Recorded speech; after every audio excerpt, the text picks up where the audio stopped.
Yo.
Are you quite comfortable, Mr. Straub? Yeah, I think so. Let's begin. Can you hold one of the revelators in your hand? It should appear to you something like a cube. This. Yes. Okay. You shouldn't feel anything as you hold it, but if you do, you shouldn't feel anything. It should be fine. Let's begin. You are descending a great stone stair until you stop from exhaustion and hunger. You can no longer see the top, nor can you see the bottom. Which way do you go? I have to go. If I go up and I collapse, I'll fall down again. So that seems like I mean, it's I the should most at least try to the most fight it. efficient path. So I'll try to go up because eventually I will go down. Dr. Voigt makes a few notes in his book with a troubled expression. Next question. Try harder this time. Your flesh slides from your shoulders like a cloak. What do you feel? Relief.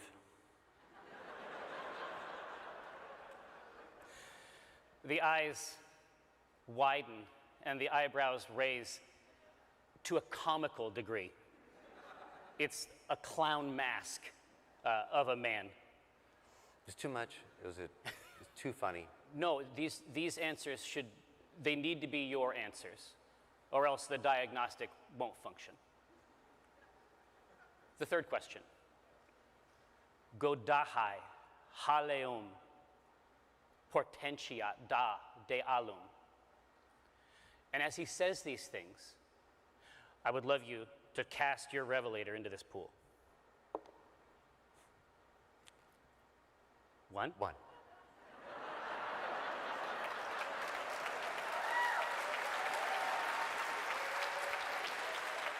We're getting started off with a bang here. Now, a brief aside.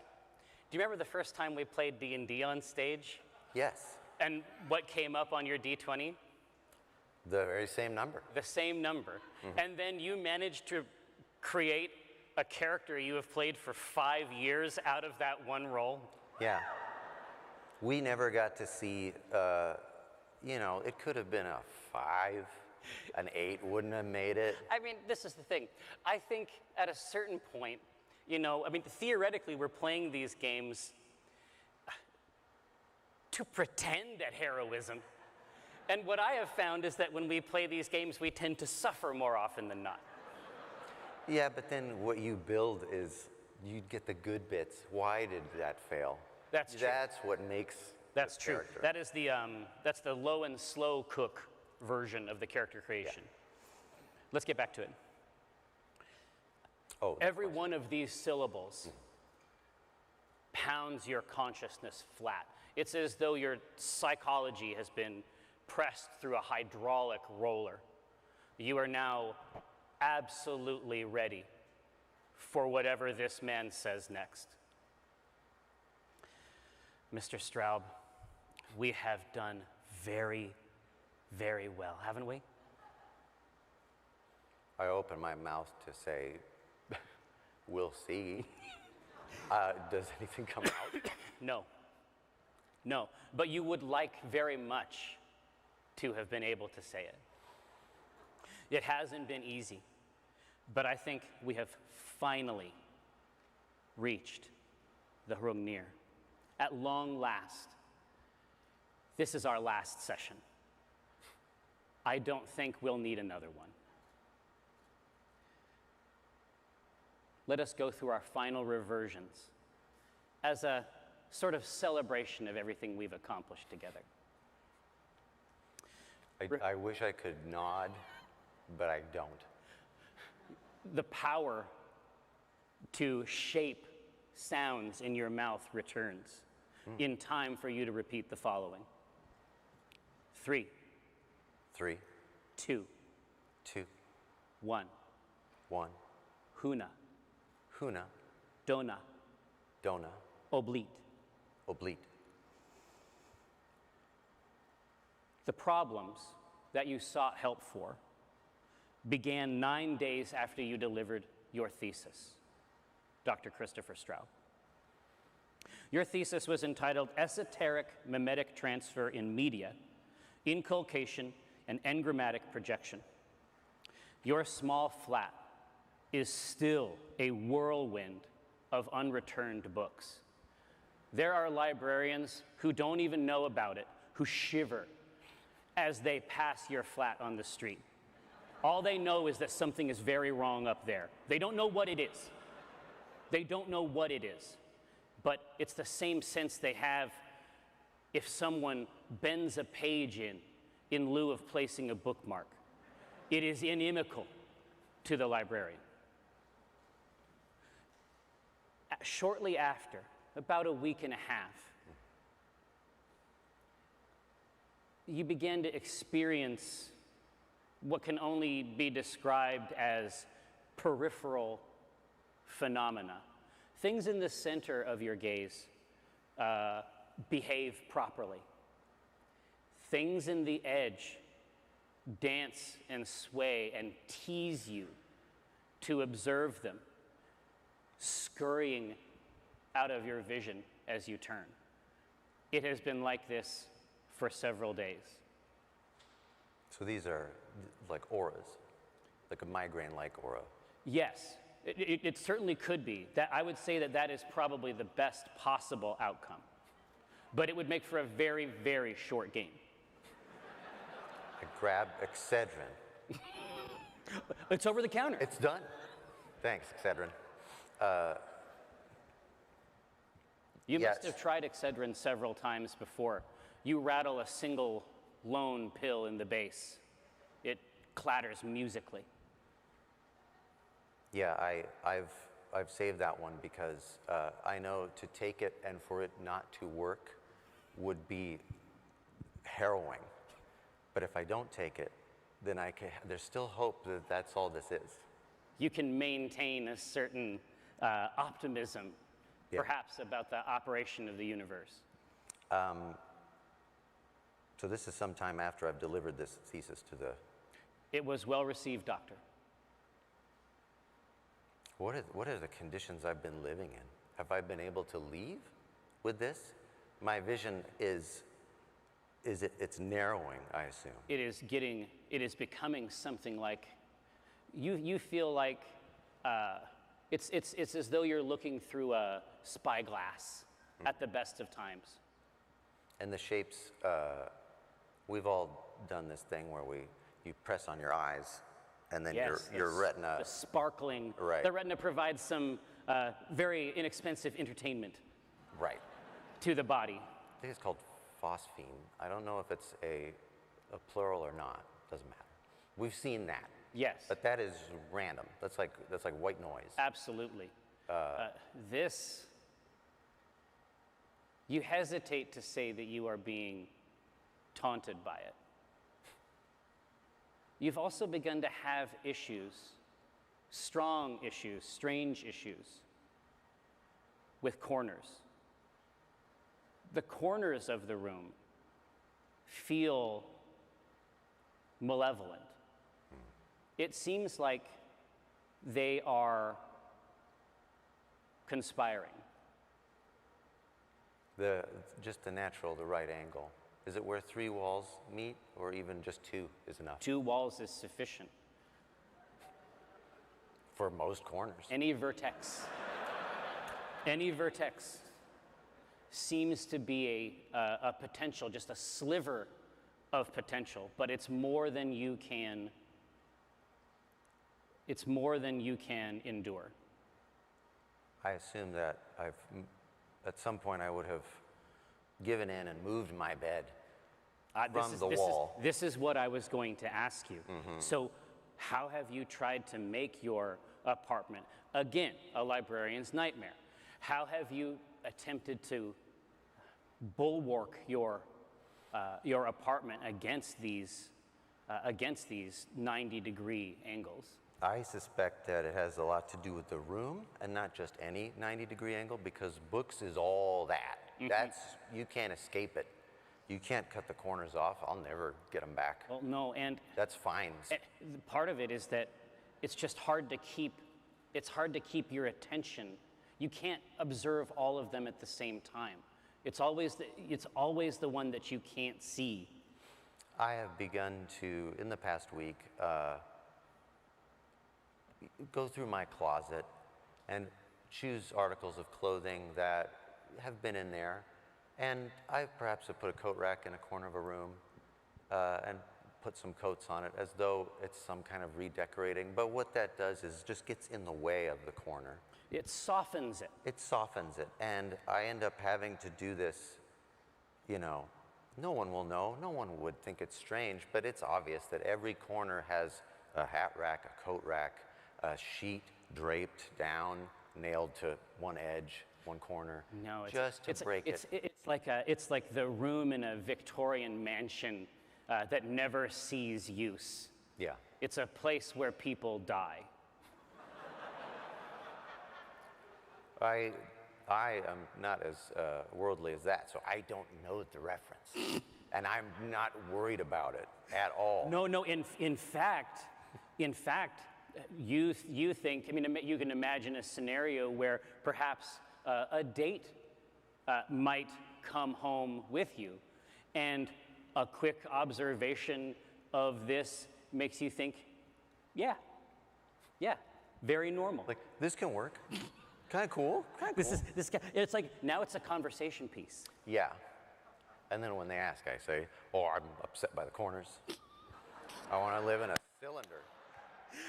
I got huge corner problems, basically, and it's fucked up. So drink. Yeah, that is one way. I've moved my bed, which traditionally would be in the corner, a place I used to believe is one of safety. Indeed. Into the center of a wall, equidistant from those corners. It's not far enough to my liking. But that plus the towels and the sheets that have been ritually draped, such that I can pretend that I live on the inside of a sphere.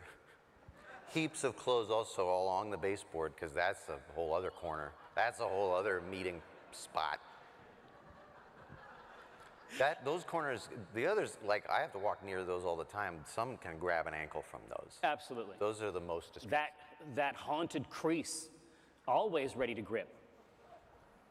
Oh, yes. I'm grateful that I haven't yet started to look for 90-degree corners on my body. There may be some, but that opens a whole other door, whole other issue. For now, I'm going to assume that I'm whole, that I'm fine, and this is the problem. Let's explore the moment where you realize you're not fine.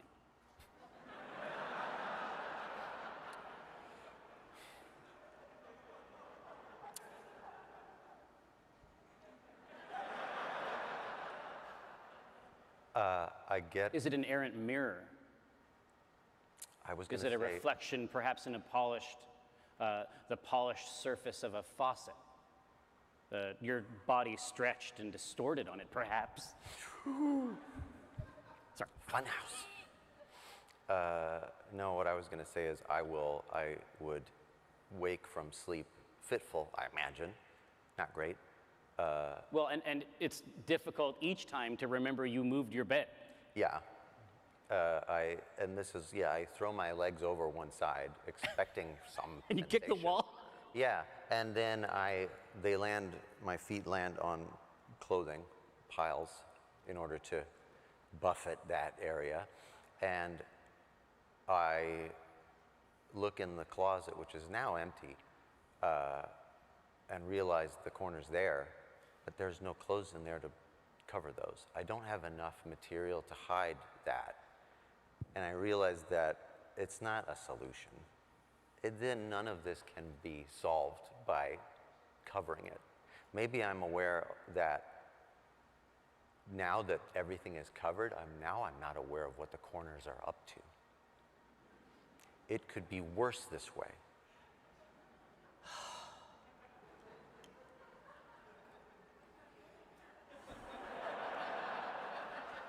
That's so good. It's so good.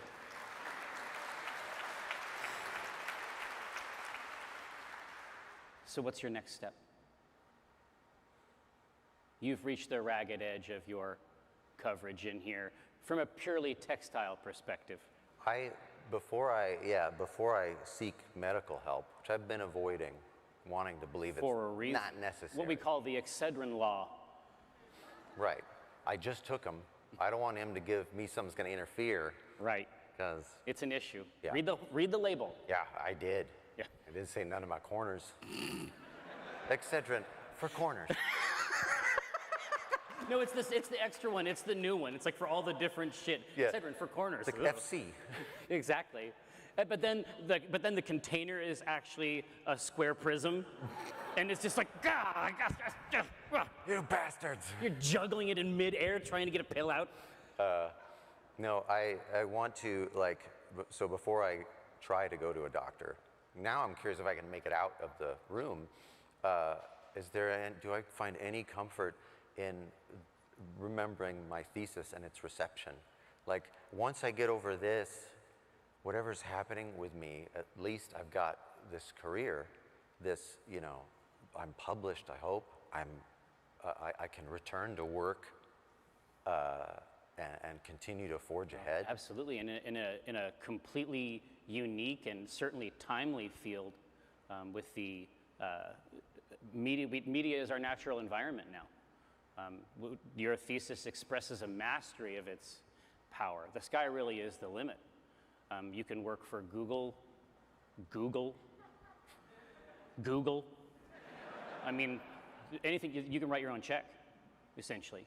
A Google check. A Google check. G-check. Well, install Google check, and then just write it on there. So you cast your mind back to that confident presentation, and in your memory, you're in a room that has some of the properties and parameters that have grown so vast and shadowy, and you can remember a time, there's comfort in this, you can remember a time where you did not even notice them. And you think that might mean it's possible to get back to that place. Do I? You do. You do notice something different here. Perhaps in the moment, you were so focused on the presentation that you did not notice that there was a member not of the judging committee, but another chair in the room, seated a few rows back. There is a man that you don't recognize. And if I recall this, distant from the others. Yeah, indeed. Okay. Not part of the judging committee, but very interested in quite an esoteric subject. I would be curious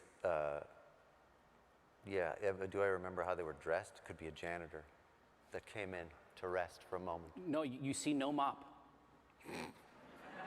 That they just have it, and they have to No, carry it. and no bucket. Business casual. The sort of person who dresses in an immaculate way that they imagine makes them seem approachable, when what it really does is make them seem calculated. Oh, right. Like if I'm perfect, Yes. then no one will be afraid. Yes. Because I have no flaws. Yes, exactly. Imagine a trapdoor spider, but a person.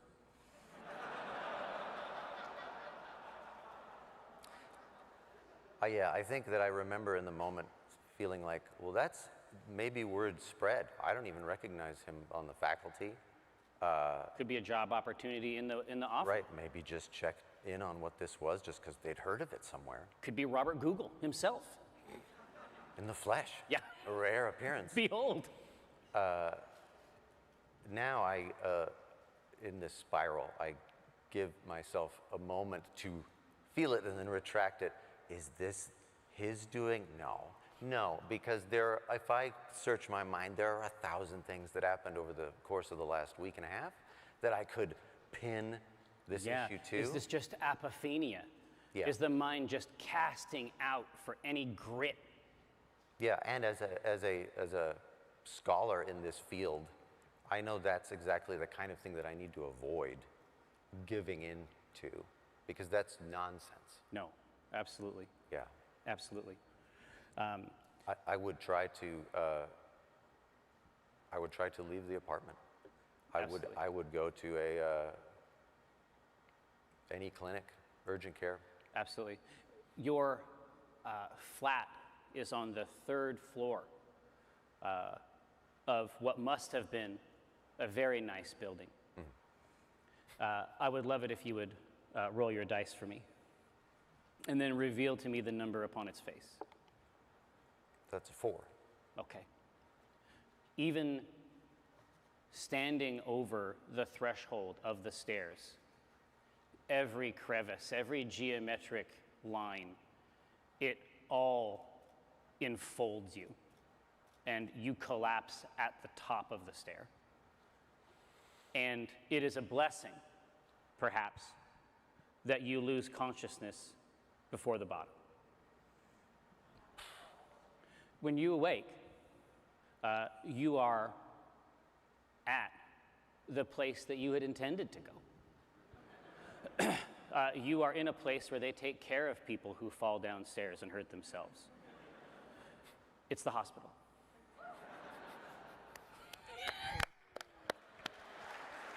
Hospital. Yeah. Healthcare. Yeah, exactly.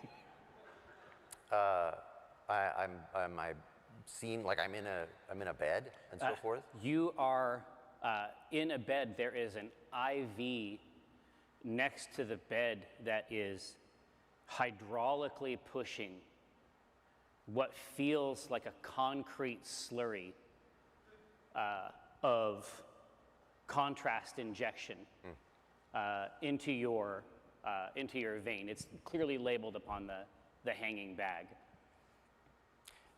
Maybe that's why I woke up. I feel that hot sensation going up my arm as it spreads in there. It is beginning to travel even now.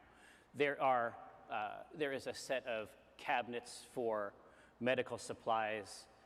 You can see people passing outside the door of your room, bears and foil balloons sort of bobbing in that little slice of the outside area. No doctor on here, is there? I'm looking for a call button. Absolutely. You give it a few gentle presses.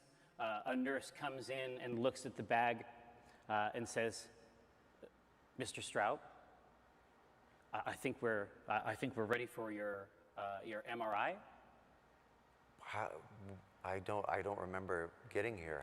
What happened? Who found me? The landlord. I know landlords have a bad reputation, but this one might be okay. We were contacted, and it sounded like you had quite a fall. and we just want to make sure that absolutely everything is okay Very colloquial. up top. What journal melon. is that term In from? the melon region. This is only the nurse. I nod, and I also do that, like, that initial tensing of every muscle, as though to rise, not to rise, but just to see if I get any jolt of pain in a broken part. No, you think that you have come through this. I mean, obviously, we're going to have to see the MRI, but you think that you have come through it more or less okay. Okay. She reaches up into the medical cabinet and leaves, and she doesn't close it quite all the way. And there is almost like a black lance. Like, imagine just a two-dimensional sheet that seems to project and cut through space out of that cabinet, just from that crevice. Am I? You think that you think that they have found you.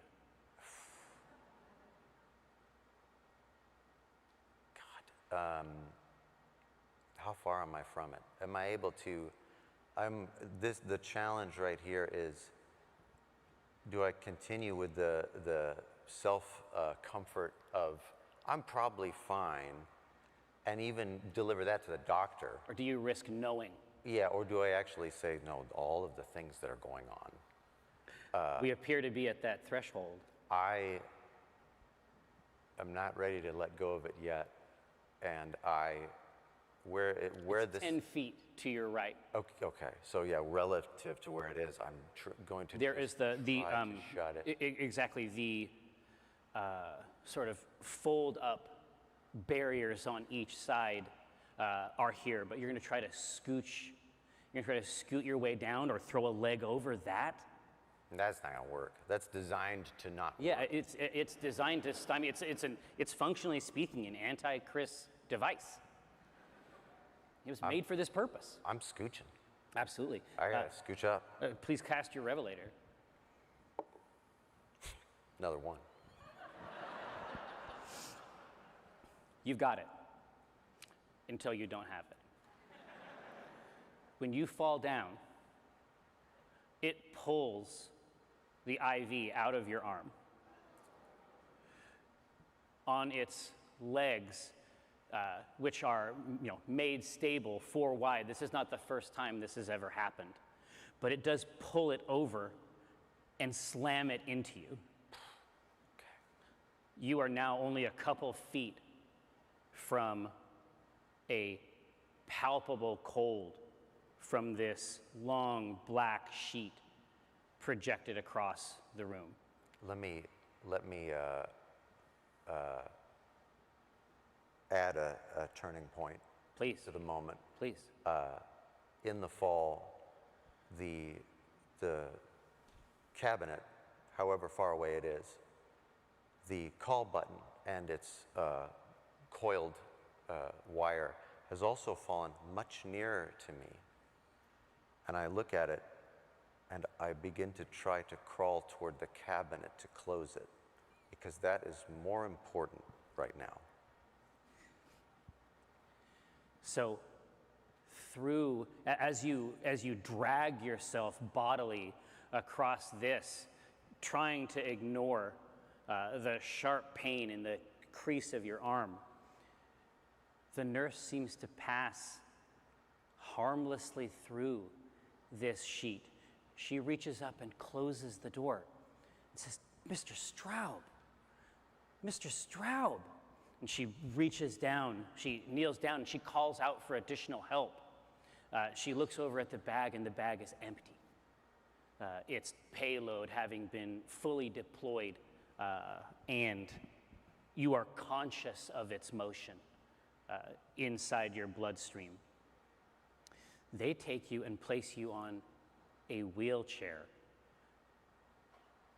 to speed this process along, to obviate maybe some of the harm potential that you have discovered inside this room. Yeah, to them, as wherever I'm being taken, I'm now just, I've given into it, and I'm saying, I'm seeing things. I see things. I can see things. A glance passes between her and the orderly that is walking along the front. You are led into the MRI room. You are placed on the flat slab, and it travels too slowly, perhaps, inside. There's a comfort, though, because there's no corners. As I lay down and I see that gridded acoustic tile, and it's too many right angles, and then that blessed arch of the MRI occluding them, and now I'm safe. You've been placed in an impervious lozenge. No right angles in here. What a comfort it is. Then the hum begins. It's like the feeling of being in an elevator that is traveling up very quickly, except the drop inside doesn't seem to stop. It continues and accelerates, and it's not localized even in the stomach. Mm-hmm. Your interior volume feels as though it is being stretched on a taffy puller. You are being made wide within. As you slide back out, you look over and notice the doctor observing the screen, and there is almost a gold light from the device cast on his face, and he seems unprofessional in his level, perhaps, of concern. Is he like conversing, or is he just absorbing? He is absorbing, and then he looks to his compatriot inside the room and grabs a few sheets, comes in, and shows them to you. And he says, "Good news. There doesn't seem to be anything wrong, but I would like to refer you to a specialist, a Dr. Voigt, who can help certain cases that we sometimes see. He's a psychologist, comes very, very well recommended. I think that he is someone that you should see. Can you please roll your dice for me?" Mm-hmm. Oops, is that Jack? That's 100% Jack. Right. You put it in the pool, goddammit. Okay, it was a 3, now it's a 2. Okay. It's a 2. Absolutely. You're looking over the sheets, and he is indicating that they seem correct, and you do not have the expertise, and you haven't, based on the die roll, watched enough procedurals on television. Do I have the ability to discern, now that he's talking to me instead of alone with the information? Yeah. Is he putting on a little brave face? Give it. That's a 4. No. Okay. No. There is a little dampness, perhaps, over the brow. You want to see that in a doctor. Exactly. It's about concentration. What you want is a wet doctor. It's like you can order the wet burrito. Yeah. Right? It's the same kind of thing. It's upmarket. The doctor's voice seems to cut through and suppress this reversion vision that you've been experiencing. Mm-hmm. He says, "That was the first time we met, Dr. Straub. That's when you were finally able to get the help that you needed to reach your highest potential. We make an incredible team, Chris." I think you're ready for your next reversion. Repeat after me. 3, 3, 2, 2, 1. 1. Huna, Huna, dona, dona, oblite. oblite. It's the worst fever that you can remember. The worst fever you've ever had, a fever you remember even as an adult. The sort of childhood sickness that remains with one. It's as though you can feel a cold cloth being pressed to your forehead, but it's so distant that it feels like it's happening to someone else. You are far more present inside the dream of the fever. There's a long stair, and you don't know how long you've been traveling it. It's winding down, it's auguring into the midnight heart of the earth. When you reach its base, after an interminable, incalculable period of time, there is a table, a round stone table, and a cloaked figure next to it, directing you to a small silver plate upon which sits several small pieces of bread. Everywhere you look in here is writing. Every surface, every angle, all blessedly round, organic shapes. Every surface appears to have writing on it that writhes and swims in your vision. As the adult re-experiencing this, I become aware of how sad it is that I take comfort in this memory of from childhood just as a respite from. Yes, that even this is preferable. Right.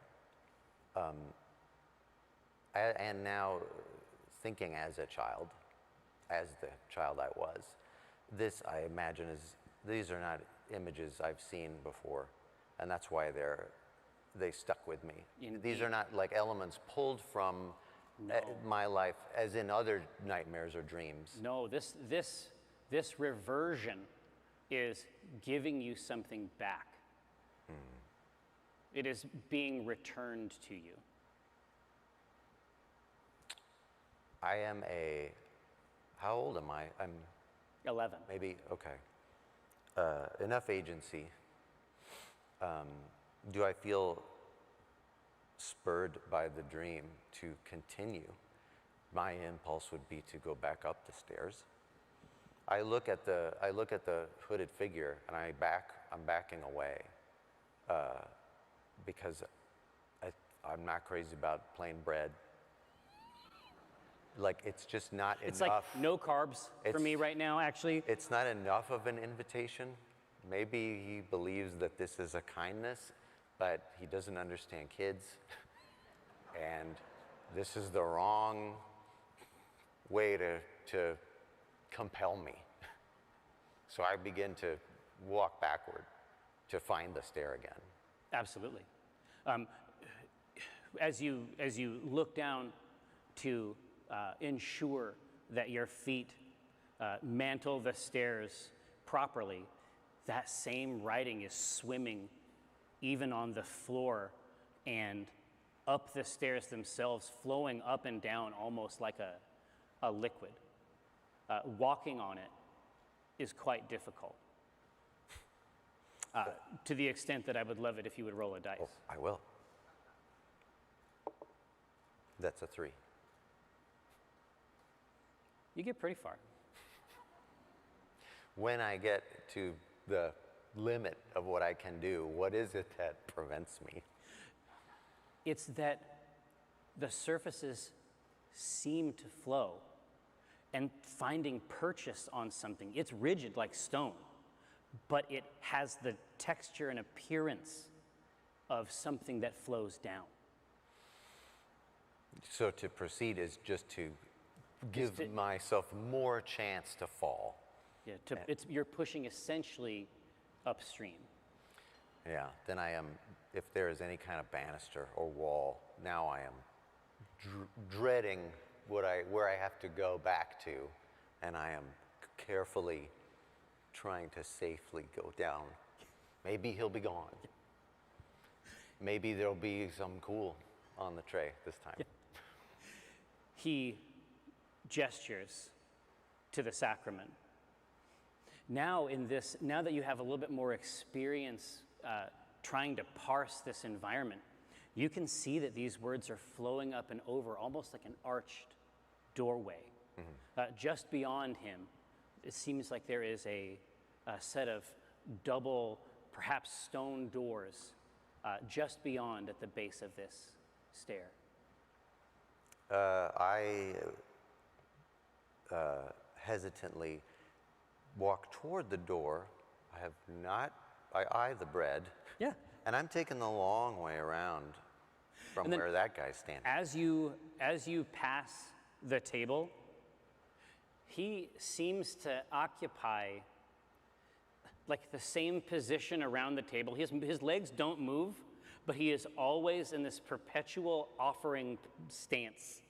So even as you pass by and look back at the table, he is still gesturing at it, but there's no attempt to stop you. Blech. It's like Doom. Like there's just a sprite. You just always see it from edge on. Yeah. It's the 2D sprite controlled on a plane whose position is relative to your perspective. Yeah. It's hard to imagine that it's a living creature. Blech. So I'll go closer to the doors and examine the construction, because I'm wondering if I have to go through them and that thing suddenly springs into hellish life. Who knows? How will I be stuck there going, Yeah. Yeah, they're heavy. These are stone doors then? It's the exact material of the construction is difficult simply because of this writing. But you reach out, and when your hand is even an inch from the door, it longs for you to enter. You never even make contact with it. It's like holding two opposite poles of a magnet together. It's simply pushed through. Mm-hmm. I turn to look at the hooded figure. It withdraws its offer. It's the worst kind of menace. None. The hand simply returns inside the cloak. I don't proceed yet. I do step back toward the table as a test of its behavior, even at 11. Yeah, absolutely. As you near the table, that impassive gesture returns. I am aware that there's two neat things going on here as outside the construct I'm glad you think so. of the game. No, that as a occasional sleep paralysis sufferer, one of my primary illusions or hallucinations that follows me out is writing or texture on walls. Usually it's a pattern or like a scorching. And I talked to all of your best friends to determine what you would hate the most. I've already used 3 of them. Oh my God. I have 2 more pages. I mean, we only have 46 minutes, but we'll get to them. We'll get there. The other thing is, well, maybe that answered it. I also hate bread. Yeah, bread's the worst. No, the other piece of it is that and I don't know where anybody I know would have known this, but when I would have nightmares, I would try to invoke the worst thing, because you always wake up once there's no further to go. Yeah, so, you want to inoculate yourself. Yeah, so I would have, approached, like if it wants me to eat the bread, I'm gonna eat the bread. If I'm supposed to be scared of pushing this figure over, I'm gonna push him over. But in this instance, I come over to at least look at the bread. because I'm aware of this dreadful freedom. Yeah. This is not a rails toward a monster in a closet. This, I'm being permitted to, Beckoned, maybe. yeah, exist here. Yes, yes. You're looking at a sort of a bubbly yellow. Oboli. Yeah, you're looking at a boboli Italian bread shell. No, this is very serious, I Chris. thought you talked to my friends about what I'm afraid of. Boboli. It's like it drops, it just descends on two strings. Yes, Chris, yes, face it. No. So it has a gray, almost dried clay colored crust and a yellow interior. Yeah, no. No, thank you. Yeah, no. Okay. The door. That looks fucking gross. I'm The I'm door outta is here. the door is preferable now. Yeah. I'm ready to go through the door. As you push the rest of your way in, the doors welcome you out into a place beyond comprehension. Mathematical structures given a strange life, columns of men and women. It's as though you're looking at, like, imagine, let's say that you're playing like an RPG and they show you that map of the whole world, Yeah. where every area is obviously broken into biomes. Yeah. You're seeing something like that. The diversity of textures and places and creatures visible from the threshold of this doorway are incredible. Creatures like bats that seem to be only ravenous claw-tipped wings. Spiders that you hope are just very far away, because if they're not very far away, they're the size of moons. Hand-carved forests of glossy, reflective anthracite. Ants, the size of cars, their heads twisted and upside down, eyes beneath, luminous. Yeah, I've also Steve had from accounting. Every horror that can be visited upon a man is here. Is there a path? I've also had this dream. There are many paths. This is a very fever dream to me. This is almost like, I'm glad, this is almost like this map I've described. As you pass out, you can look at any one of these places and will yourself forward. This is the problem. I would go into one with the least living things, but as an adult remembering, I am concerned that that means these places do not support life. At least where they are, there is a chance to exist Yes. and not be destroyed or wander an obsidian forest forever. Is there anything that looks, have they taken notice of me? Has anything looked at me? So far, the bats seem quite content. Spiders are working on a take-home project. Yeah, I'm going toward, maybe as a mite would, if there's a large creature, maybe I can live on it for a time. It wouldn't take notice of me. I don't want these bats. Let's see what seems like, what has the most chitinous plates that I may just rest beneath Just kind of nest myself in that crease. and just wait it out? Absolutely. Until the fever breaks. Yeah.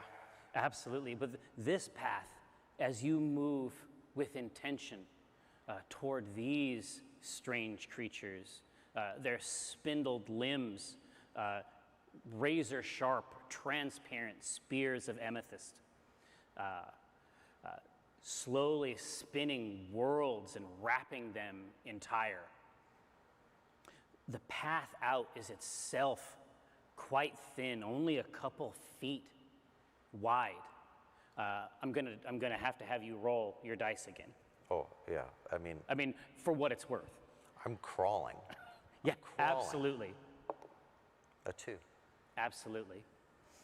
You fall, but it's not oriented the way that you expect.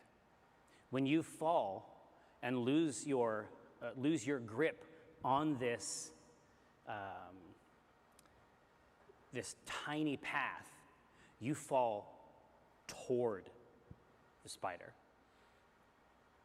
without any ability to guide yourself. It's as though it's exerting its own nefarious, wicked gravity. And as you are drawn toward it, you see just how many legs it has. It's impossible, beyond counting. Some find you. They pinch you between themselves.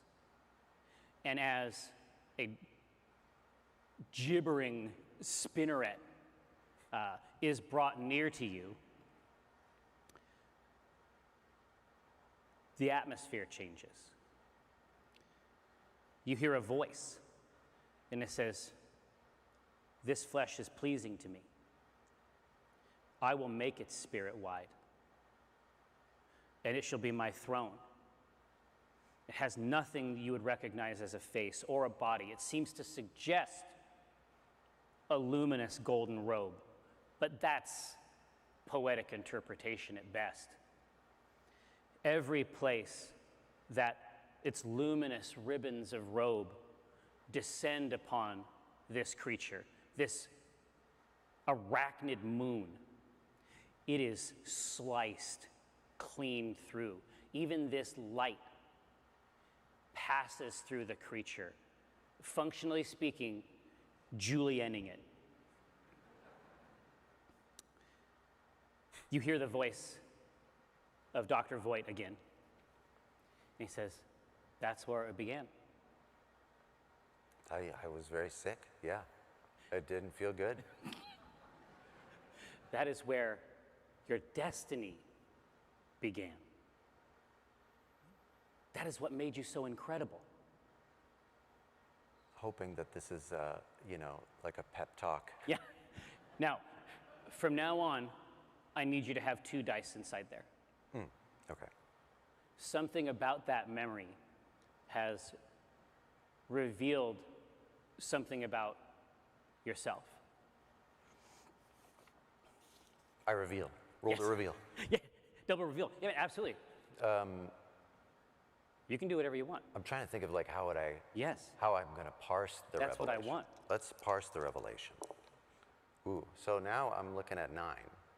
Really? Dirty 9. Dirty 9? Yeah, 5 and 4, not clean. But What is it you're trying to discover? I want to understand more about this kooky doctor, because it's a little self-help. You're very special. There's a lot of. You feel like he has written a pamphlet at some point. You just get that sense. I don't feel like we're here to do the same work. And it's important that we be of a like mind of Absolutely. what we're achieving. Yeah, there is something. Imagine if a person could intellectually salivate, and that's essentially what this person is doing. Each time you return from one of these reversions, there's an ecclesiastical, almost, I would say quasi-religious, but I mean authentically religious fervor. He is gazing upon something like an idol. So this is you can tell as a result of this that there's a kind of tug of war happening in the room. And armed with this next memory, you're starting to get a sense that the balance of power in this room is shifting a little bit. The reverence, it began clinical, and now they're almost waiting for you. Like almost like the potential. Like he's waiting for this to blossom. Yes. Into something. That he has tended it so long. So the last things he said is, Yeah. this is what made you. Exactly. Okay. Exactly. That experience planted the seed. How did you know about that experience, if I can ask him? He says, we have done these reversions many times. Okay. Why is it different this time? Because you are different this time. It's closer. He is closer. I want to stand up. Roll your dice. No, I'm kidding. Never rolled. Yeah, and yeah, he tracks you with his eyes as you stand up. What are these visions I'm having? What is causing these abnormal beliefs, thoughts, Abnormal? phobias? Abnormal. No. This is the only normal thing. All of this, and he sort of like pulls physically, sorry about my microphone, I'm sorry. I got into it. He tugs at his clothes and then brings a hand up to his ear and stretches it out, pushes his nose aside. He says, imagine that the grain of sand at the center of a pearl is the only real thing. That's reality. It's the only true thing. Everything else is just weight, pus. It's a disgusting accrual, and he claws at the front of his chest. It's a disgusting accrual of accidental matter. A universe of undifferentiated muck whose only purpose is to distort and obscure the real. You've found it, you've seen it, and now you're asking me why? Was that where I was as a child? Was that fever, those visions, this was not a dream? You're saying that I moved through those spaces. Something was revealed to me then. Yes, something was planted in you then.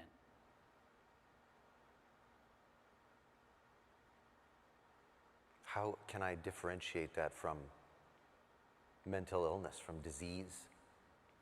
Everything I know tells me that I just want to go return to my work.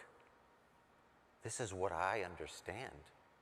Do I sense, now I'm asking the dean. Are you asking Jerry Holkins? Now I'm asking Jerry. Yeah. Is there, as he's saying these things, as a person who can easily see how one can parse the universe this way. Yeah. Do I feel more than that, intellectual understanding? Do I feel like he's right though?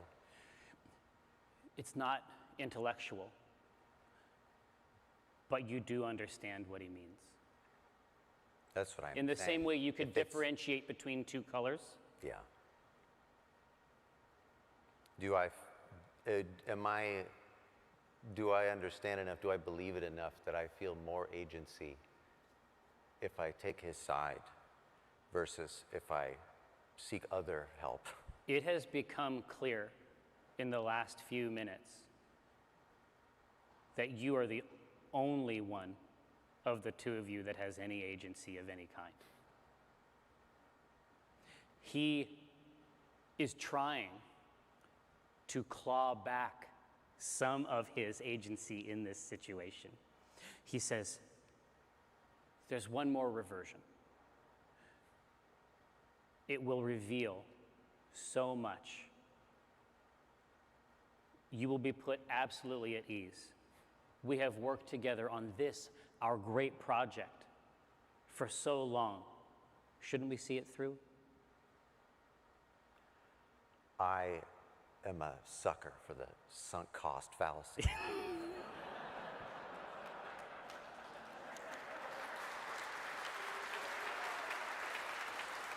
And if you're saying it's just one more payment until I finally own it, Of 1995.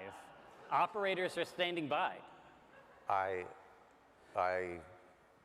lie back down on the couch.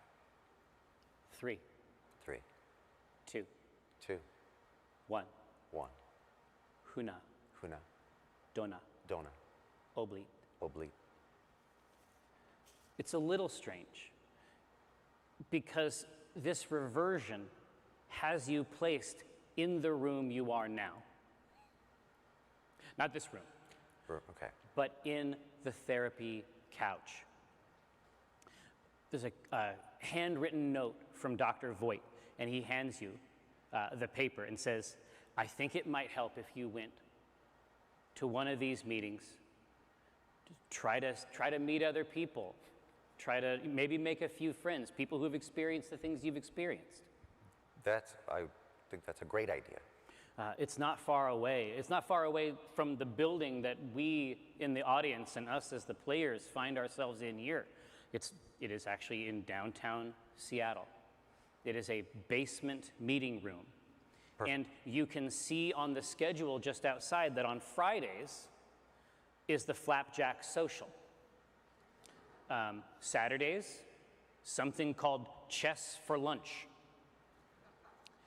It's just chess. But it's just chess. Yeah. But Sunday, this day, it is the support group for the living vessels of strange gods.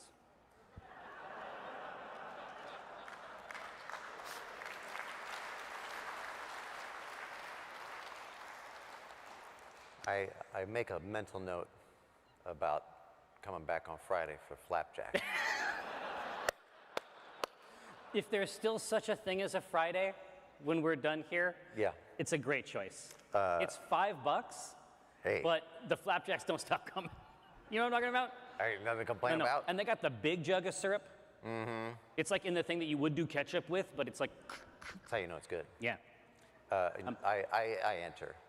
Seeing as it's Sunday, I do. absolutely. At least once. So this is down in the basement of this room, to the extent that there's those small windows that allow light down in two of the walls. They're currently open to allow some circulation down here, which it desperately needs. The mildew aroma is a physical object that could be cut through with a machete. There are far more chairs than people at the support group for the living vessels of strange gods, but there are a few. Tina, at any rate, that's what the name tag says, says, I'm Tina. I'm just here to guide the discussion, maybe help with a little bit of self-advocacy. She directs a knowing glance to a specific person who's seated next to. They have placed their essential oils on the chair just next to them. And she says, let's all just go around and introduce ourselves. Oh, hello, I'm Chris. Hi, Chris. This is actually my first time coming to anything like this, so I'm sorry if I'm a little anxious about it. Everyone here, except for Tina, who has never felt anxiety in her life, seems quite anxious. I'm actually here because I was referred by my doctor, my psychologist, Dr. Voigt.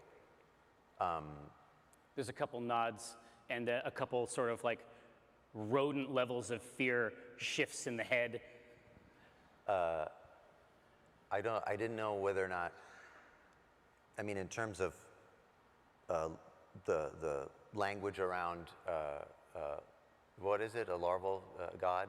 I don't know if Strange that's... gods. Strange gods. Strange We gods. don't use the term larval. Oh, A god can be merely young or merely, temporarily waxing in its power. We don't use the term larval here. Okay, I apologize. This is what I'm afraid of, is that I'm going to inadvertently upset. No. We will, that's why I'm here. I'm here to help guide the discussion, and I'm here to make sure that we're utilizing the proper therapeutic terms. At any rate, my doctor said that it would be appropriate for me to come and experience and partake in this discussion. I'm uncertain of the nature of what I am the womb for, and I don't want to say to them that I don't believe any of it, but I'm going along because maybe this is some sort of a guided exercise. And she says, okay. And then she moves down. The person next to you, while you were introducing yourself, they have been slowly inflating with their own breath a sort of a hammer. They've been blowing into a inflatable hammer. And as she directs the room's attention to them, it is done. They take the fold. They push it into the hole. They push that inside. They place it over their shoulder. Says, I'm Bill Botter. I represent martial prowess as a path to godhood. And I think I'm just about there. And there's an applause.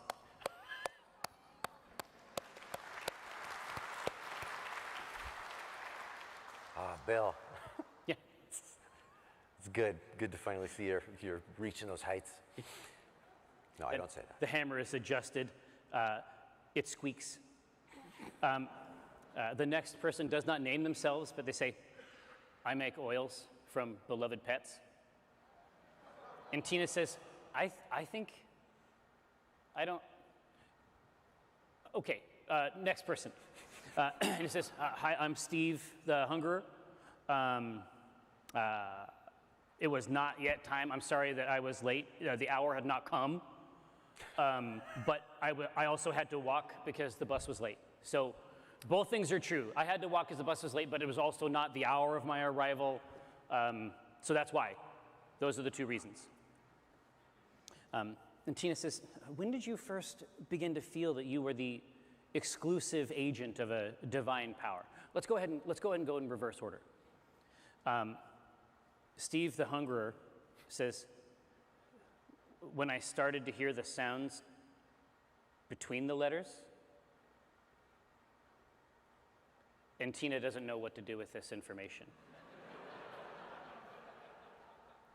You think that Tina might be more comfortable at chess for lunch. But there is something about that. Yeah. There is something about that. As though I would interrupt, I interject. Absolutely, go for it. As though you can't hear them on their own. He says, no. You can't say them on their own. No, they are sheathed. They are sheathed within other words.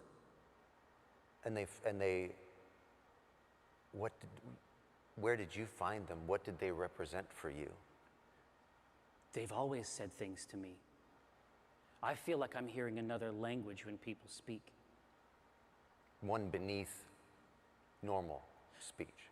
The oil lady says, well, I first started feeling like I was the exclusive agent of a divine power when I started making the oils. I'm also here. I'm part of this conversation too, goddammit. I applaud that bravery. Yeah. And that's advocacy. And Bill Botter says, I first started to understand that I had a divine heritage, or at any rate a divine purpose, when I saw Thor: The Dark World. A lot of people don't like Thor: The Dark World. A lot of people say that's the worst, but it's the worst Dark World. Yeah. A lot of it's just like, and I go online. I made a lot of different accounts on Metacritic. I guess it's like I gave it a lot of 10s. It hasn't helped. But I think I think you should all watch it. I think it's actually really good. I think that there's a lot of subtlety in it, actually. It's really good. Why are you laughing? Oh, I was connecting what you said to what Steve had mentioned. Do you experience the same subtlety, the idea of sounds between words, between the letters of words, that type of? No, I just liked it. I thought it was a good movie. It just seemed good. It's better than people say. We should actually watch it. And he reaches into his backpack and pulls out a laptop. And he's like, we can watch it right now. We can do that. That can be what we do like for the rest of the, I mean, it's not too long. It's long, but it's like not, we could watch it. And he opens it up and it's like, he's reaching over to hit play. And Tina says, Bill Botter, let's pause that for a second. Maybe we can do it after. I have some apple juice. Maybe we can drink the apple juice and we can watch the Dark World. That seems to mollify him. Okay, I asked Tina if I have to stay for Thor: The Dark World. She says, it's purely extracurricular. And she says, so when did you come to believe that you were the agent of a divine power? At this point, in the timeline of these, where am I? Am I just before this session? Or sometime before this current one? Very, very recent. A very recent one. The air feels like this season. The light seems like this season. I would say at this point, I don't know that I have felt it. I don't know that I fully understand what it is that I'm burdened by, is how I phrase it. I thought maybe this would help me understand how others figured it out for themselves. That might assist me in invoking the correct way of discerning it. I don't know. I know something is... Bill Botter hits play on Thor: The Dark World. So there's a lot going on even in the credits sequence. Obviously I'll do the whole thing, and then I know all the lines too, so I'm going to be saying the lines as well. I make a gesture like this, and I stand, and I say, I'm sorry. I'll see myself out, and I begin to exit. Absolutely. He's like, you're missing it. You're missing it. This is a good part. Thor's in it. I don't know if Thor's a big part of it. I could clearly hear that it's still credits. We're nowhere near the beginning of this movie. As you stand up to your full height, you see a shadow move away from one of the windows, and you see a gleaming, brilliant symbol that has been etched on the window that goes down. Light is filtering through that symbol and seems to collect almost like a capacitor in the symbol until that light fills the room. When it strikes you, gleaming ribbons of gold emerge and begin to sweep frantically, hungrily around the room. Tina says, Jesus Christ! And runs to one of the windows that was opened and is able to get out. She pulls herself up out of the window and goes into the little well that is there to collect the water and escapes. Bill Botter says, this part's really good. He doesn't seem to notice. And that ribbon wraps around his torso, and when it cinches tight, they're sliced in two. Add one more dice to your pool. Let's do this one. Okay. Essential oils are raised in a defensive posture. The cork is flicked off with a thumb.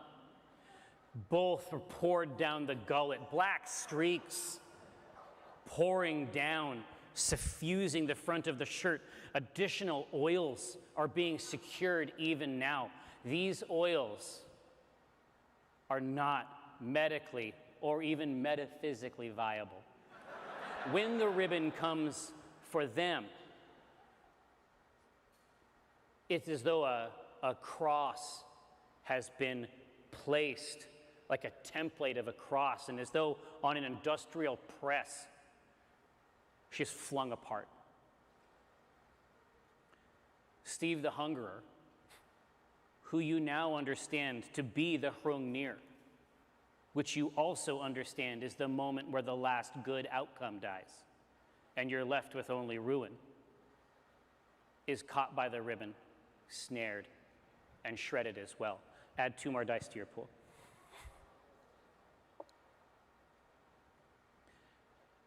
You hear the voice of Dr. Voigt. And when you emerge from this reversion, the atmosphere is palpably different. Dr. Voigt is on his knees before your chair, pawing and grasping at your legs in mad deference. He says, I was your midwife. I served you first and best. I did that for you, my Lord, my golden Lord, my yellow king. For 200 years I have toiled for this moment. Place me among your court, O Lord, for my service, for my great service. He's at my legs? Yes. I strike him. I strike him back. Absolutely. He says, no, I gave you the words. I gave you the words. The words are the seed. You were the vessel. But I gave you the words and planted them in you. He is saying this as the right side of his jaw seems to hang loose inside of his mouth, garbling and making a paste of the words. I stand in the room that feels too small for me. You fill it. I say, the words were always mine. You stumbled on them. You mimicked them with your filthy mouth. No! Lord!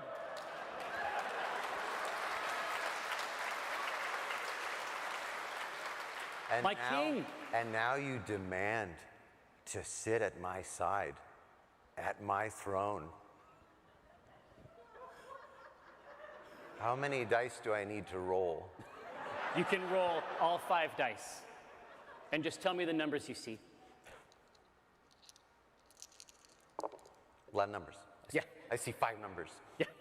Let's see, we got 2, 2, 1, 6, 5. The 6 and the 5 succeed. So tell me what you are attempting to shape, my lord. I want one of his reversions. I want to go into him. I want to see where he found the words. Where did he encounter any of this? What is he hoping to achieve now that I am here? His story starts 2 centuries ago in an archaeological expedition. Tablets were produced, and the act of translating them caused him to discover the sounds between the letters. And they spoke to him, and they were planted in him, but his soul was not wide. He is like the tiny pot that you start a great tree in, but cannot hold it. I, like I'm sitting in an editing bay, I scrub through 200 years, and I see this small man. Absolutely. This conniving. And he looks identical. Identical. Except for the trappings of that benighted era. I return to this current period. Which is to say, September 5th, 2021, Correct. Seattle, Washington. In Seattle, Washington. And I do not even destroy him. It is as though he never was. So imagine like pulling a morning glory off of a fence. You find the root of him. And then with a tug, pull up every stitch of his life and discard it.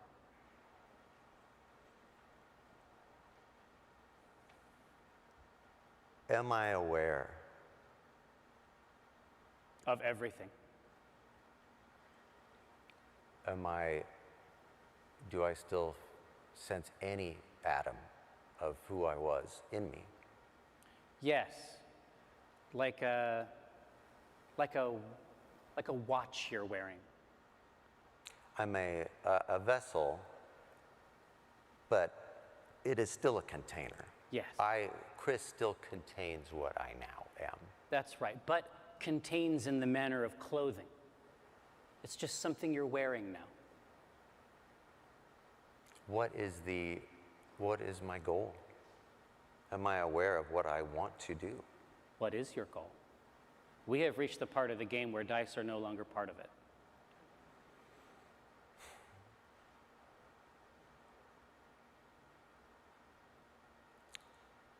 I want to reveal existence's freshest layer. Do so. Starting with this room. This room. Not the doctor's office. No. This stage. It is. Time and space are humorous in your current state. They're illusory. You materialize on the stage at the Paramount. I have thrust 3 of my golden ribbons invisibly through space into the audience.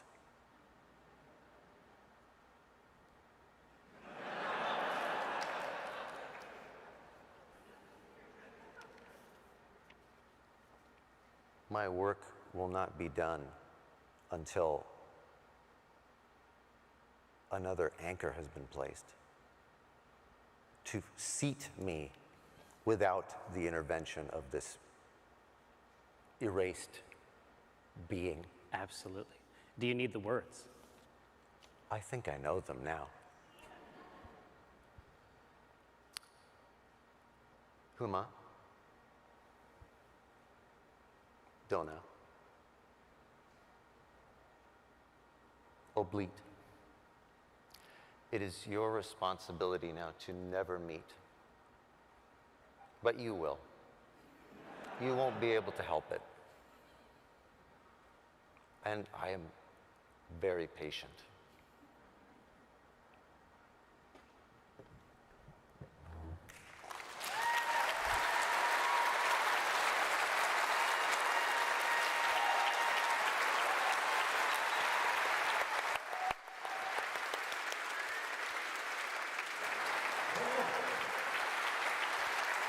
Thank you so much Delights. for enduring what must be the most incredibly fancy pants horseshit we have ever attempted in any way. I hope that you enjoyed it. Thank you so much for rolling through PAX. We'll see you next time. See you, everybody.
That's my man throwing down.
That's my man.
That's my man.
Welcome to the virtual panel for the 2021 PAX Together Showcase. I'm MMA Lee, a proud GDP scholar and content creator on Twitch.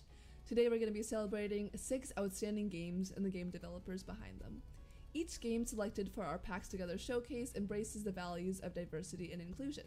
Our 6 awesome game dev teams will be sharing a bit about their game, their studio, and what diversity and inclusion means to them. Our first game is A Long Journey to an Uncertain End by Crispy Creative. It'll be followed by Sephany by Analgesic Productions, then Spirit Soft by Soft Not Weak, She Dreams Elsewhere by Studio Xavier, Validate by Veritable Joy, and lastly but not least, Call Me Sarah by Toad House Games. This event is produced by Gay Gaming Professionals, or GGP, a leading organization of LGBTQ+ game industry professionals, content creators such as myself, and enthusiasts from all around the world. Together we work to promote, cultivate, and unite the professional LGBTQ+ community via our 4 pillars: education, expertise, employment, and entrepreneurship. You can learn more at gaygamingpros.org. First off, A Long Journey to an Uncertain End.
My name's Kylan Coates, and we're Crispy Creative, an indie studio made up of Obsidian and Telltale veterans, as well as newcomers from across the globe.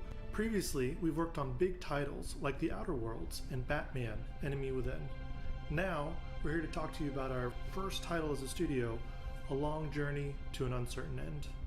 It's a narrative management space opera that has you hopping between planets, moons, and space stations, sending your crew out on jobs as you try to keep one step ahead of your ex.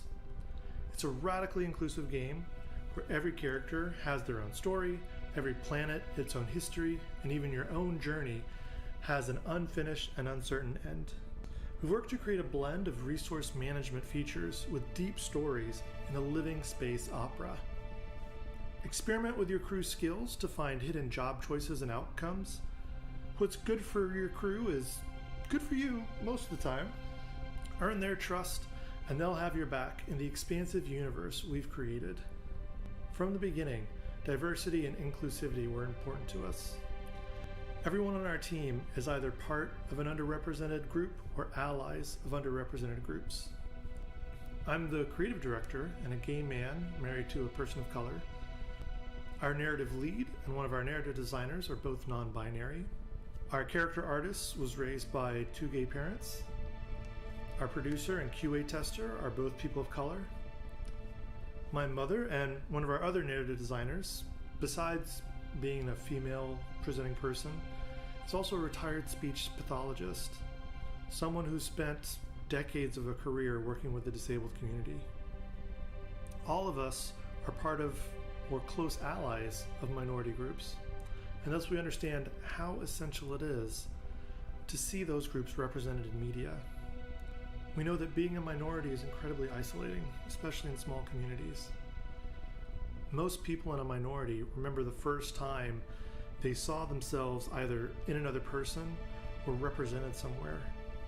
Finding that co-spirit, finding that other being that you can relate to and connect to can be life-saving for many. Likewise, representation matters for obliterating stereotypes and prejudices. With only one data point, it's incredibly difficult to form a well-rounded opinion. So diversity, inclusivity, visibility, all of these are essential to creating a truly equitable society. That shows itself in our crew characters, like Denny, who's a trans-disabled pickpocket. I love Denny not only because of his great character design, but also because he's a little shit. He's not the inspiration porn version of a disabled person that is often shown. He's scrappy, he's self-reliant, he's a snarky survivor making his own way through the universe. And for that trans-disabled person out there, they can see themselves represented as an independent person paving their own intergalactic journey. Or maybe see themselves as having a career as a pickpocket. Who knows? That diversity and inclusivity is in every character in our game.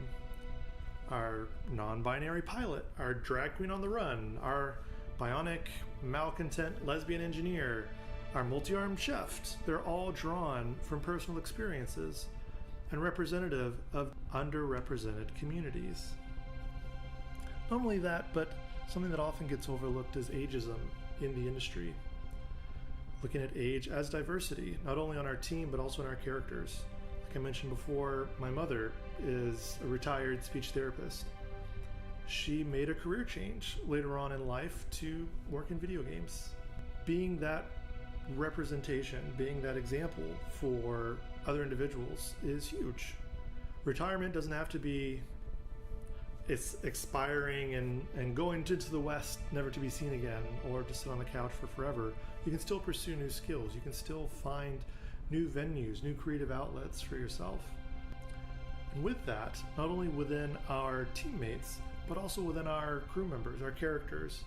Ayla is an older, pretty scrappy character who carries with her a long history of loved ones, of loss, of hope, all of this that again we don't often see in characters.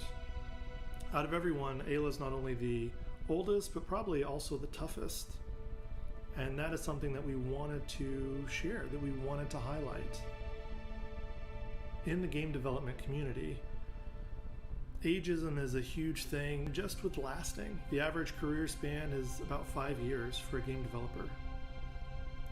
Having a decades-long career in speech pathology and then changing to game dev is pretty unique, but also empowering to people who may want to join this career later on in life and serve as an example for other people. As you're getting resumes, as you're looking to hire someone, people with life experiences bring more to the table, even if their skill sets are still growing. We want to show a variety and diversity in our NPCs, not just in our characters, but in the people that you interact with. That's why we show pronouns for everyone.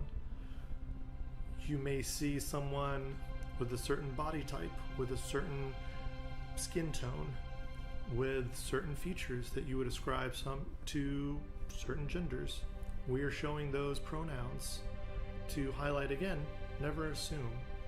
See who people are, let people tell you who they are. We're exploring diversity not just for diversity's sake, but for creating these multifaceted characters. Denny isn't just a trans-disabled character. Denny is a pickpocket.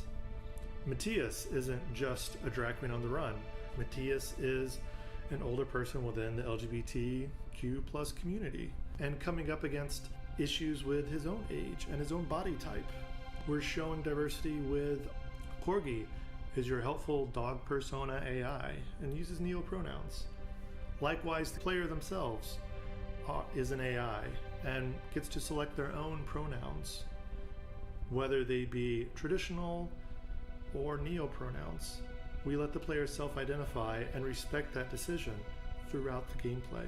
Showing diversity in our character creation, having different body types being removed from gender representation, having custom pronouns, having different skin tones, different hair colors, facial hair, all of those representations allowing for that diversity and that inclusivity for our players.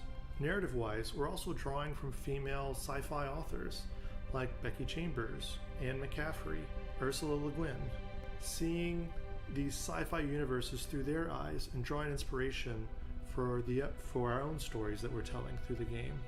All of this, diversity, inclusivity, representation, it's incredibly important to us, as a small indie studio, as a small team that is made up of underrepresented groups. It's important to us not only to show that, but also to set an example.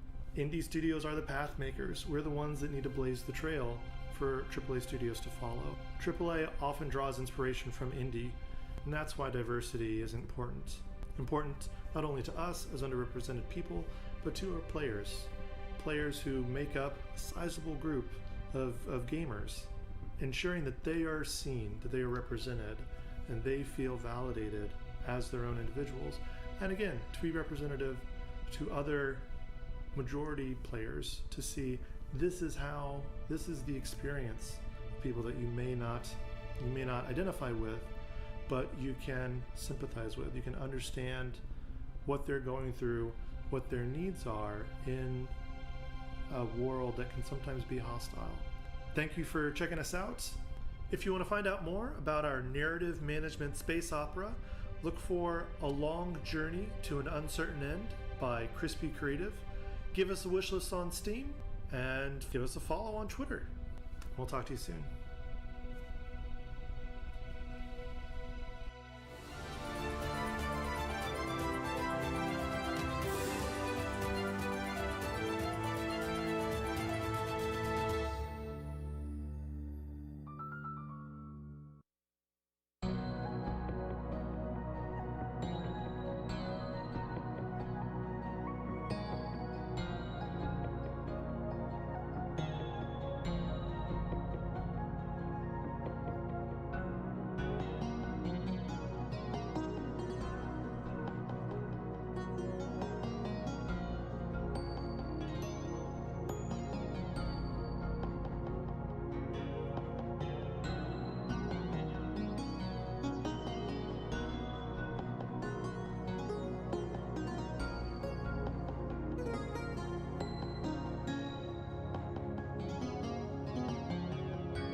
Hi, I'm here today to talk about Sephony, the new game from myself and Melos Hantani, the co-creators of the hit Anodyne series. Sephony is an exciting new game where you play as 3 shipwrecked biologists who come to this strange island full of exciting creatures and life that's all interconnected in marvelous and mysterious ways.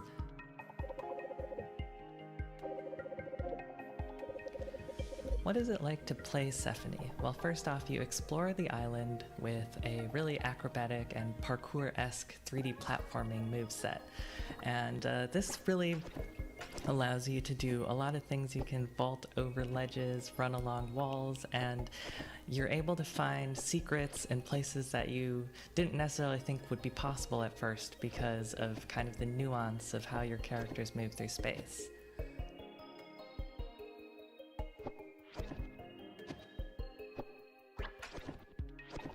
And then as you're exploring, you'll find these species that live on Sephony Island, and they've evolved in these really unique ways and become part of this living, breathing ecosystem.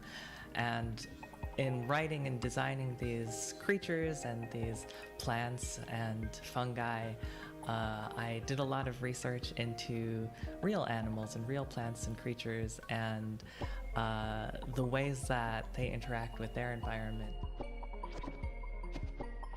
Interacting with these creatures begins the Onyx Link system, which is this puzzle grid where you place Tetris-like pieces onto a board in order to create large islands of the same color. And based on the shape of the board and different obstacles on the board, this is a little bit different each time for each creature in ways that will be unique to their characteristics.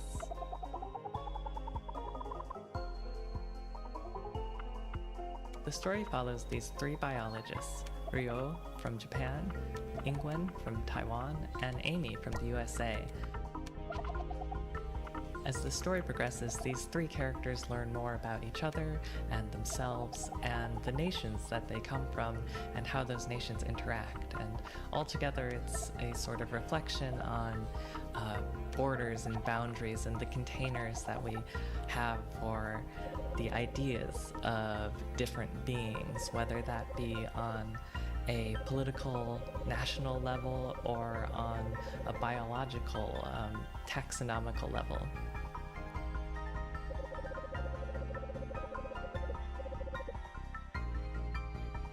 When I think of diversity, I think of a divestment from the large, the corporate, the capitalistic, and a reinvestment in ourselves, in the people around us, in the small, and in the things that speak to each one of us, whatever that is, for whoever we are. I think that a culture of media that seeks to create the largest possible properties to command as much of the audience as possible is a sick media culture that can't possibly be truly diverse, pretty much by definition. My hope is that Melis and I can be two of many people who have the opportunity to create in ways that excite us and interest us and speak to us, and Stephanie is part of that. Thanks so much for watching today. If you're excited about Stephanie, there is a demo currently available on Steam, and the game itself should be released Q4 this year. Thanks. I'll spend my days as a spirit, floating through. I hope I find my peace of mind. I'd swap nothing out of my heart, or try to find the light in the dark. Fly around the world, make friends on the way, and maybe you can find your fate. When the weight of the world is on your heart, I wish you well, and every single person that was rude to you, I hope they're doing better than they were back then. Cause it's all just different things that motivate the constant hate. I just wanna have a smile upon my face. Oh, oh, oh, we can swap spirits in the afternoon. Oh, oh, oh, we can swap spirits in the afternoon. Oh, oh, oh, we can swap spirits in the afternoon. Oh, oh, we can swap spirits in the afternoon.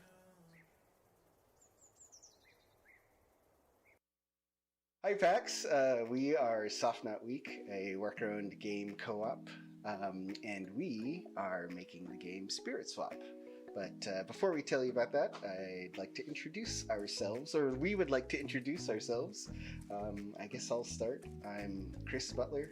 I'm a co-founder and also animation lead on Spirit Swap, and I'll pass it on to Ginny. Yay! Hi everyone, my name is Jenny. I am a co-owner of Softnut Week as well as the lead producer, and I also dabble in marketing and community as well. And I'll popcorn this off to Marky. Hi, I'm Morgan. I'm one of the co-founders of Spirit Swap and co-owners. I'm the lead programmer on Spirit Swap. And Rajan.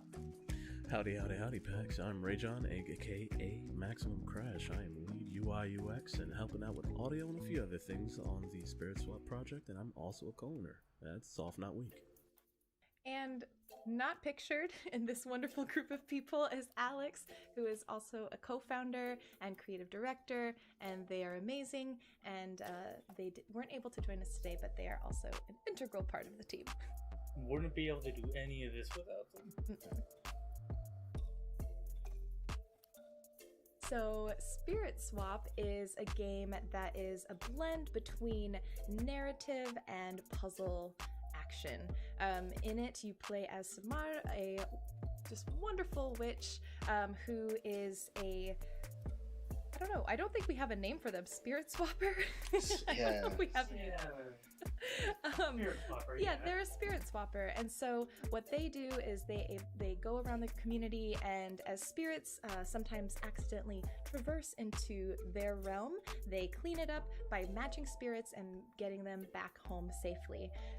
The game is all about just hanging out with your friends, dating your friends, and swapping spirits and just having a good time.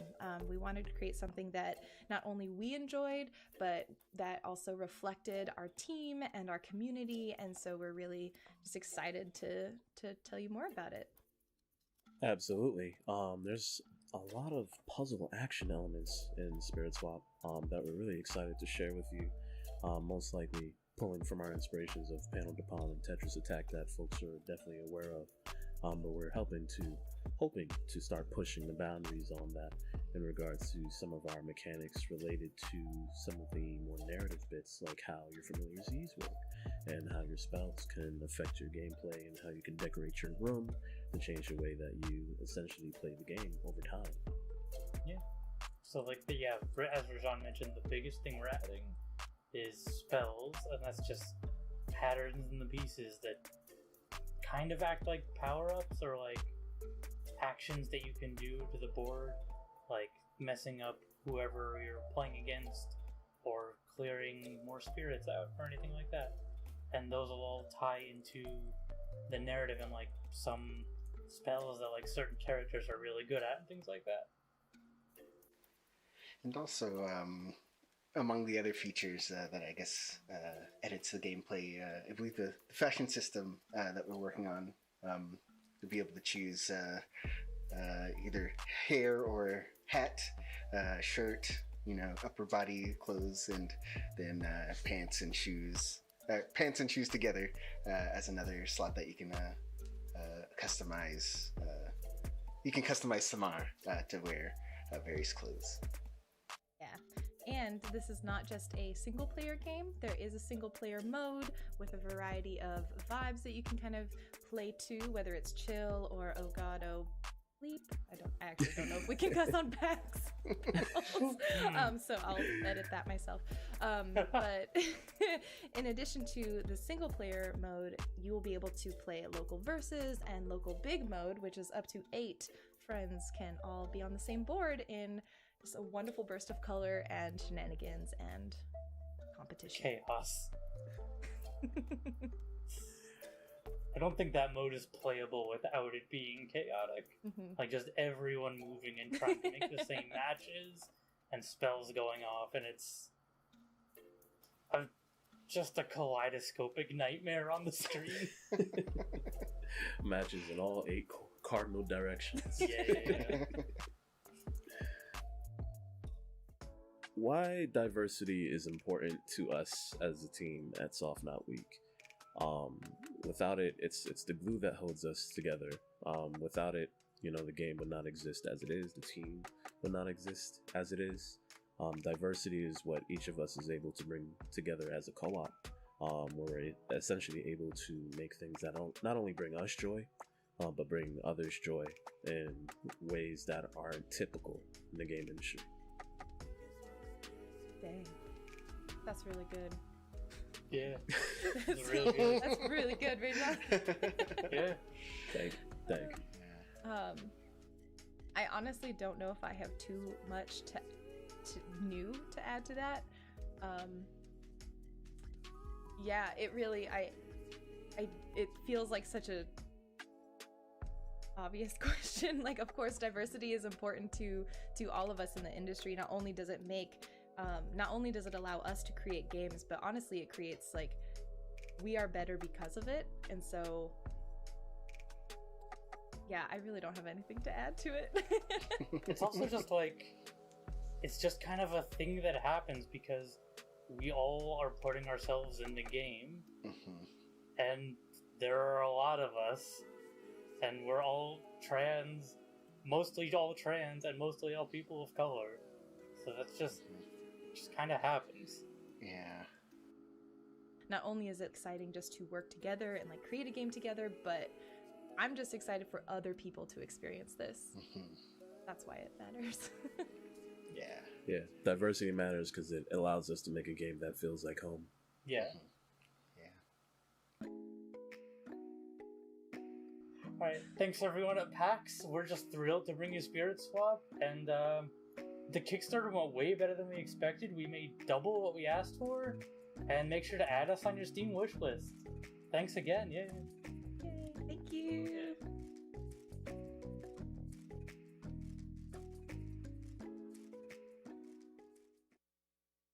Welcome to Palm Mall. We're proud to welcome you to your home away from home. Grab some friends and head down to Waterson's, where you can shop till you drop with the best deals in town. Visit the world-famous Paradise Cinema, featuring wall-to-wall screens and unparalleled sound, and have a blast with the whole family at Luna Dreamland, featuring our newest, most wildest attraction, the Hall of Mirrors. Our courteous staff is here to serve you at all times. After all, only the best for our guests. So much variety, so much style. What are you waiting for? We can't wait for you to come visit us. Palm Mall, a place to relax, a place to explore, a place to dream.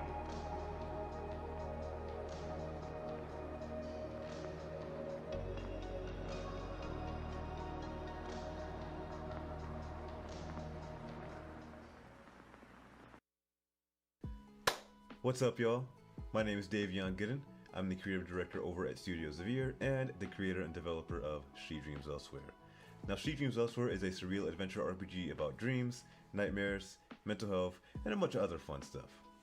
You play as Thalia, and you're in a coma. You have to figure out how you got in a coma, find a way to wake up, confront your own inner nightmares, and just have a pretty bad time the entire way. It features a simple but strategic battle system inspired by Persona, Earthbound, and other RPG classics.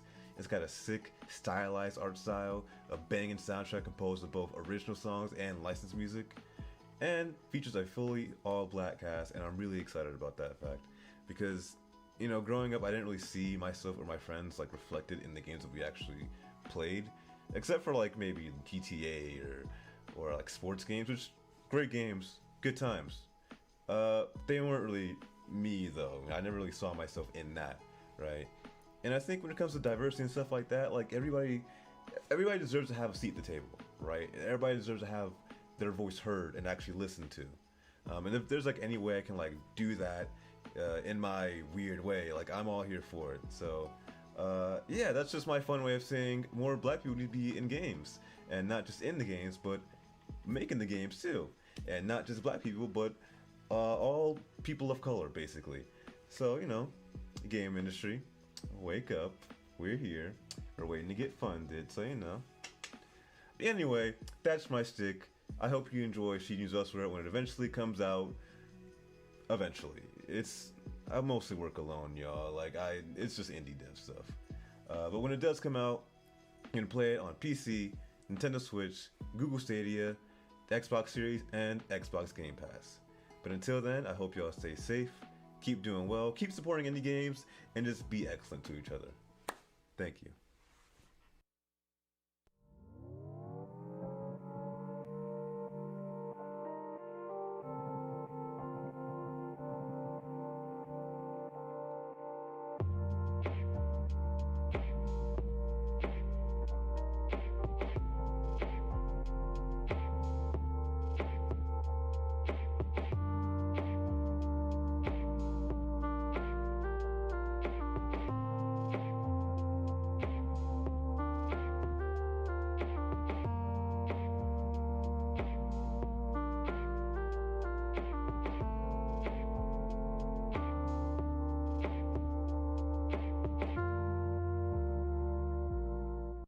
Hi everyone, my name is Inla Launders, my pronouns are they, she, and I'm the lead producer of the popular visual novel, Validate Struggling Singles in Your Area. Hello, my name is Sohan Salgado, they, them. I'm the head writer and editor of Validate, struggling singles in your area. My name is Kevin, no last name given, he, him, and I am the audio engineer and lead composer for Validate, struggling singles in your area. And today I am joined by my other two head developers to talk to you about Validate and what diversity means to us. So, Kevin, tell them about Validate. Validate is a visual novel where you take the role of one of 13 We have an Italian characters in their attempt to go and try and find love with the other 12. Yes, sir. We started Validate in February of 2020 when we decided that we wanted to launch a game because we wanted to play a game that has people as playable characters that look like us. We wanted to emphasize that people of color can be in visual novels, and as well as find, romance, and then discover the truth about romance, sexuality, gender, etc. But we're not here to talk about Validate entirely. We're here to talk about diversity. So Solange, what does diversity mean to you? Diversity is a complex thing to me, but basically it means giving people that look like me, the opportunity that people on a little lighter side get. I want to make games too. I want to write too. I want to have it just as easy to get into the creative industry as those people. You know what I'm saying? Equal rights, black and white together. Yes, no that is diversity. Diversity to me is basically, like Solange said, having people from many different backgrounds and not just your typical white male background or white woman background. We wanted to explore more than that. We wanted to explore what it's like to be a person of color in New Jersey, and trying to find love, friendship, and just the realities of dating as a person of color. Right, Kevin? Yeah, I think that the diversity that we're going for is not only diversity in appearance, it's diversity in life, it's diversity in background. It's a ton of different people from different walks of life, the sorts of which, you wouldn't usually see in a video game, or lower class, middle class backgrounds, other ethnic backgrounds that have their own traditions, their own belief systems, their own ways of seeing and interacting with the world. A lot of things that you don't usually get with games that have very singular focuses on a very singular type of protagonist.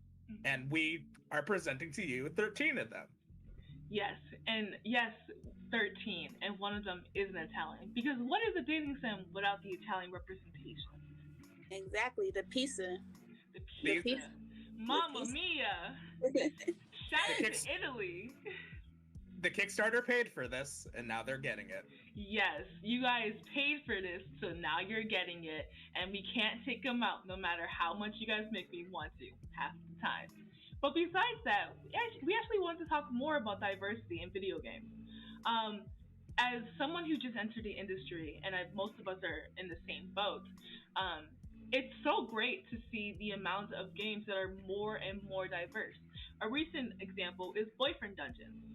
You get to play as a character, and then you get to date all of these different characters, and their cast is pretty diverse. With Validate, we want to promote diversity in games. We want people to see Validate and be like, hey, I want to make a game like this, and then see that Validate is a success so they can actually do that. We're lucky in that the visual novel front of the games industry, especially the indie visual novel front, the Western indie front, has been very good with diversity as of late. We're watching our little homegrown community that we have been so graciously invited to be a part of start to reach and strive for higher and higher heights, telling more and more interesting stories. Shout out to Boyfriend Dungeon again, who just got a very successful launch, so I've heard. Yes, Boyfriend Dungeon is a lot of fun, but it's not just Boyfriend Dungeon, it's Love Shore, it's Spirit Swap, it's a bunch of our other sister games who have really been pushing for more diverse stories. We feel as that the gaming community and just how people see gaming in general is changing, it's shifting, it's becoming more positive and becoming more common to see people of color as main characters and as playable characters. Yeah, because if we was going like way back some years, you couldn't see nothing like this. You couldn't see all these games coming out with the diversity. We got games coming out, you know, all races, all genders, all sexualities. It's we just in a different era right now. It's phenomenal.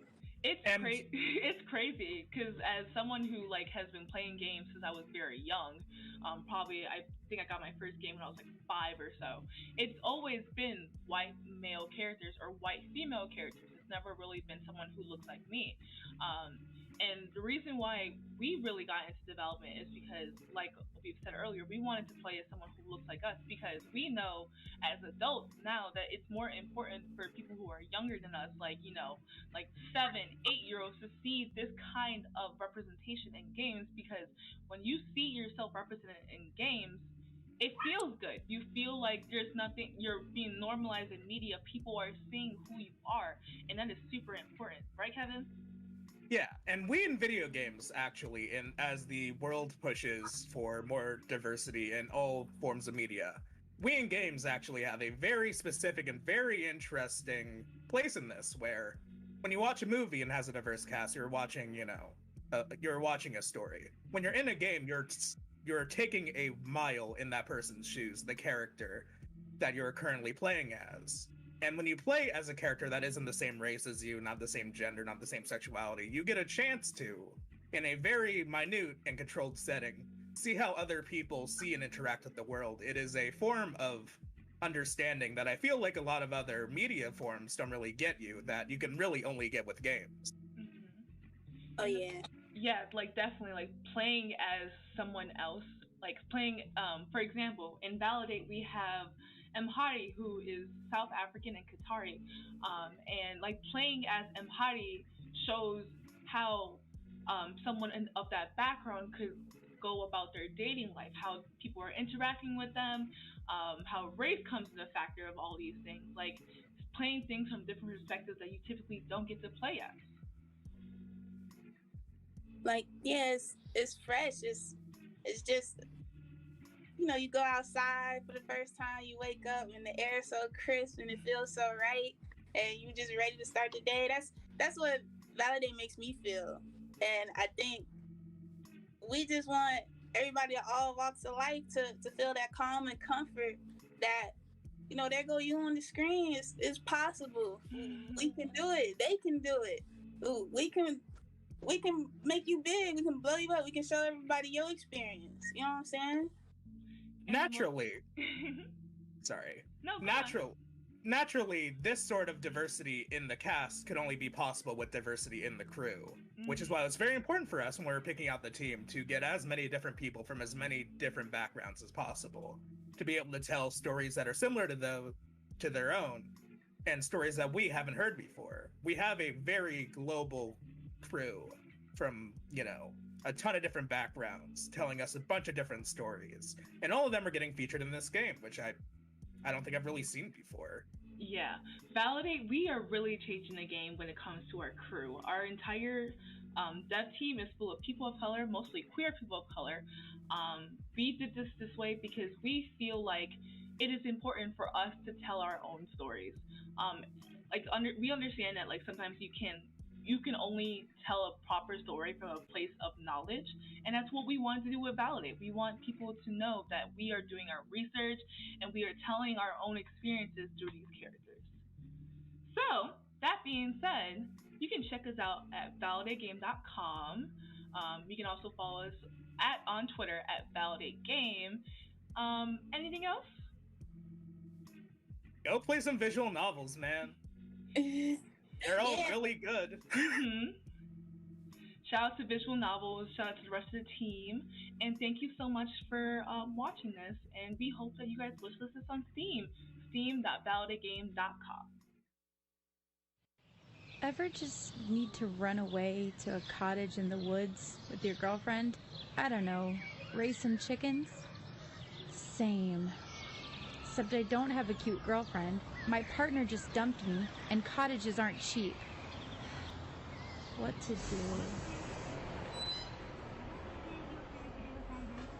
impulsively move and start over. Fernv. Sure, weird way to spell that. Start therapy. Work at a tea shop. Make friends. Be friends with me. Please be my friend? Friendships can't be forced on people, Sarah. Life isn't a video game. But that would be so much easier.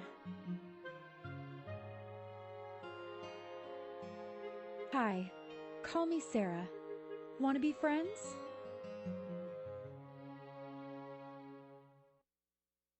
Hello, I'm Alana Lanier. I'm the founder of Team Toad House and Toad House Games. Team Toad House is a self-care clubhouse associated with Toad House Games, and Toad House Games is a visual novel indie game studio. We make games that center around mental wellness, and we like to tell stories that aren't typically told in mainstream games. Our main game currently in production is called Call Me Sarah. Sarah is C-E-R-A, and it follows a woman who moves to a new town and starts her life over and is trying to make friends as an adult, which we all know can be kind of tricky. It incorporates tools that are taught in therapy for those who don't have access to therapy. Not that we're therapists, but things that we learn we incorporate into our games. And it has a diverse cast of mostly LGBT characters. We use cultural consultants and sensitivity readers in every single one of our games, and we take their advice very seriously. Call Me Sarah also has 4 vignettes associated. The vignettes are shorter games, about an hour long each. The vignettes take place about a year before Call Me Sarah, and they follow characters and locations that you'll meet and discover in Call Me Sarah, so you can kind of know the characters before you play the game. And since Call Me Sarah is a game about friendship, knowing the characters and knowing how they react and their likes and their dislikes will help you play Call Me Sarah. So you don't need to play the vignettes in order to play Call Me Sarah, but they certainly will help.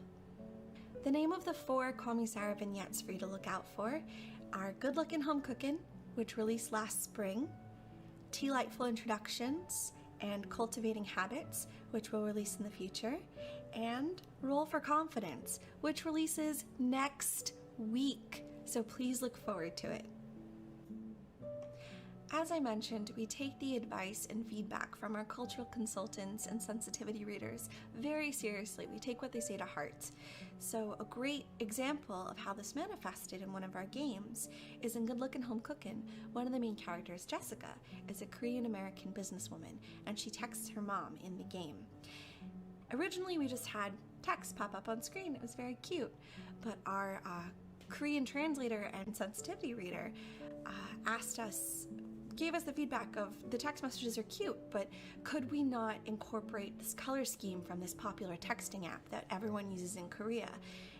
She said that it would be really cool to see in the game on screen what she sees every day when she texts her mom. So the color scheme is that blue and yellow that you see in the game.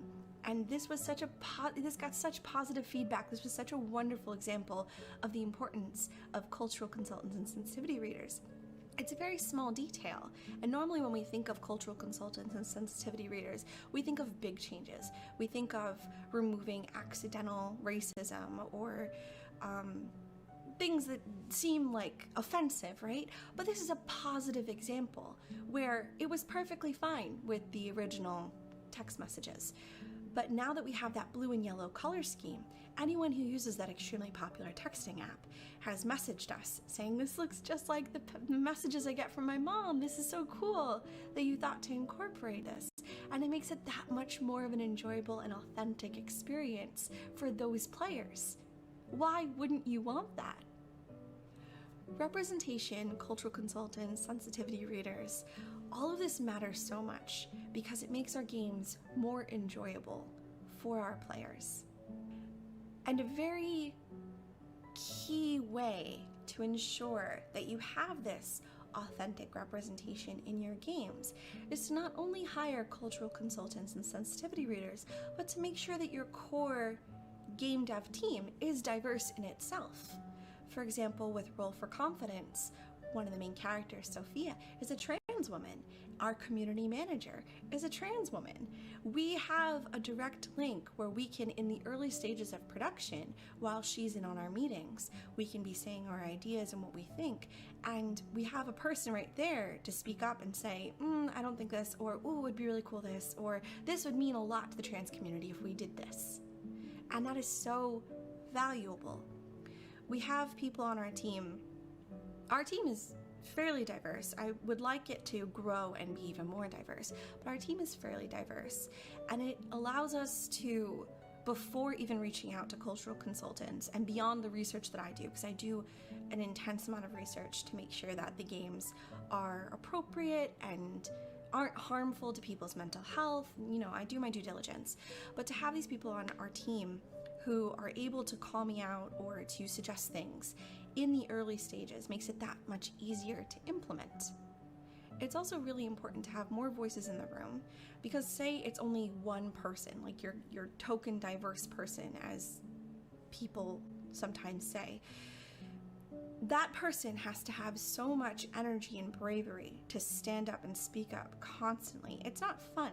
But if your whole team is diverse, that means you have another person advocating for other people. So it doesn't always have to be, for example, I have mental illness. So on my team, other people could also point out mental illness stuff, as opposed to if I was on a more, let's say, homogenous team, I would be the only person, the only advocate saying, hey, can we not call the only woman character crazy, or whatever they're doing, or can we not put this horror game in an insane asylum for the umpteenth time, please? Could we not? It's exhausting to constantly have to advocate for yourself and to constantly have to, especially when it's about you and stuff that affects you. There's a lot of emotional taxing and weight there. Having a diverse team ensures that that is not only on one person, and that we as a group are looking out for each other and we are improving our games. I think a lot of people look at the optics of a diverse team and don't realize how much it improves your game. Not only the process and the production and the actual process, like the making of the game for the people on the team, but the game itself is a better game with more diverse voices creating it. And obviously, for what I don't know and for the other details, we bring on people and we do our research and we make sure that it's done right. Because why throw a Muslim girl into your game if you're not going to have Muslim gamers identify with her? So an example of what this looks like is when we were making Good Lookin' Home Cookin', Amira went through so many iterations.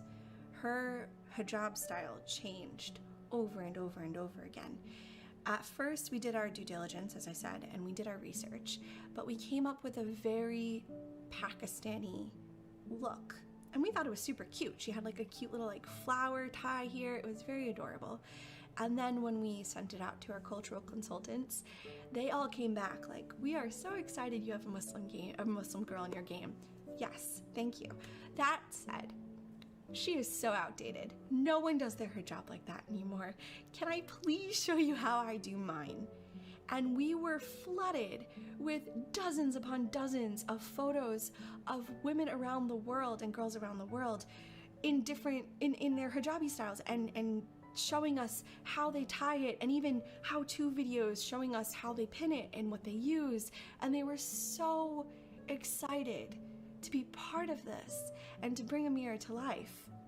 So we took all their photos into consideration, obviously, and we readjusted Amira's design, and then we sent it out to another group and we gave her backstory, and we were hoping that they would be super excited, which they were, but then we got the feedback of, she looks like she is freshly out of Pakistan.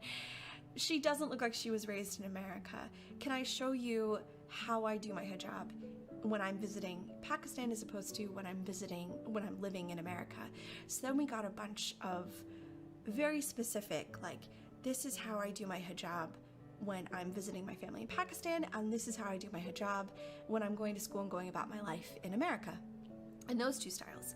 So one that stands out in particular is we had one case where her style, it was a woman who lives in Boston, and she explained that her hijab style when she was in Boston was slicked down to make sure that no one could pull her hijab off her head. So, this was a game design choice. As a game developer, I want people to feel cozy when I play my games. I want them to feel seen and understood and loved. And I didn't want that detail. So we made the choice not to slick it down so much that a girl who wears hijab would look at it and go, oh right, she's doing that to protect herself. But an Americanized style of a Pakistani style hijab that's fashionable and attractive, but doesn't bring up those ugly feelings. And that's how we got Amira's style. And it took 3 months and money that indie games tend to not have, and dozens upon dozens of volunteers, and hours upon hours of work with our lead artist Heather Gardner and myself. And I could not be more proud of that character design. And I think it's a very important example of how throwing a diverse character into your game isn't enough. You really need to do better. That said, if you'd like to support Toad House Games or Team Toad House and what we do, Call Me Sarah is currently wishlistable on Steam. Sarah is C-E-R-A, like a triceratops. We have Roll for Confidence coming out in a week, like I said. That will be on itch. Good Looking Home Cookin' is currently available on itch, teamtoadhouse.itch.io. And we have 2 other vignettes coming out later this year, so please look forward to them. Thank you for your time. Thank you so much for watching. I really hope you enjoyed the showcase of these amazing games that are so effectively promoting diversity and inclusion within the gaming space. If you would like to learn more about GGP, you can find us on our website at gamingpros.org. Again, I'm MMA Lee. You can find me on Twitch or Twitter at MMA Lee, and I would like to thank GGP for this opportunity, and I hope you all have an amazing rest of your days. Goodbye!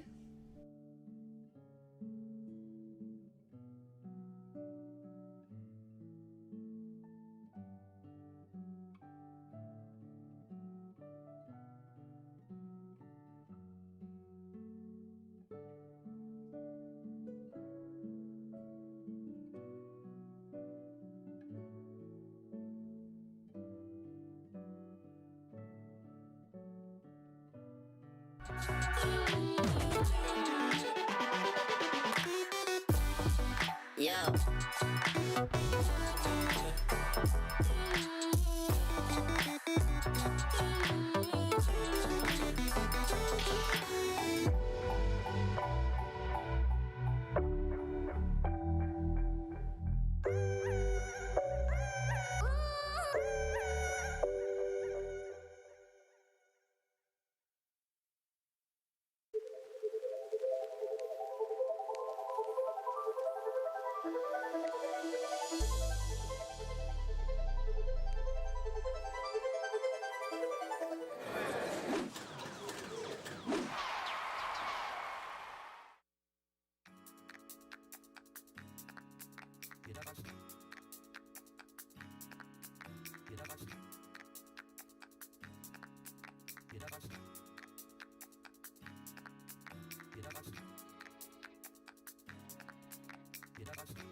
Welcome, everyone, to the Maestros of Video Game panel at PAX West 2021. It's so exciting to be here. I'm Emily Reese, and I host a podcast called Level with Emily, where I interview people who make audio and video games, primarily composers for video games. And today we have 5 fantastic composers that I'm so excited to see face to face, sort of.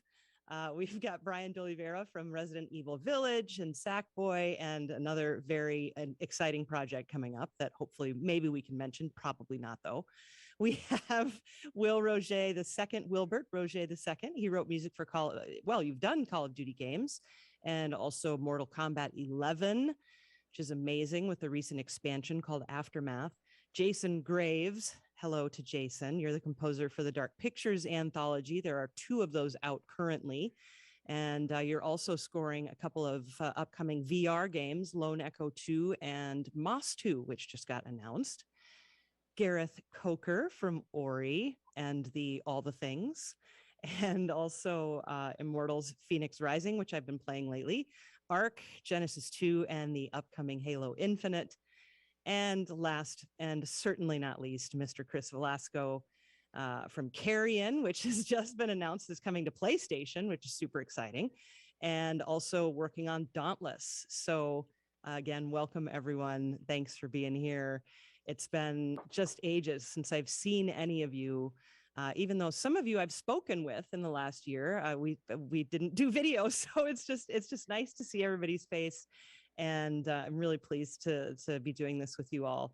And, you know, you're all composers that are accustomed to kind of working on your own. So it's pretty obvious that a lot of your workflow probably didn't change too much or your day to day, but, you know, I'm just kind of curious how you've been and what you've been up to since everything's gotten so as the way it is now. So I don't know. Will, let's start with you. Sure. Yeah. I mean, it's honestly, the whole pandemic didn't really slow things down at all. If anything, it's accelerated quite a bit. I know that there's a lot of content being made right now, and I'm very fortunate to be working on a lot of it, which I'm very grateful for. I'm wrapping up anew The Distant Light, which is an indie Metroidvania that I've been chipping away at the last several years. And I also just finished season 5 of Call of Duty Mobile. And then unfortunately, at the time of this recording, I can't speak about any of the other projects that I'm working on, which is kind of a bummer, but it's a lot of very exciting stuff. And I'm dipping into some new kind of horizons for my musical style with a lot more musical sound design and use of synthesis. So I'm very excited to announce that once we're, at that point. Yeah. Chris, how about you? Since I see you taking a big drink of water, what have you been up to? How have you been? Yeah, under the circumstances, pretty well. Just like Will was saying, the pandemic has not seemed to affect the game industry. If anything, after kind of an initial hiccup, it's been booming and it's been business as usual. Really, I did move, so I'm in my new studio now, and yeah, I think the only difference for me is I never left my house and studio before, and I'm still not, except it's different when someone says you can't, then suddenly you're like, I gotta get out of here. Yeah. Where are you gonna go? I don't know, nowhere, but Yeah. So, Will, you moved. Chris, you moved. I moved. Did any of the others of you move? Jason moved. Jason, how have you been? What's new with you? There seems to be a theme, but the game industry, I think, is the one industry that took an uptick in popularity when movie and TV, literally shut down for months. I thought that I had a pause in work and moved out of my studio because I'm building a new one. This was a year and a half ago. So I'm coming to you from my master bedroom. I'm just in the corner. It was supposed to be for like 2 months because we were going to build a studio, and then COVID hit and everything got put on hold with like construction and trying to find materials and all that stuff. So a year and a half later, work like tripled, and I've been doing it all from my bedroom, which is totally fine. And the studio's like a month from being finished. So I'm going to move again, probably in September. Yay! I think that's probably good news. So congratulations on that. Definitely. Yeah. And Brian, tell us how you've been, what you've been up to. Yeah, I've been lucky because I do happen to have a pretty big studio. We have like 5,000 square feet. So me and my sort of small team, it was our refuge, and we managed to keep sanity between all of us, just keeping busy. And yeah, we, like everybody, like all you guys, we were busier than ever, and it was kind of like a Zen training. It's like, okay, we can leave the house, we're going there, we do our thing, leave, but it's worked out really well. I managed to also not only do the usual projects, but I started a whole new sort of side thing where I'm creating my own virtual instruments, but they're their own thing. So it's been busier than ever, as everybody. Yep. Yeah. Common theme. I love that. It's a great one. Yeah, it is. Well, Brian, let's just Gareth. It's all good. I can actually give you an alternate answer though. So the day Ori and the Will of the Wisps came out, was pretty much the day everything shut down. Like it came out March the 11th of last year. And purely on a largely selfish and personal level, the shutdown could not have happened at a better time because I needed the time off, like after finishing that game. So I basically had a month to like 6 weeks to myself because there was an adjustment period. I know everyone got busy, including myself, with games, but I think we're probably all in sync in saying there was an adjustment period while all of the respective companies that we work for transitioned to work from home. And then it was like, all right, back to work, everyone. And we need music more than ever now because everyone's at home playing video games because there's not much else we can do. But I was personally appreciative of like being able to take like 4 to 6 weeks off. Because also in the prior 6 months, I was working on Immortals. We had a first Halo recording session. There was an Arc expansion coming out, and it was just like a lot of things coalescing at the same time. So yeah, a little break is always nice, but now it's like got to keep pumping out the content.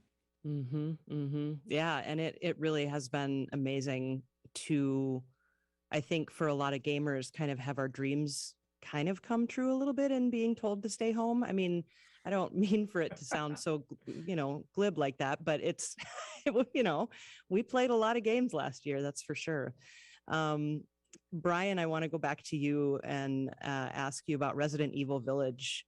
You all know by now I can't play scary games. I always want to.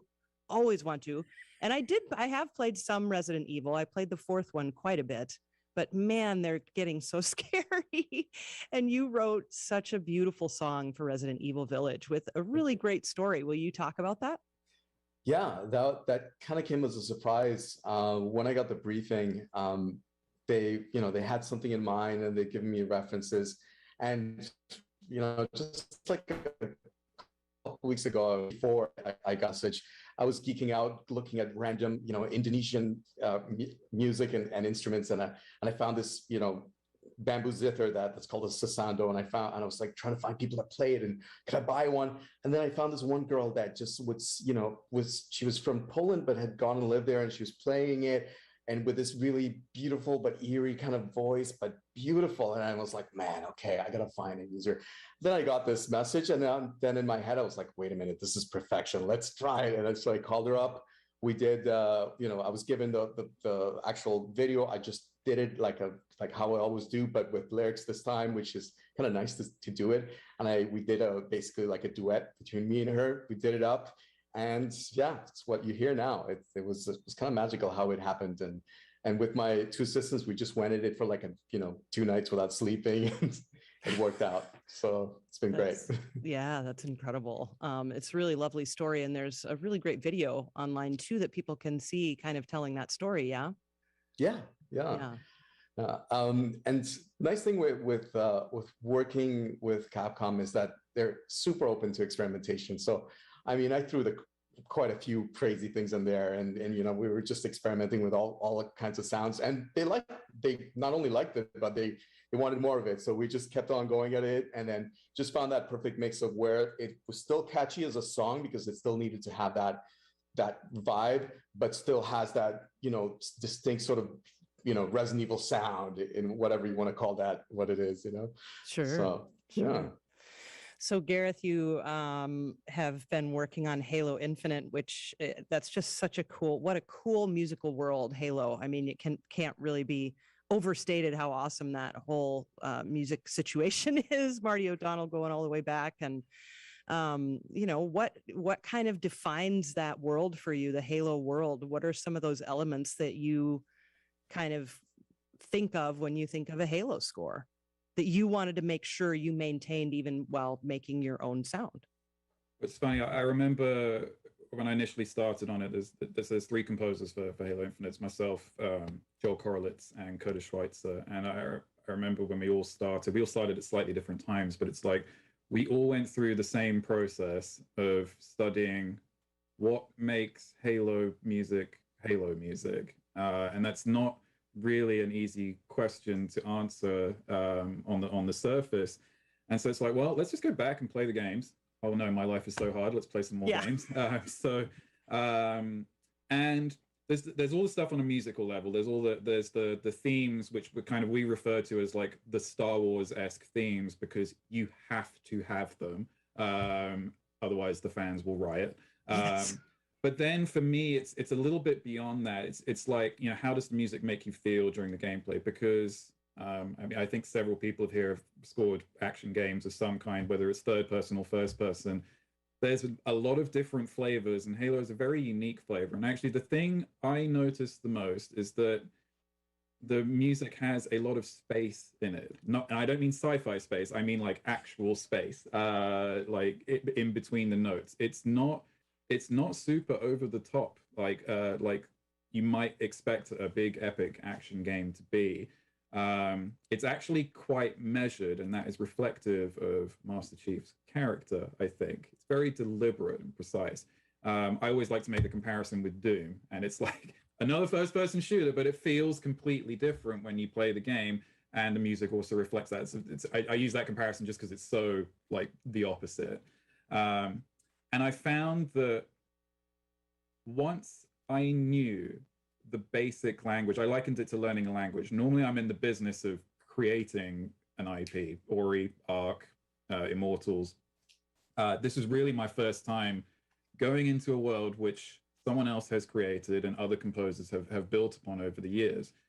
And I'm like, I really need to spend time like learning this language. And only then, once I feel like I'm reasonably fluent in it, can I like have the confidence to actually do my own thing on it.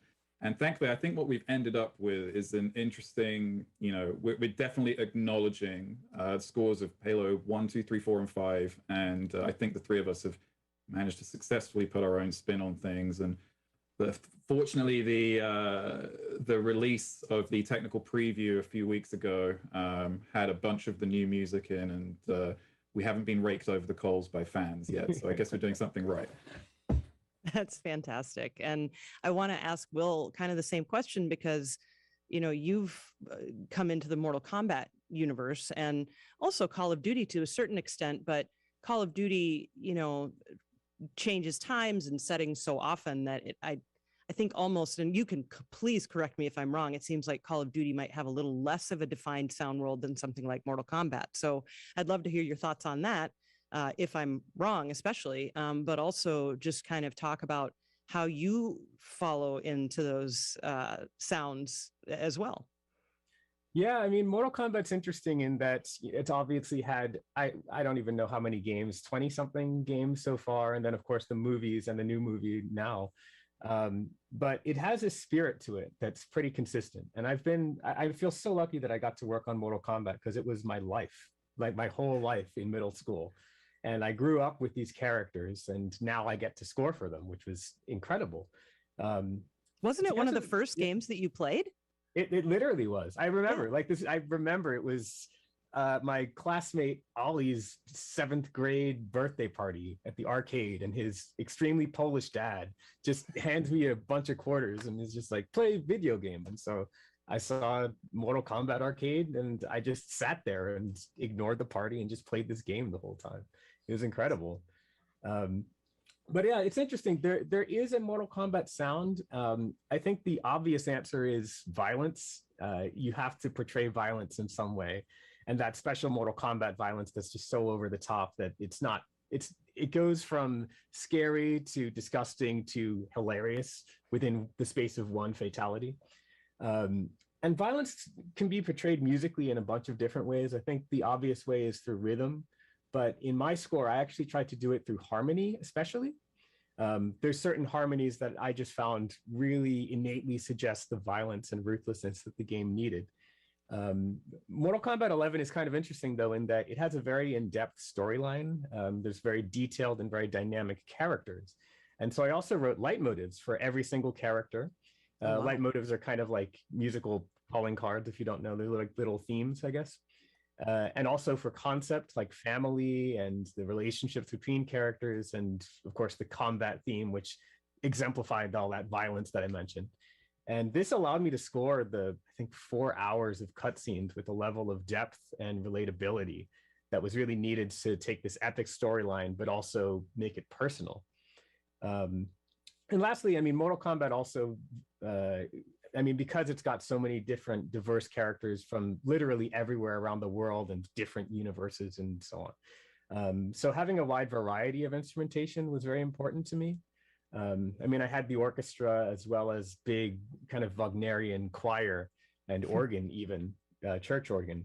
But it also featured lots of solo world instruments from, I think I had 4 continents represented by all of the soloists and vocalists that I had performing on the score. And then, of course, a lot of like very gritty synthesizer use, again, kind of portraying all of that violence. Sure.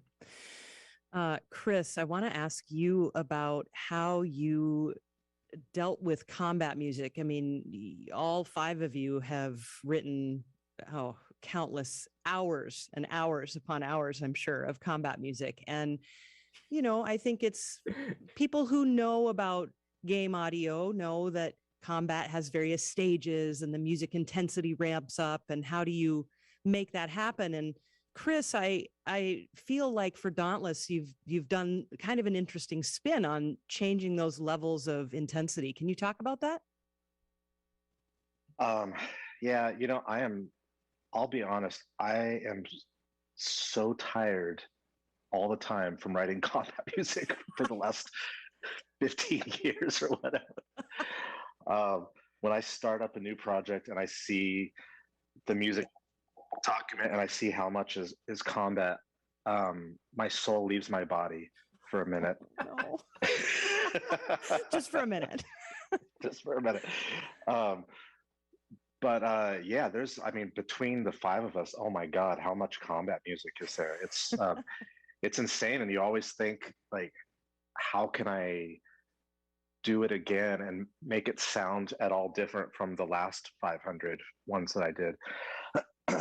And so, yeah, Dauntless is interesting because I started on that game like 6 years ago, maybe even longer than that, 6-7 years ago.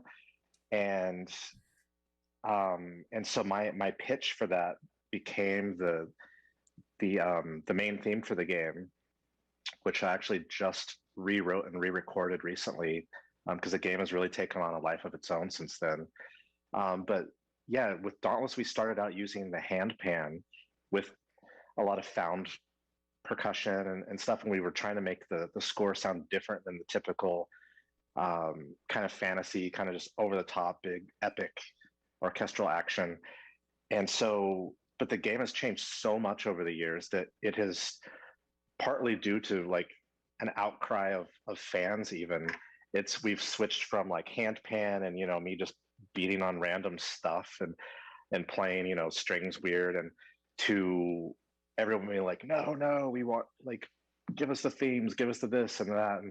And so yeah, now it's kind of straightforward action adventure, and I write a theme for each new behemoth in the game that you have to fight. But yeah, it's not super interactive, but as you're fighting these creatures, they just kind of go from normal combat, and then if you piss them off, they get enraged, and then if you piss them off even more, they go in this thing called aether states, and so the music changes for that. And the way I found that worked best is to just change the key and change the meter, and that, I mean, of course, it's a brand new piece, but just having something subtle like that combines kind of perfectly with the preceding track seems to kind of mix it up enough in Dauntless that it feels like the music is following the action. And did you feel like that made it more enjoyable? I mean, I know that you enjoy writing music no matter what, but did it make it a more enjoyable process to deal with it in that way? Yeah, and the bulk of the Behemoth music has been written over all these years. I'm still, it's kind of a live game, so it gets an update every month or every couple months. So I'm constantly writing music for it. Nice. And yeah, it's I only have maybe 3 to 4 behemoths a year to write for, so that's enough space where you can kind of like calm down and be like, okay, I got this. That's great. Jason, you're gonna be the one we talk to about VR today, because VR, 3D audio has existed long before VR was a thing, and a lot of people misunderstand that concept. So, there's some debate as to how much a composer's job really changes with VR, but there are really great examples of how it has to. So, Jason, I'm just kind of curious what your thoughts are on writing music, since you've got Moss 2 that was just announced and Lone Echo 2 both being VR projects. Well, first of all, I love both of these games because they're so different from each other. Yeah. And it's literally, Moss is like a tiny mouse in a forest with little creatures, and Lone Echo is a woman and a sentient AI android in space, like around a moon in Jupiter or something. I mean, they couldn't be further apart from each other. I've been doing VR since, I think, Oculus first launched, I worked on the like the free starter kit that came with all of the things.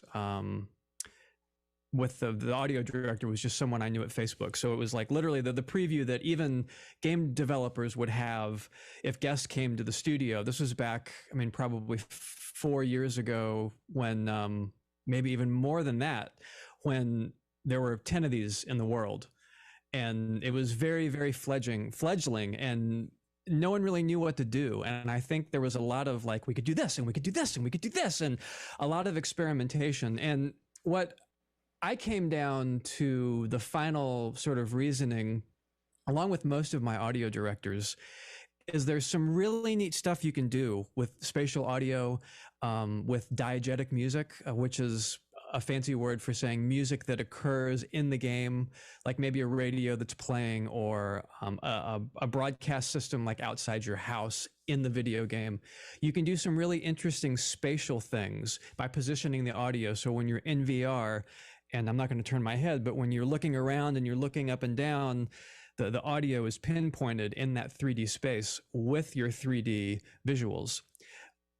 With the music, it tends to get a little distracting, just because most of the time, and I think all of us would agree, probably 99% of our work is writing underscore.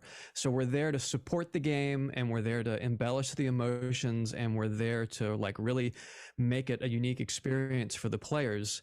And even if it's featured, it's not really called attention like on screen. You know, you're not running by like the recording studio with the orchestra there. So usually treating it as if it were non-VR in terms of music is the most straightforward way to go, because also your team, your audio team, is doing all this other crazy stuff with all the other audio, and there's interactive this and spatial audio that and 3D immersion with this, and it's crazy how much stuff you can do now in any game, but especially in VR. So usually I'm just focused on my normal thing, which is what's special about this game? What can I do that makes this music completely unique?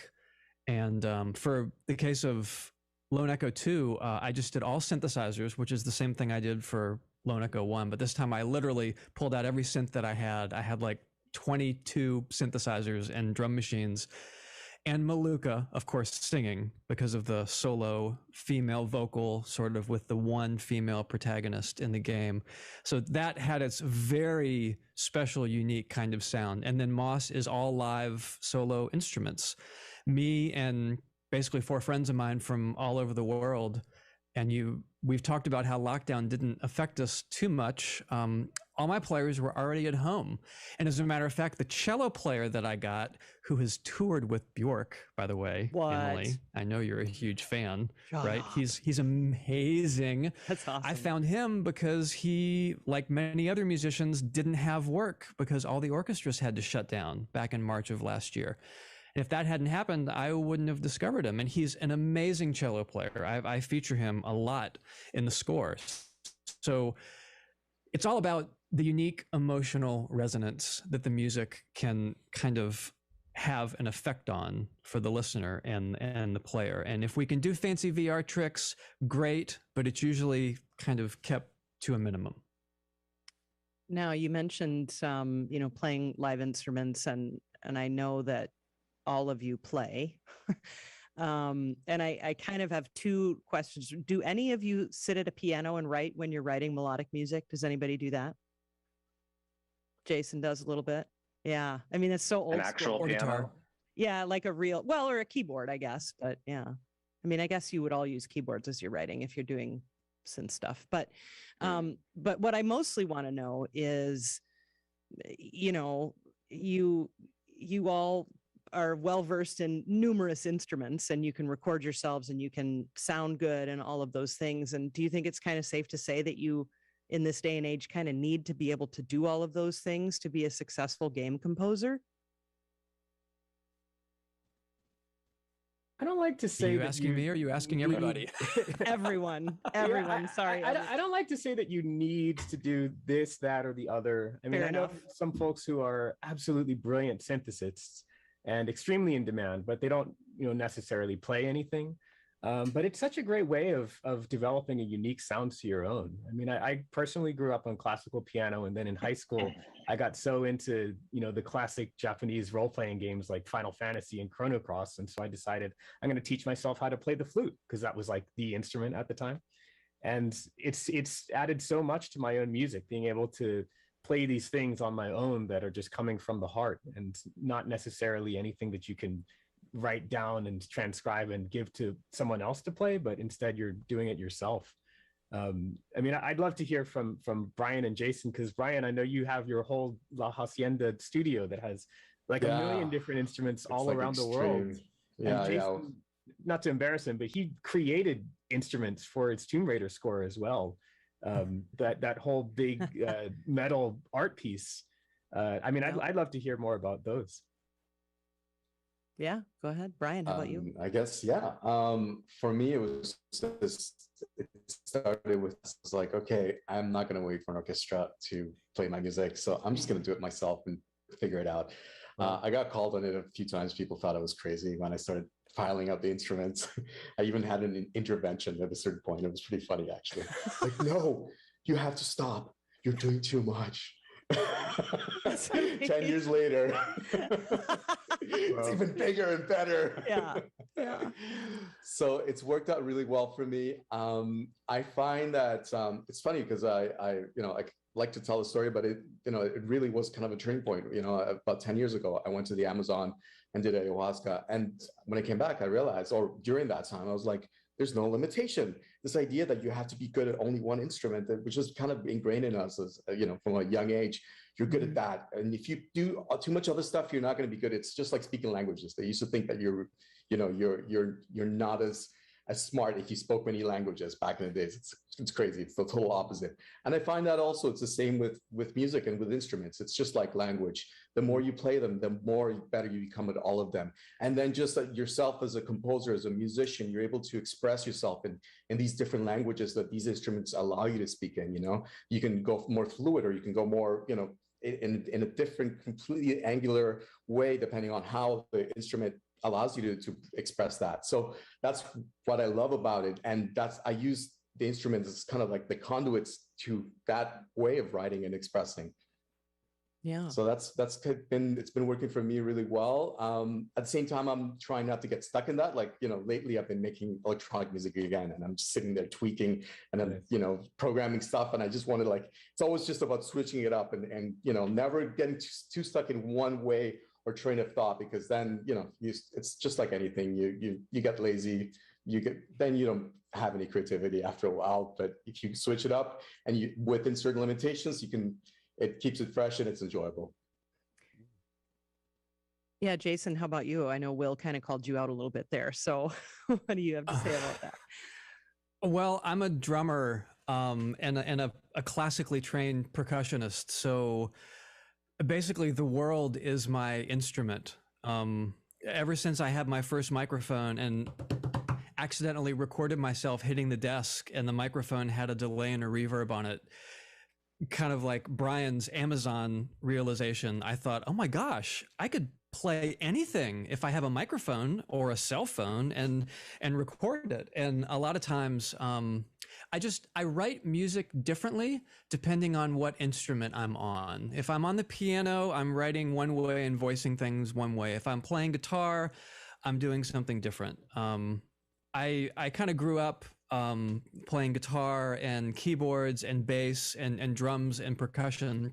So that really translates to most of like the band instruments, like in terms of kind of the root ensemble of things.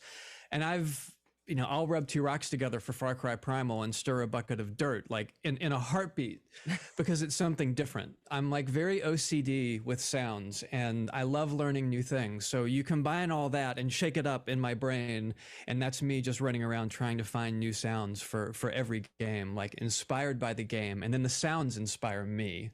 That's how I like to work. Yeah, I did actually something super similar, Jason, for Carrion. The creatures, this blob, this never-ending eating machine, and I wanted a unique sound for that, and so I made myself a whole library of slime. I just recorded a $2, store-bought piece of slime that at the time, like, kids were really into slime, and my good friend, his kids were like, "Oh, look at what I made, it's slime." And it's like, oh my God, that's the sound of carrion. And yeah, we spent just an afternoon like taking this squishy slime and doing rhythms with it and just throwing it against things and just, squish. And like half that score is my contact slime library. It was like slime Awesome. was your muse. I'm just going to be contrarian again. Please. I'm clearly going to be the contrarian today because I do like performing, but my thing is I'm like, well, someone else can probably do this better than me. And the chances are I probably know someone who can do it better than me.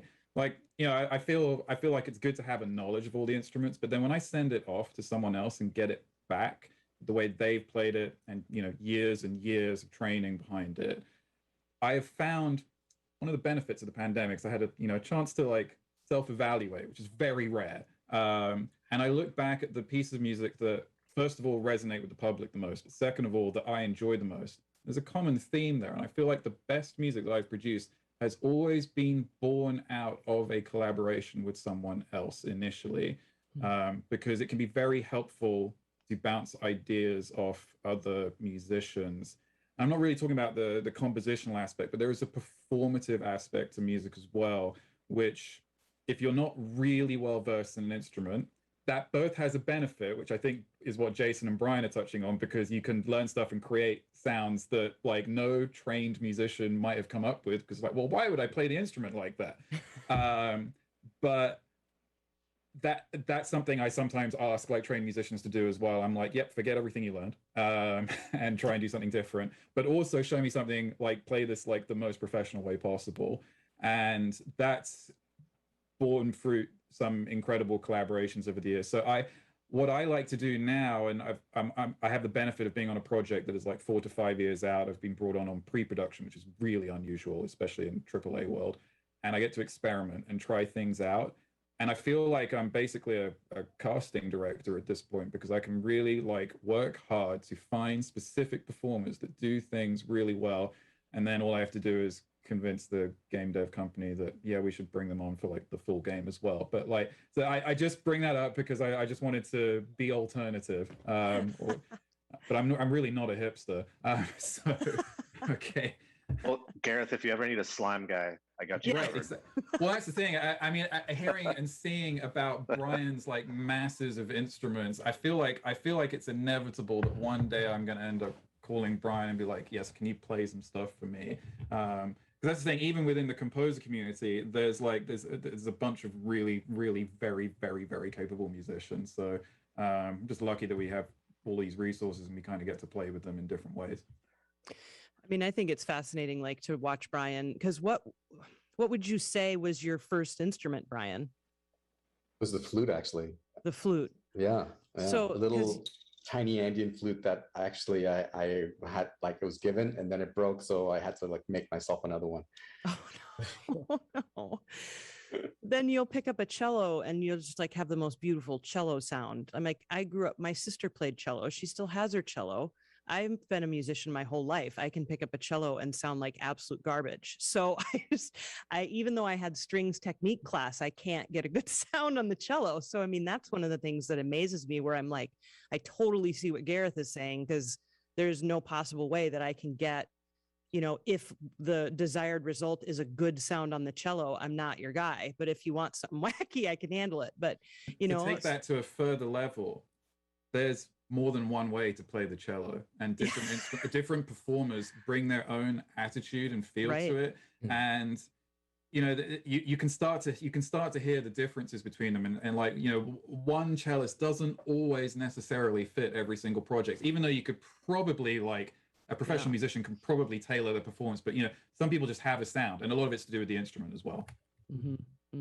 Yeah, the instruments with the way that who you've learned from, the style. Like for myself, I started playing Baroque cello, and then I shifted to Indian, and then I did classical. So whole other journey. So when I play, I think of it, very differently, very fluidly. I don't use a lot of vibrato on purpose, even though now I can, but it's, there's a very specific way or voice that I've, I play cello. But, the cello is crazy, good example, because it is probably one of the hardest instruments. I had to like wake up at 5 a.m. and practice for a few hours before I go in the studio for like quite a few years before I got to an okay level. Yeah. And I suppose if I practiced. Brian. Go ahead, Chris. Oh, Brian, I'm curious, because this feels like something you would have. Do you have one of these guys in the studio? It's a Kangling. Which one is that?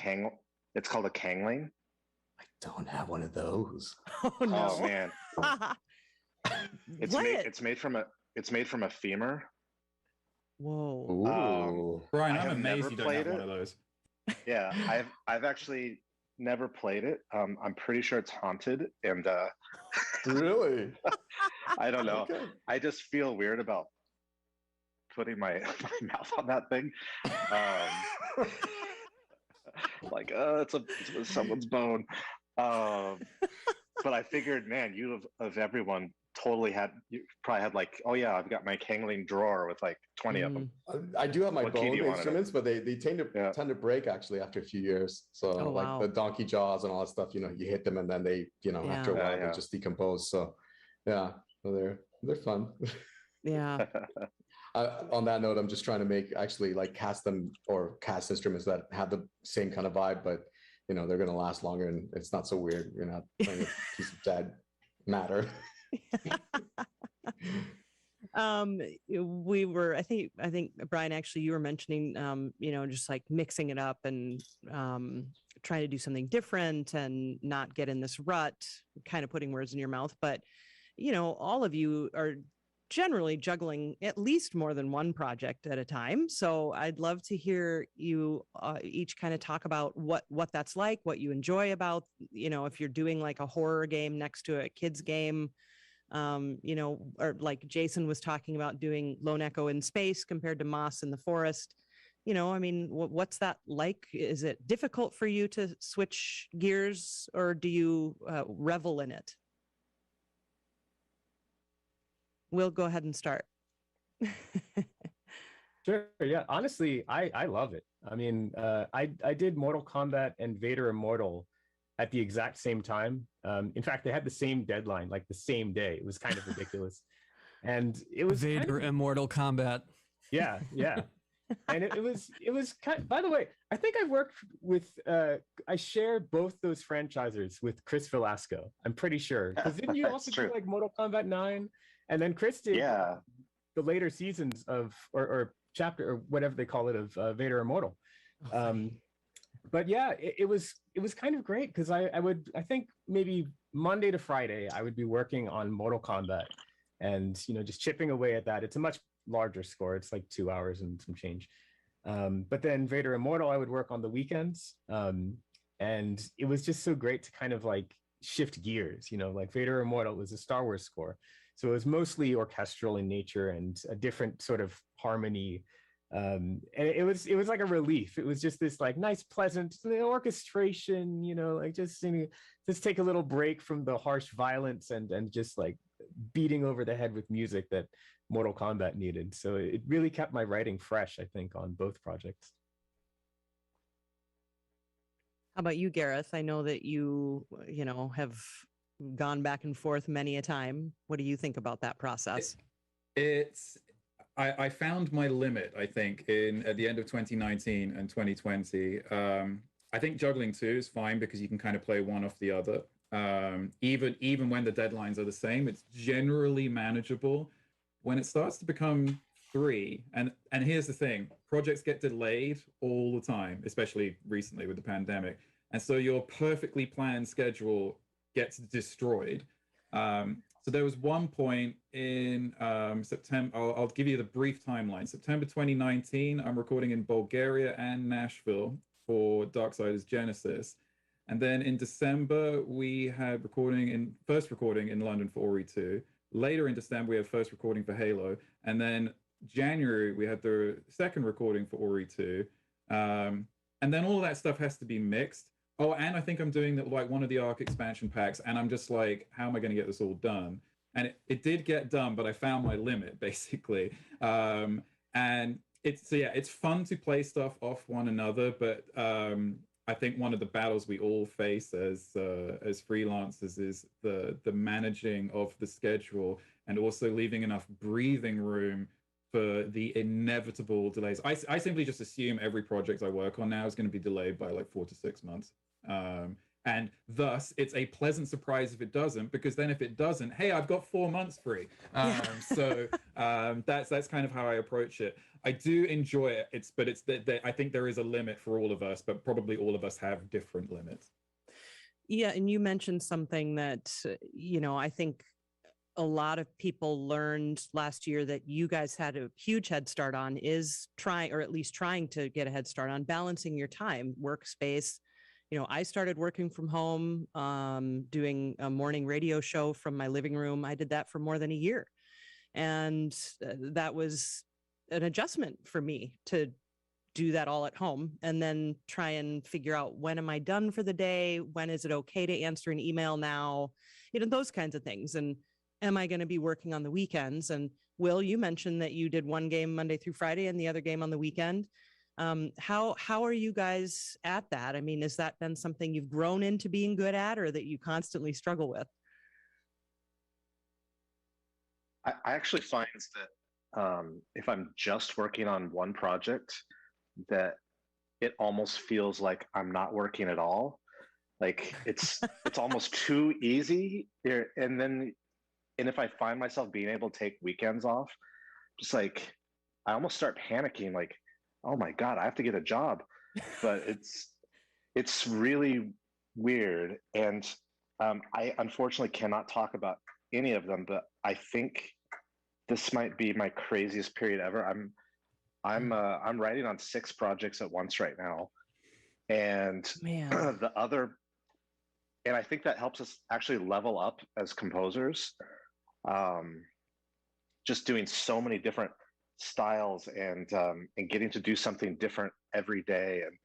And whoops, come back. My battery is like, I'm running out. Yeah, for me, it really makes me a better composer, actually. But I think the trickiest part is not just burning out, but also making sure all of your clients feel like they're number one. Because you don't want to ever go to somebody and miss a deadline and be like, oh, I'm sorry, it's because I was working on this other thing. Like that's complete bullshit. Like you've got to really, if you can't schedule yourself to be able to take on that amount of work, just don't even try, because you're going to start burning bridges, and that's not good for you or them or anyone.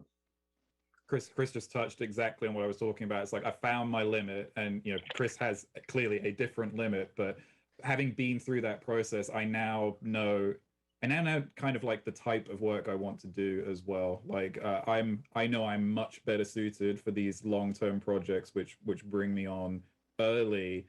But not every developer is willing to do that. But getting that kind of flexibility kind of gives me the space to do things over a longer period of time. Because I did have that period where it was like, right, you're on the project and we need 2 hours of music.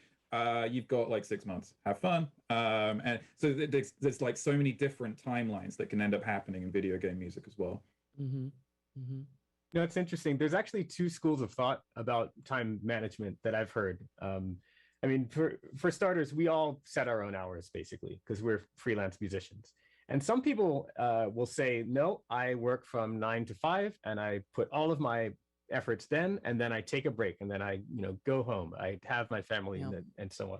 And other people are exactly. Yeah. Actually, not to embarrass Jason yet again, but he and I think Jack Wall gave an amazing GDC talk a couple years ago about time management on this exact subject. I'm not sure if it's in the vault or if you can get it for free, but it's definitely worth checking out. It should be on YouTube. Yeah, it was fantastic. In my case, I just find that I'm a lot more comfortable and relaxed if I just take breaks when I need them. I'm a big napper, and I just say like, hey, look, my brain is not functioning at full capacity, so I'm just going to walk away. And so it's almost like I take like little weekends like throughout the week as I need them. And I don't draw that distinction, which is great because on the weekends, the actual weekends, I have all the time in the world to not have to deal with like emails coming in and distractions or like construction next door or anything like that. So it's everyone kind of finding their own balance. I think I think everyone's mind works differently in this regard. Well, and Jason, I mean, you've got, you know, obviously a family. Not that you're the only one on the panel with a family, but you've got a family. You've got a farm, like an entire. Like when you described Moss about the little mouse in a forest with little tiny animals, I thought house, yeah. a miniature Jason Graves in like North Carolina running around the farm. So, you know, I realize you can't give us your entire GDC talk as we're running out of time, but I do want to know, like, what are some of your key kind of thoughts on how to balance your time as a freelance composer? Well, like Will said, I think everyone works differently, and I realized about when I turned 30 that I would hit that kind of ceiling of creativity. I think all of us would agree. Actually, I'm curious. I know we're running out of time. I'm sorry, but the way I work, like I'm working on some music, right? You're getting something started, you hear something in your head, and that kind of makes you think of something else, which makes you think of something else. And when I'm tired, it's like static. It's radio silence. And not only that, whatever I just put into the computer, either recording or with MIDI, sounds really, really dumb to me, like dumber than it normally sounds. So if I have to work on the weekends, I always have to take like the following Monday off. If I have to work late one night, I know I'm not getting that back by like sleeping in the next morning. It just, I guess my brain just works that way. So for me, it's basically, 8 to 6 if I'm crunchy, 9 to 5 if I'm, relaxed, Monday through Friday. And I can compress or expand the number of minutes I need to write each day, kind of based on how many deadlines I have going. Let's face it, we all want to have a week to write a 2-minute cue, but the reality is usually you gotta like knock it out in a day, and then maybe some other cues as well. So it's all about finding that balance for you personally. And I've got a 19-year-old and a 16-year-old daughter, and they've been homeschooled forever. My wife has been living at home. Good. Stay-at-home mom. She doesn't work, so we hang out together all the time, and that's kind of my main motivation for taking these breaks and having a structured work schedule is I completely decompress with them, watching movies, hanging out, reading comics, watching them play games, whatever. That's how I rejuvenate the creative kind of juice. And then when Monday morning rolls around, I already know exactly what I'm going to write that day because I had the weekend or that evening before to think about it. And then it's just like scribbling and bibbling, like massaging the MIDI information or playing the instruments and kind of going from there. Mm-hmm. Now, how many of you have studios at home and you work at home? Do all of you work from home or do you go somewhere? No, Brian, you go to your studio, right? Yeah, but everybody else, so Will, Gareth, Chris, and Jason, you all have home studios. Yeah. So Brian, how does that affect you? If you're struck by a lightning bolt of creativity at 2 a.m. and you're at home, what do you do? I drive my girlfriend crazy, and when I have to go in a separate room and play something so I can remember it or something. Yeah. That's Yeah, great. I really like the separation, and I've kind of gotten it down, at least because for me it's very physical, and I need to be 100% there, full concentration without any kind of distraction. So I've kind of narrowed it down to my personal magic formula. I get there at 7 or 8, and I hit the ground running. I go at it until 12. I quickly do another 1 or 2 hours, and that's as much as the magic usually I can get out of a day. And then the rest I'll just be editing or cleaning or working on other ideas, but not performing. And I've kind of learned it from I went to India and did a lot of training where you get up at 4 or 5 in the morning, you practice, you get it, and then you do all your work. And that kind of spilled over to this schedule that I have now, and it's worked out really well. But it gets tricky when you got 2 or 3 projects and you still have to deliver, and then you're working into the night again on a second shift. It's actually not too healthy, I find. So I'm personally, actually, I've made a promise for myself that for sort of like in the fall and in the coming months, I'm really going to limit how many projects I do at the same time, and just one or two, and then that's it. Like doors are closed until we can move on, but make sure that there's like a focus enough that you can have a good work-life balance, which I think is really important. I'd love to just expound on that a little bit too. Like, so for anybody that's watching this, you know, other composers that may be just starting and thinking like, oh my God, that sounds overwhelming to, you know, and the work-life balance is very important. And we all have, you know, different markers for what's comfortable and what we like. But I also, you know, so the excuse me, pandemic started up, and that like a lot of people, I kind of let a lot of things go, like mentally and physically, and I've just realized now that that's so important when you're in a creative field like this, and you're working from home and you're sitting a lot, and you really have to take care of your mind and body, and or you're going to go absolutely crazy. I mean, I start every morning by just meditating and trying to get into a good space, and then I go for a walk, and that's usually where a lot of my ideas start germinating too, is just out walking, you know, not actively composing, but kind of the subconscious, because kind of like always chipping away at whatever problem. And yeah, just take, even though we all work crazy long hours, do just take time for yourself. Well, that is wonderful advice. And I just am so grateful for all of you and all the music you create. You collectively have hands down written some of my favorite video game music, and I know that you'll write more of my favorite video game music. That's why you all are so gainfully employed. So Brian D'Oliveira, Wilbert Roger II, Gareth Coker, Chris Velasco, Jason Graves, thank you all so much for all that you do. And is there anything anybody wants to say before we say goodbye? All right. Please get vaccinated. Yeah. Yes, please. Thank you. Please. All right, everyone. Well, be well. Thank you so much. And we'll do this again someday, hopefully in person next time.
Thank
Hey everyone, we were hoping to do this panel in person, but something came up, and as it turns out, all three of the panelists are not from the United States, where PAX is, and we weren't allowed into the country. So we were going to do the panel as like a thing we would stream so we could still be interactive. But then they said that's risky because what if the internet goes out and you should just pre-record it. So we pre-recorded it. And hey, it's our presentation on Metroidvanias. Hope you enjoy it.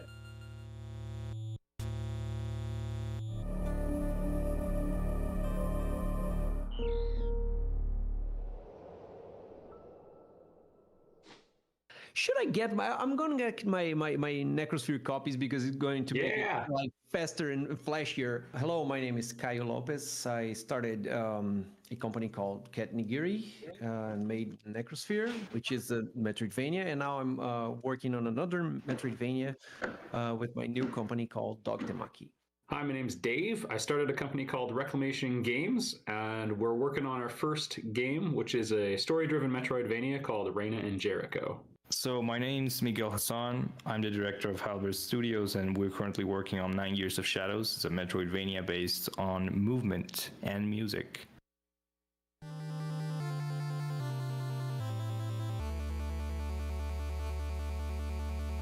With Metroidvanias, we've talked about this before, but you know, it's a genre defined by exploration, by seeing the pathways you can't take, and then later on finding something that lets you take it. And usually that something is an ability, not just a key that unlocks a door, although it can be. You know, the classic example is in Metroid 1, you get the morphing ball after you see the space you can't fit in, and then the morphing ball you roll up, can fit in there. The next lock, I think, is just missiles. So it is kind of like a key for a door, but it's also used for other stuff as well. So stuff can be, there's varying degrees of how literal the key can be. But the big one is usually it's still helpful in other ways, you know, often movement or attack related or both. Right. And then you also still are teased about all the places you can't go, and then you can go there. I would summarize it like one big level, and progression is gated by the power-ups you have, but power-ups also serve more purpose than just gating content. It's not just a key, like a blue key that will open a blue door. It will also help you, I don't know, traverse the level in different ways, and combat in different ways makes you stronger in more senses than simply opening doors or breaking these types of walls and stuff. It's supposed to make you feel more powerful as well. Yeah, and change your experience of the world, right? Yeah, and I mean, a good Metroidvania should make every time you go through a place you've been once different, right? Because you don't want to backtrack just because you want to make playtime bigger, but you want to feel different every time you backtrack. I think Metroidvanias are, you know, defined by having a big level, like you guys said, and on that level you need to grow in a way. You need to find power-ups to advance. I think one of the core elements of a Metroidvania should be, you know, the experience itself. Usually a Metroidvania resembles our way of learning things, and I think an example of a good Metroidvania always, you know, tries to capture a real nice experience of growing and becoming better, so you can better progress like you do in life. The definition of a Metroidvania is like mostly like a definition of a pizza. Like it can sometimes, for some people, it can sometimes cause debate. For some people, it might be a Metroidvania. For some people, it might not be a Metroidvania. And there's something really interesting that Dave said the other day, which is Zelda a Metroidvania? And he answers like, well, I don't care. Because the answer makes all the sense in the world. It's just a calzone is not a pizza, but it's kind of a pizza. It's kind of like the same thing.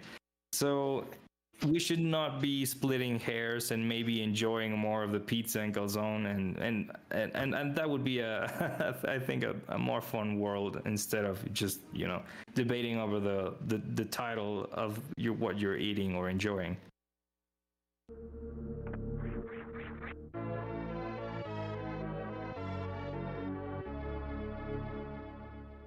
So Super Metroid is often considered the template upon which all modern Metroidvanias are built. That and Symphony of the Night. I want to consider, the projection we get on the graph of past to present to future for the genre. So what did Super Metroid fix from Metroid? Because it's almost a remake. The morphing ball is in the exact same place. Many of the rooms are more or less identical between the two games. So what changed? Super Metroid was, in my opinion, a remake of the first one. It's a remake that they somehow wanted to make it look like was a sequel. So they came up with a lot of ways to make that same story happening again. So we're getting back to the same planet to kill the same bosses in the same order and getting the same power-ups and stuff. But it's so I agree it was a way to fix a lot of stuff that they couldn't know at the time they made the first one. And first, obviously the map. I think the map was really what defined the genre as well. So you can see, even if you just play a Castlevania, Metroidvania, it's basically the same map developed by Super Metroid. So it's there because you had to draw a lot of maps using paper and pencil. To play the original Metroid, and it was boring. So that was the first thing that made the exploration in this genre something fun and comfortable, because you can always pause and see where you're heading to. So yeah, if you want to make an exploration game that is so convoluted that you would require drawing a map, you might as well just give them to the player, and that's the quality of life feature that the genre would definitely need. I think that's the main one. It controls way better, right? The first one was awful to control, and of course, if every time you die you have to farm for your health back, because 30 doesn't even make any sense. Why would I start with 30 and just play it? No, I have to kill the same bug forever. That's the game was about killing the first bug you see forever. I've criticized Super Metroid of this in the past, but one of the flaws with the game is getting the gravity suit. There's one very specific block you need to hit with a super missile, and there's not any good way to know that you should be looking there in general, because you can telegraph that this is the block you should shoot by like cracking it and having it in a very clear visible line and making sure the critical path points there. Super Metroid doesn't really funnel you too much to the exact spot, and there's nothing telegraphing this one location. So that's a bit of a thing. But the original has a lot more of that. Like, it's a very merciless type of level design. And Zero Mission, which is yet a official remake of it, improved this greatly. But the original, there's a lot of like, okay, walk this way. Just kidding. It's a false floor. You fall down forever. And since it's a Metroidvania game, you don't die and respawn when you fall down a pit. Like, no, you're stuck down a pit. And that's actually much worse. Like, you have to work your way out. And so like there's these gotcha moments that are more prevalent. So more merciful level design is one of the big ones. And I think you can just keep projecting that forward as like that just is going to get better and better, where you can present challenges, but you do it with a certain degree of compassion for the player. I think about a game like Dark Souls, which is very punishing when you die, versus a game like Celeste, which is a high difficulty game, but you lose seconds of progress when you die in Celeste. They throw you right back in there. Often the timing of platforms and everything is synced up to work out really well for when you respawn. So those sorts of things to just like make it so you don't want to hurt people for playing the game. I think that's like a line we're seeing just continue to project forward and improve. Definitely the line I'm following. I'm making games that are basically one hit kill because I want you right there where you died. And the Metroidvania part becomes really the progression, because you don't have to be tied to having energy tanks and other staples. The things that made Super Metroid the standard are still there, and but we can fix a lot of stuff. And for instance, Axiom Verge, they fixed something that I really really hated when you collect something, a collectible or a power up, and you die, you still have it because it is the progression treats reaching it as an objective and not reaching it and then coming back to a save point. So by just reaching it, it's yours. You can die, it's fine because it's granted, it's yours. So, and this made exploration a lot better for me. And a game like Hollow Knight both does that and doesn't do that. They leave your money with your body, but you keep your progression. So this is the kind of stuff that it's very small, right? But it really helped. I'm very biased, by the way, because it's my friggin' favorite game ever. But I think it fixed a lot of the experience, if you like, because there's two elements of that conform the experience in my mind, which is how intuitive the design is communicated to the player, and the other one is how much of the game is actually making you feel something.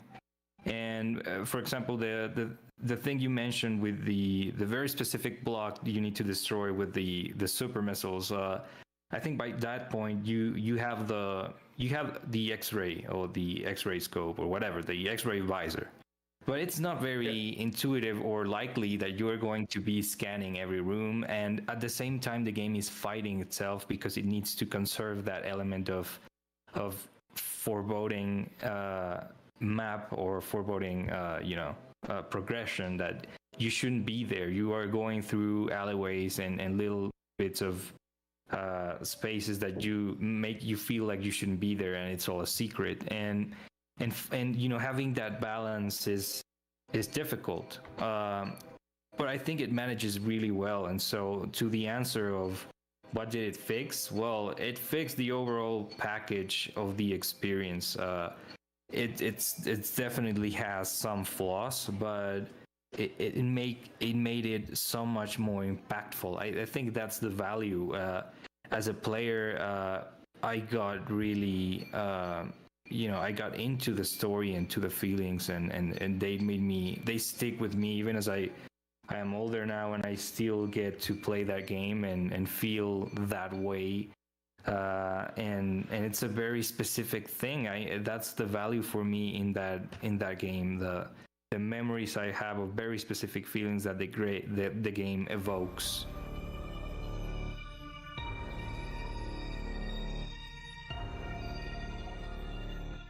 A lot of the time, people assume the future means new or novelty, things that haven't been done before, and that doesn't necessarily have to be the case. My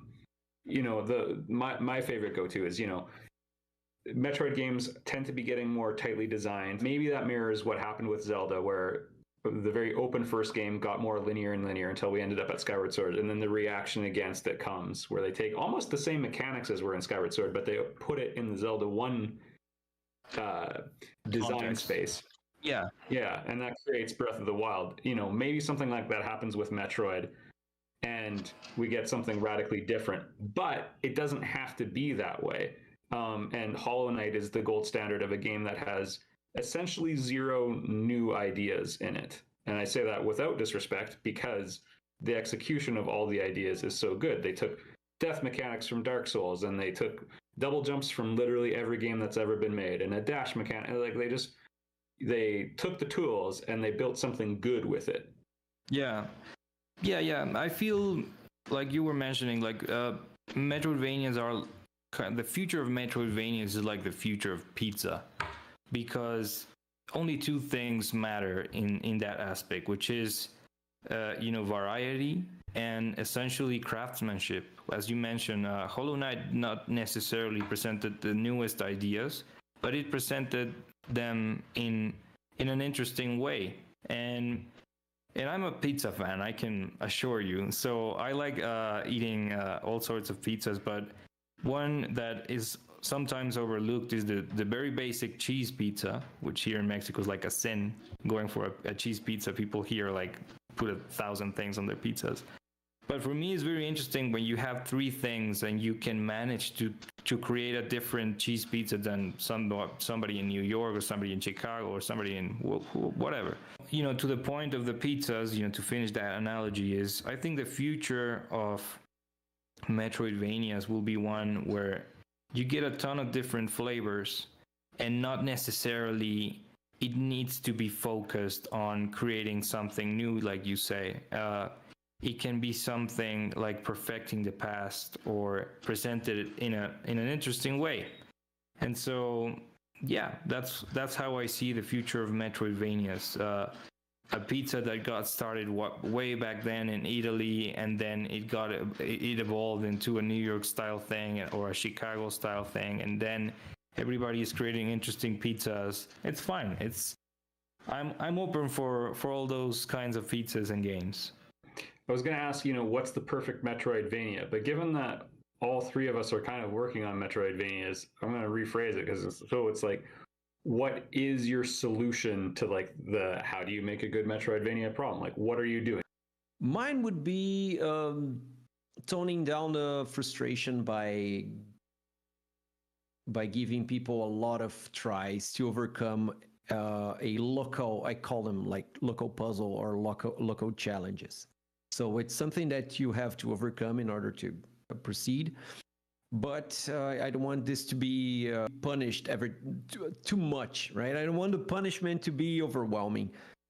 So also, I don't want you to have to go through the same hurdle twice. So every time you do something, I want you to get like, at least it could be a power-up that makes it easier the second time, or you unlock a second place, or you're aware of something you couldn't tell the first time, something that will make you traverse this terrain once very challenging, but the other times at least different. It's 2021. There's a lot of new games, and it's different than when Super Metroid or let's say the original Metroid came out, and you had to play this because you got it from for Christmas, and yeah, just there's one Christmas per year, so you stuck with that.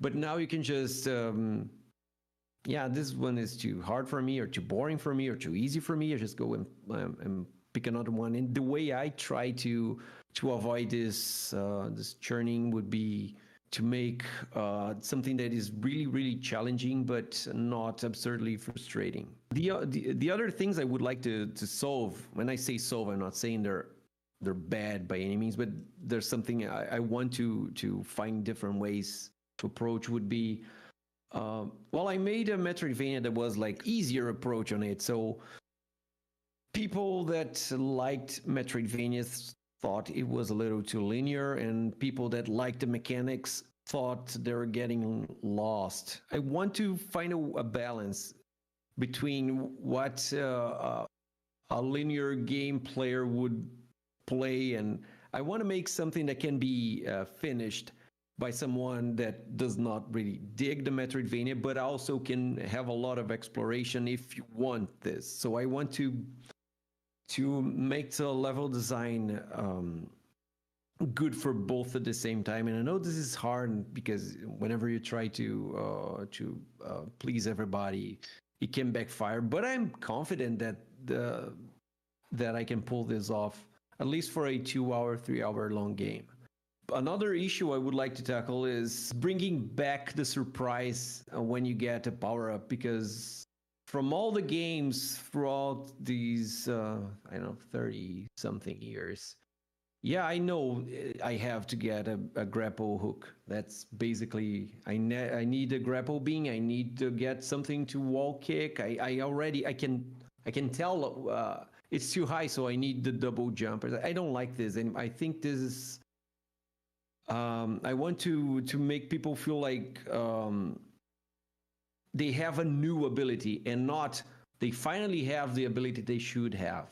You know, it's a different feeling, but when you get something that you were not expecting, it feels like you're more powerful, and not just, oh, I'm finally normal. You know, I don't want people to kill like a boss or something and, oh, finally I can do something that every other game just grants me. I don't want this. Even if I lower the amount of power-ups to like for. I don't care. I want them to be new stuff. I want them to be something you don't expect. I see the value of the experience in the emotional storytelling of the project, and for me, it's a very valuable thing because I'm trying to get a message out there of something that's very personal to me.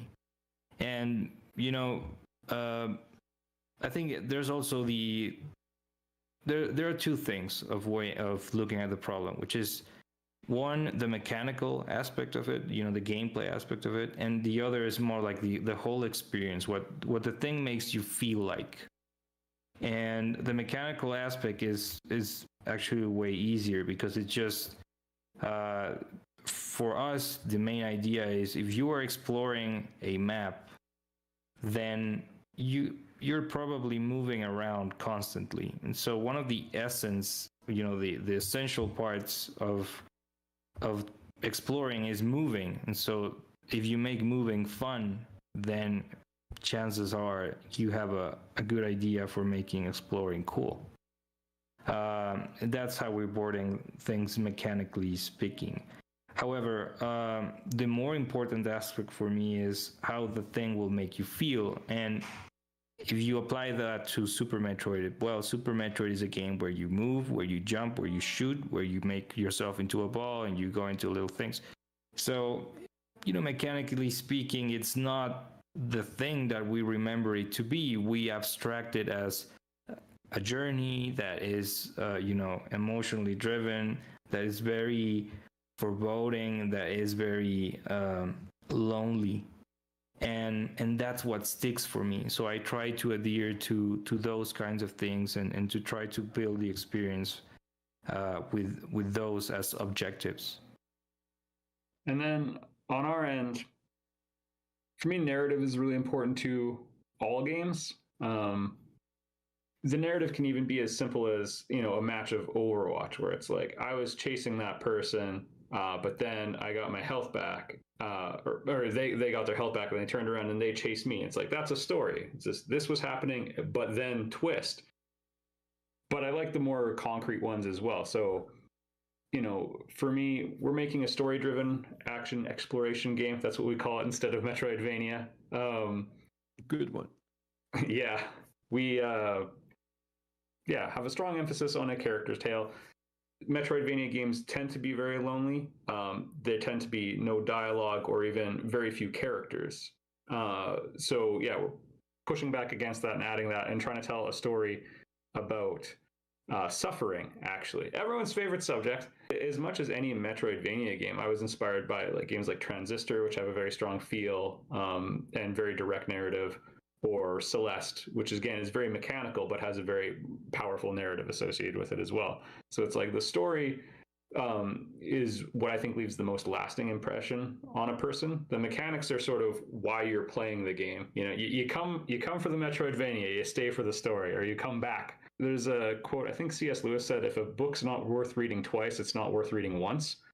You want to play a game that you play over and over again, and even a static story can accomplish that, because again, I go back to play Celeste when life's overwhelming or whatever, because it's got this powerful story about living with anxiety, and the game itself is this therapeutic process through it. So we're going down that road. People like asking, again, what's new? You don't necessarily have to have a game that has new things, but they're like, what's your unique mechanic? How do you stand out from the crowd or whatever? So we have this time travel mechanic. But that too is woven into the narrative, because it's a game about suffering and it's a game about regrets, and what if you knew then what you could know now, and the mirroring between a Metroidvania game where you explore the same room over and over. That's a bit like the way we relive events in our minds over and over, and so made a story linking the two of them. And so the goal is let's do this and see if Metroidvania can really reinforce the themes of the story and really hit it home. So in Metroid, I think one of the central parts of the value there is it almost reflects how you feel about yourself when you outgrown yourself. And there are very key elements of storytelling that are very powerful and not necessarily communicated in the way that you would expect, which is by throwing a similar situation at you where the difference is yourself. For example, the game starts at Sirius Station and you go down and you fight Ridley, and then everything begins exploding and you need to head out with a timer on your head.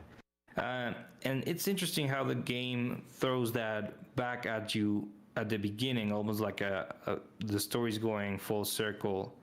And, I kind of love that, because when you go through it, it's almost like it's a perfect comparison of yourself. It's a reflection where the only difference is you and your abilities. Because the first time you're going at it and you're super messed up, it's caught you by surprise and you have no abilities. You don't know how to use the controller yet. You just went down and go right. And now everything is exploding and going sideways, and it's very interesting. It just puts your hand spinning.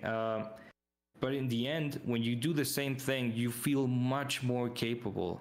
And the game, it's very well constructed. The first time you are going out of the Sirius Station, there's all these tricks for you to feel a certain way, but not necessarily lose to that. For example, every little thing that falls from the roof, the debris, if you will, doesn't subtract health from you.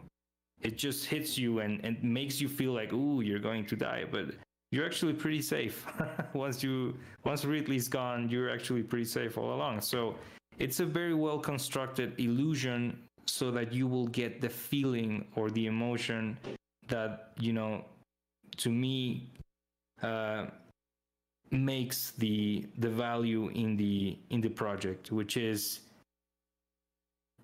mimicking how we learn, and it's always a very lonely experience and not necessarily a very comfortable one. So that's something that Metroid does very well too, which is conveying that sense of, okay, you're going to go through this planet and you don't know a thing about it, and it's not going to be the most comfortable thing in the world.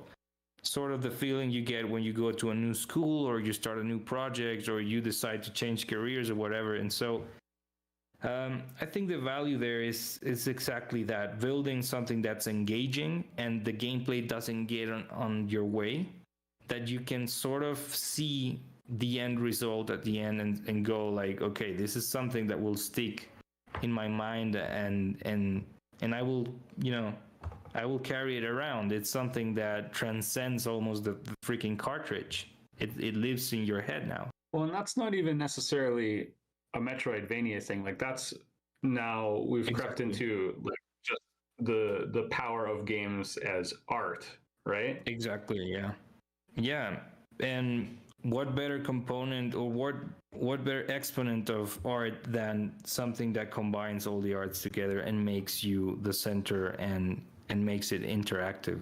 We were mentioning the other time that in a way, film is a very active experience, one which the importance of film happens between your head and what you see. There's a communication and a response to what you're seeing, and that can almost alter sometimes the end result of the movie. It's almost interactive, but a game, it's just there from the get-go. You either lose or you win, and failure is a very important part of life that it's sometimes not very well reflected in film, because it's very definitive, and here it's not. It's either one or the other, but it depends on your choices and your growth, which is what Metroidvanias do very well or resemble a lot. Does it matter what the future of Metroidvania is? Assuming there is one. It's like, if no Metroidvania game ever gets made again, then obviously maybe that sucks, but does it matter? I mean, I think it matters in the sense that I love Metroidvanias and I wish there to be a future for Metroidvanias, because again, like pizza, it's a popular thing, and It's more about when the space gets really crowded, it's more a game where you should stand out. Like you see people copying or throwing things that are in a way derivative from Dark Souls or whatever, and they can be amazing, great things just because they took inspiration in something. It's not necessarily, it shouldn't be discarded. So I think the value again comes down to craftsmanship and innovation. And if you have those two, then most certainly there will be a future, a future that presents a ton of options, kind of like we have now with music. You can listen to almost any experimental genre right now. You just don't necessarily need to adhere to the standard or to pop music or whatever. You just have so much, and that not necessarily means that because it's crowded it will die. I think it's quite the opposite. It's more alive now than ever. It's just more crowded, man. Yeah, I think it won't die because people will still develop their own Metroidvanias. And there will always be the Metroidvania people that really reach the substantial amount of players, right? Even if they are from the AAA industry, like Ori or the Metroid Dread or Prime 4 or whatever. So people will still be playing this. The thing is, people will play less and less the indie ones, unless it's like the indie from that year, because I think that there's just enough games from a particular genre that can hit that mark in a period. So yeah, but we'll still develop it, and I will still not sell it well. I don't care about selling it. I'm just doing it because it's fun. I think we can wrap it up pretty soon, but I was going to ask one more to each of you. Just like, what's the most profound, or what is a profound gaming experience you've had? Can you think of one? You tell me, Dave. Okay. I mean, within the Metroidvania genre, I have like many small ones. I won't say I have any like grand ones, but I think about like feeling awful a lot. Playing Metroid Prime and the giant, like it's the super or the Omega Space Pirate or something like that. I don't know. There's a huge space pirate. It's awful. The whole experience is awful, and I remember saving before at like half health, and it's kind of hard to farm in that area. So it's just like going in this very subpar state. And I mean, you learn a lot about yourself in those moments. It makes me think about one of the techniques when you're learning to draw is you only use ink, and you draw a straight line, and then with ink you try drawing the same line again, and you try drawing over and over, and you just do that. Now draw a line 1 centimeter below it and draw it over and over again. And if you are the sort of person who like makes a mistake and you immediately go back and try to make another one, and you don't like recenter yourself, it'll show up in the line because you do your first one, your second one's bad, and your third one's even worse. Because it's like those sorts of things are revealed about yourself. And the fear in Super Metro or in Metroid Prime is like that came out too, where it's like, do you want to know who you are? This is what you're like. So I think about those moments of truth.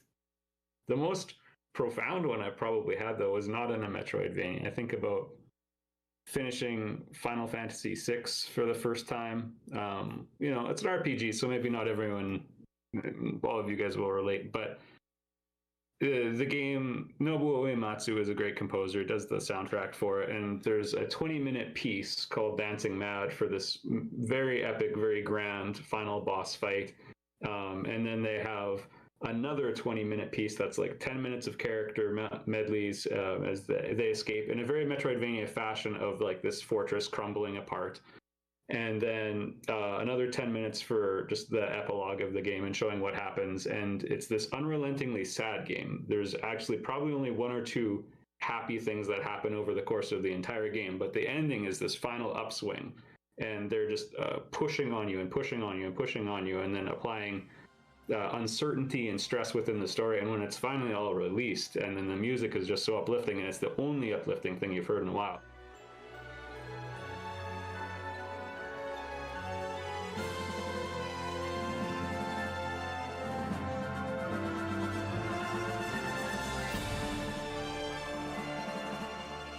You know, it's just this profound artistic experience for me. And I remember, you know, watching the words "the end" come up on screen and just being unable to turn off the Super Nintendo. I was just a little kid at the time. It's like your emotional capacity to process this, it's like, yeah, you can't. You just sit there and like bask in a reverie after it. And I mean, that's the power of gaming. And I mean, the future of Metroidvania, the future of gaming, the future of art, like it's always going to be that. It's more of that, and delivering that with whatever tools you have, because what you have, you use. And so it's like every skill you have, you are going to be using it to create that.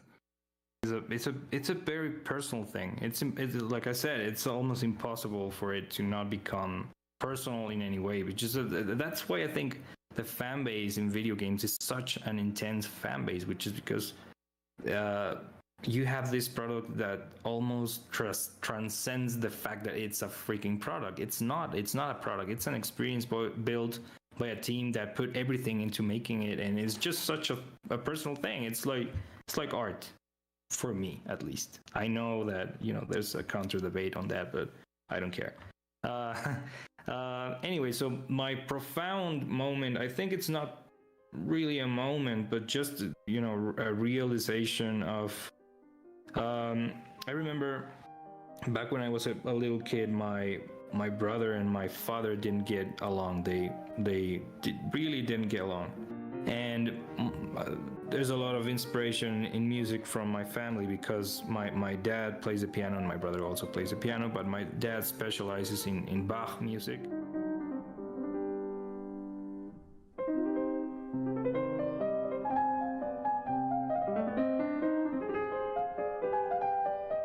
And my brother plays Debussy and Ravel, which is more impressionistic French and blah, blah, blah.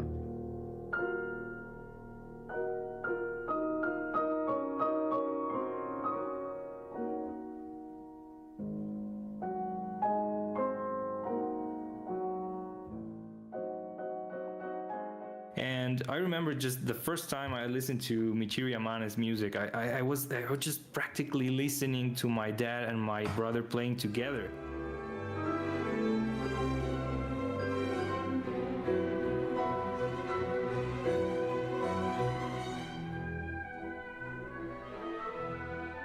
Because there's such a big, you know, emphasis on combining those two, at least in my point of view. And so when I met her, because we were organizing a concert in Mexico City, we contacted her and she performed.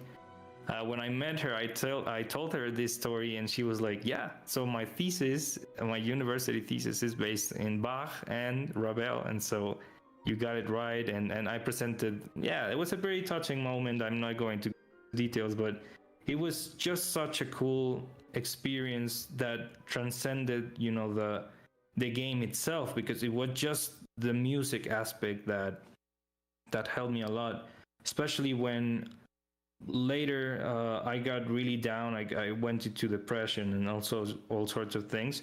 I almost, you know, always went and listened to those soundtracks, and they were like a magic spell to me. They helped me a lot in a therapeutic kind of way. And now Michiru Yamane is actually doing something called healing music, which is music tuned to 432 hertz instead of 440.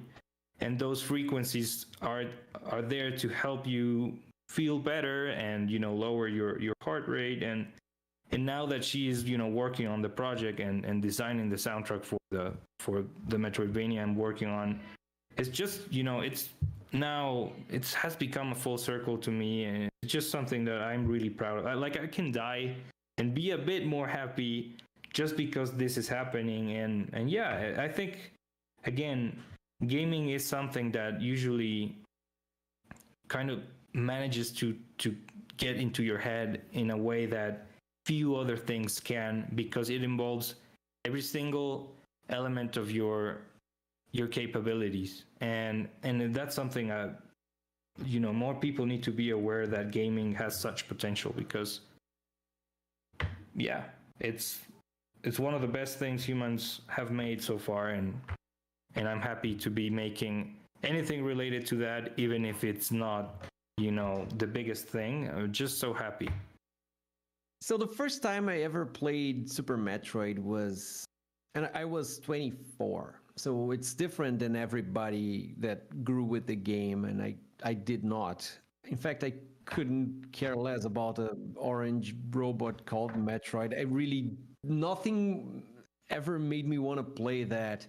But people saying I should have played it, I should play it, I should try it, and I don't care. I don't care about robots and stuff. And I couldn't play it. But eventually I said, okay, I'm playing this, but only when I got the original cartridge for my Super Nintendo, because I'm not playing something that everybody says is so remarkable on an emulator. I want to play the real deal, and CRT and all that. So, and I finally did this, and I can tell you, I wasn't really there was no nostalgia or anything about it. It was just a game. There was nothing about it that I knew that I liked. So the first time my Samus ship landed on Zebes, right? It was raining, and I felt like it was really rainy. And whenever I went out to explore, and I found the first monsters, and I killed them, and I got back to my ship, and then I couldn't leave it because I was afraid of. So I was really feeling like this is my cozy place. I was really feeling home in that place in the game, and it really felt felt real. I felt like I shouldn't be. It's hard to explain, but really, I wasn't playing just a bunch of pixels. I was really fearing for my life. Whenever I wasn't near a save state, it wasn't because I was going to get frustrated because I died. I didn't want to die because that was me there. So I really felt like I was there, and I was 24, so a lot of technology was way better than that. So it wasn't about this, and I never really felt that again with any other Metroidvania. I keep playing them, I like them, but it's more like a mechanical thing where I want to succeed, I want to overcome challenges, but I never felt again like I was the character there. I think this was when I felt like I needed to work with games. I need to be a game designer, because I kept creating those games inside my head, but I never thought I could be able to make them. And this was like a final push. And so it was very important, and that's why I love this game so much. One of the interesting things about using that example also, it makes me think of two things. One I've noticed is that in gaming, place is very important. And a lot of games have leaned into that more recently, where there's like, oh, there's a hub town or something, but like you need some place to like anchor yourself, or the game just feels off. And so Samus's ship has that function of, it's like, if you don't know where to go or where you should be to make like an official save, like this is my perfect file. Well, your perfect file, it has to be saved at Samus's ship. That's the spot, right? Yeah. That's home. So that's one part of it. And also, I think about Breath of the Wild as, again, being this huge achievement in gaming. And what they did is, in a lot of cases, they take out music and you just hear the sounds of nature. And that's how Super Metroid basically starts. Like, you land and there's music, but it's like these low groans, and it barely constitutes music. And I say that in a positive way. It's like an ambient feeling.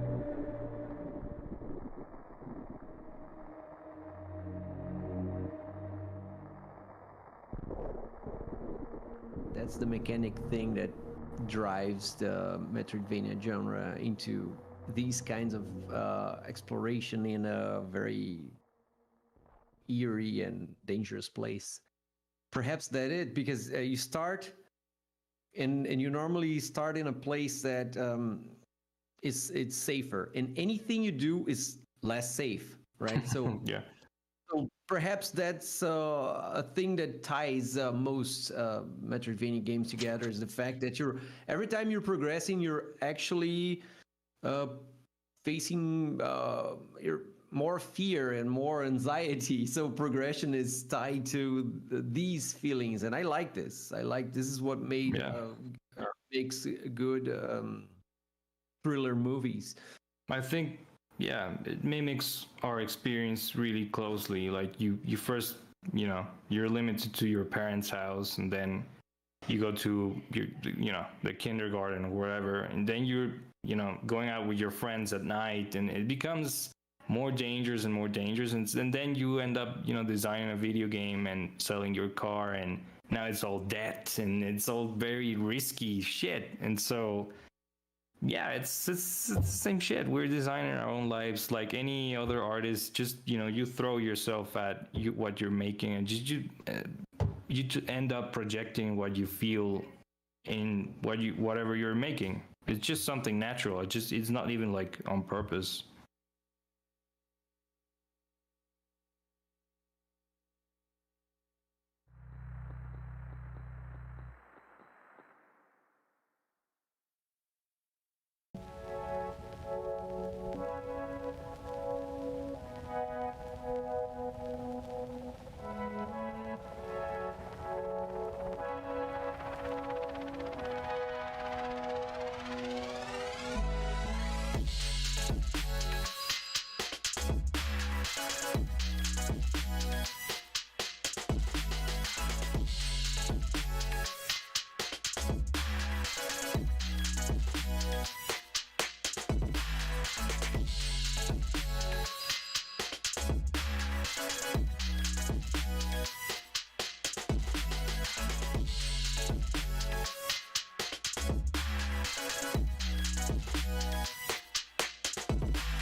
That's my man.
That's my man doing that.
That's my man throwing down.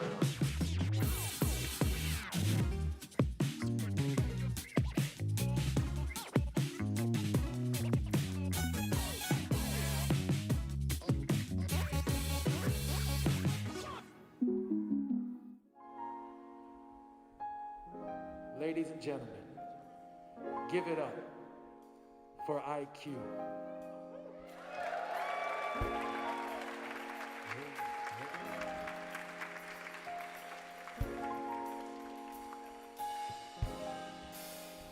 Yo, I was raised from the sound of the rhythm. Plant the music in your soul. Grow your green pigment, all the warmth that I feel. Love that blooms in me, grows for my soul. Beautiful sight in me, the life I live. The ones who grow with me, content with the fact they choose to be with me. Nourished through this field of dreams, the sun feeds me. Life. Hey yo, I gotta go out, let the world hear it.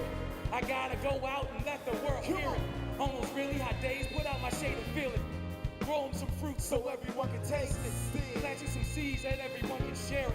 Spread you some love, cause everybody needs it. Spread you some love, cause everybody needs it. Yo, spread you some love, so come on, come on. Hey. Come on, everybody clap your hands with me. Clap your hands with me. Clap your hands with me. Clap your hands with me. Clap your hands with me. Clap your hands with me. Clap your hands with me. And come on, and come on, and come on. Hey yo, I was raised from the sound of the rhythm. Plant the music in your soul. Grow your green pigment, all the warmth that I feel. The love that blooms in me, it's a rose for my soul. Beautiful sight in me, the life I live. The ones who grow with me, they're content with the fact they choose to be with me. Nourished through this field of dreams, the sun feeds me. Life, hey yo, I gotta go out and let the world hear it. I gotta reach out and let the world see it. On really hot days, put on my shade and feel it. Grow some fruit so everyone can taste it. Plant you some seeds that everyone can share it. Spread you some love, cause everybody needs it. Spread you some love, cause everybody needs it. Spread you some love. Feel the warmth of the sun, I grow and smile with it. It greets me as I rise, as if to shine with me. Polite in the words it gives, it rocks with me. A sign of my welcome to recognize, receive, acknowledge, even achieve. It came and met with me, sat down, ate a meal, brought some rays to me. Synthesis the photos of life, it just fed me. Happy with the company kept till it leaves me. I gotta go out and let the world hear it. I gotta branch out and let the world see it. On those really hot days, put out my shade and feel it.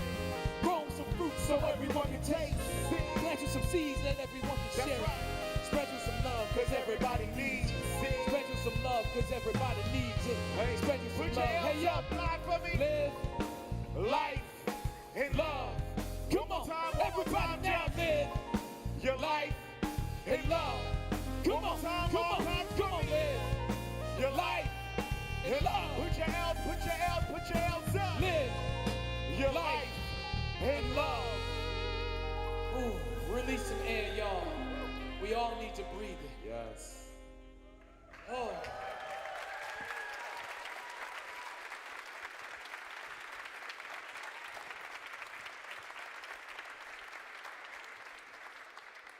So ladies and gentlemen, my name is IQ, and thank you guys for coming and rocking out with us for a while.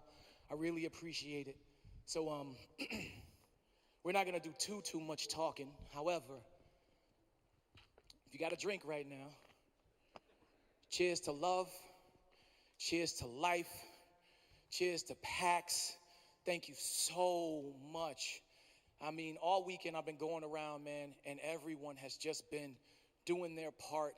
And guys, I miss being around my friends. I miss being around other nerds like me, man. So thank you guys for also making this possible. Cheers. Cheers. But enough of that. We gonna get into it for a little while if that's cool with y'all. So, shout out to the one and only Miss Anita Baker. This is a tribute to her.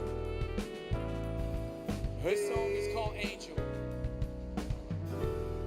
Yo, I come in peace. Not to incite a riot before the people fighting for other lives, no matter the cost that want asylum. I come to share a vision to change the world we live in. I bring you dreams and a triforce that's made of wisdom. A peaceful world to live in, a pot that we could piss in with hard work, unity, a common picture. I wanna build it with you, dreams I can share them with you. One world, one heart, a pretty picture.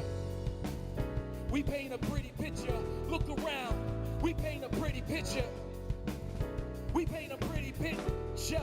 Yo, yo, yo. Tell me that you can see it. Spectrums that build our prisms, rainbows across all our skies to paint the world we live in. Not filling up our prisons, sharing this world we live in. Projection shot on the wall, I wanna share them with you. The winds awake your feelings, my ocarina plays them. A high rule made of tyranny, we shall diminish. Majorities mask will vanish, minorities rights established. Master no more cause they swore that other people mattered. Till it came time to matter, till murder had no answers. Admitting tills with no cash or other family matters. Jumped up on charges gathered, I hated those bushes planted. With no regard in my yard, creating holding patterns. It was a secret passage, it's our body snatchers. Encrypted talks made of words to build a different language. The privileged few were granted, they act like it don't matter. Running a race of both sides as if it never happened. Not to incite a riot, for the people fighting for other lives, no matter the cost they want asylum. I come to share a vision, change the world we live in. I bring you dreams and a triforce, it's made of wisdom. A peaceful world to live in, a pot that we can piss in. Hard work, unity, a common picture. I wanna bring it with you, dreams I can share them with you. One world, one heart, a pretty picture. I wash away the madness, that prick fence I ravage. My time's beat, I saw you, trying to manage. Go down the river dancing, and no, not for romancing. A lifeline, we shall define our longest passion. No, we won't let you have it. You took enough already. The souls weep under our feet, our friends and family. Our future, you can't have it. Corporate greed is rampant. Stand to weather the storm, change the world together, not to incite a riot. For the people fighting for other lives, no matter the cost they want asylum. I come to share a vision, change the world we live in. I bring you dreams and a triforce that's made of wisdom. A peaceful world to live in, a pot that we can piss in. Hard work, unity, a common picture. I wanna build it with you, dreams I can share them with you. One world and one heart, a pretty picture. A pretty picture. Together we paint a pretty picture. See, it's a pretty picture. Together we paint a pretty picture. A pretty picture. Yo, let's paint a pretty picture. A pretty picture. One world, one heart. I come in peace.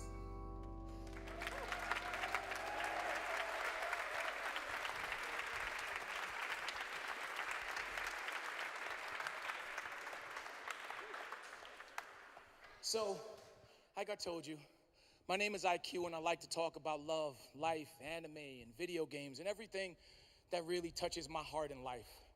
And so this next song is a song by the name of Bluebird. And I was inspired by this song by DJ Akawari. So shout out to DJ Akawari out in Japan.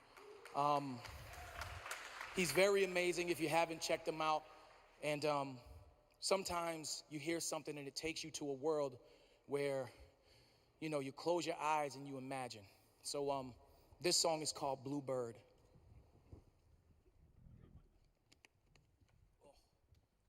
H2O. Hydrate. H2O. Hydrate. H2O.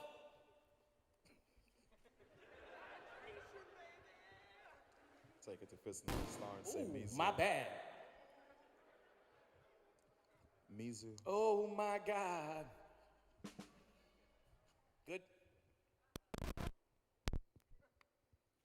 Okay, let's try that again.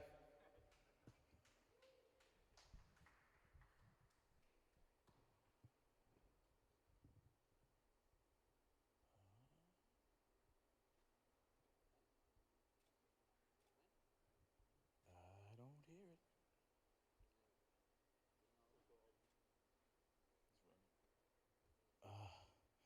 You know what?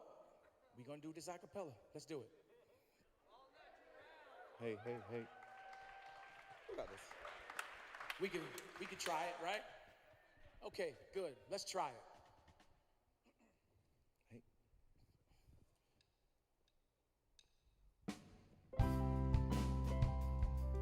Hey. Oh, PAX West, please put your hands up live IQ right now.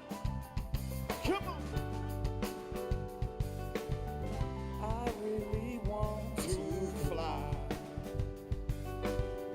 I really wanna change my life. Just spread my wings and fly.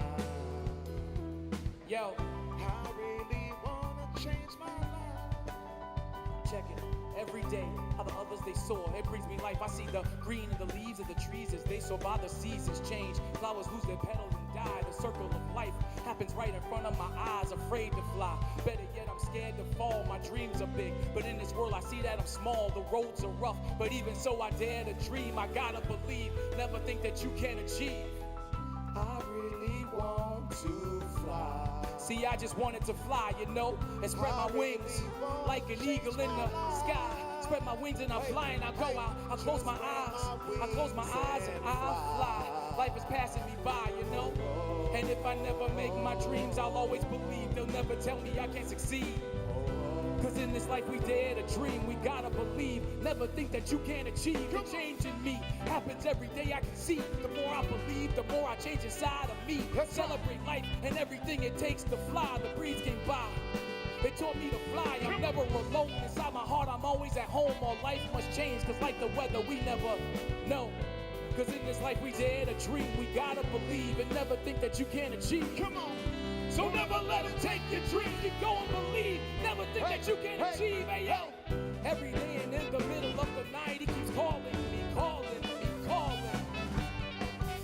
Tossing and turning and yearning. Keep moving on, never gonna stop. Pushing and growing and learning. Take this pain from inside my heart. Take this fear from inside my heart.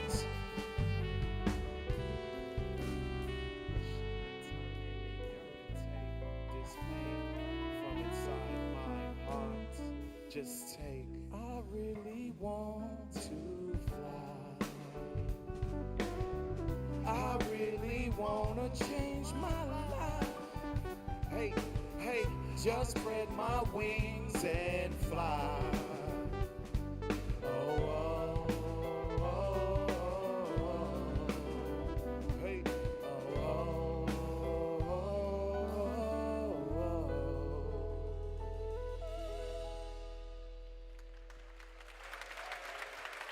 All right. So sometimes things don't go according to plan, but like in life, we keep rolling, right? We always keep rolling. So never stop moving, never stop trying, never stop learning, never stop living. So this next song is called Laces.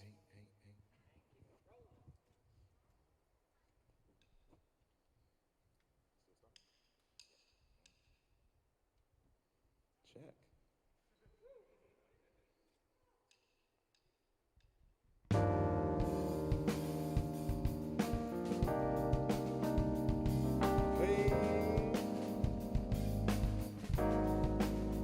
Yo, I'm beaming like Willie Beeman, just seeing what I could be in a world that's filled by demons, destroying the very meaning of liberty, of love, headed towards instability. Stoked inside a veil, it's faulty inside reality. Disguised thine enemy, breaking all our boundaries. Now everywhere I go, we're surrounded by this insanity.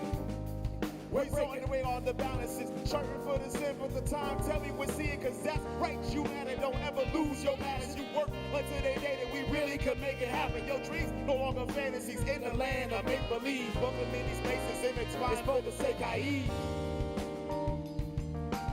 Welcome in these places intertwined. Just for the sake I eat. Hey, hey. Welcome in these places intertwined. Just for the sake I eat. Hey, hey. Welcome in these laces intertwined. Just for the sake I eat. Hey, hey. Hey, welcome in these laces intertwined for the sake I eat. All right. Hold on, sometimes, ladies and gentlemen, you gotta give the drummer a little bit. All right. So ladies and gentlemen, please give some noise for my friend, my brother, Youssef. So in 3, right? Come on, 1, 2, 3, come on.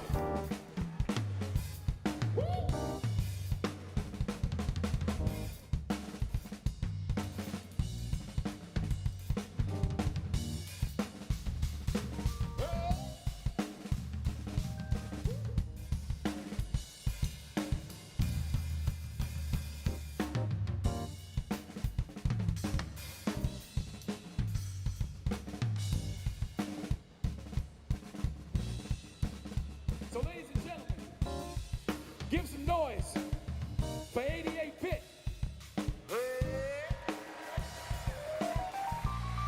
Come on, come on, come on.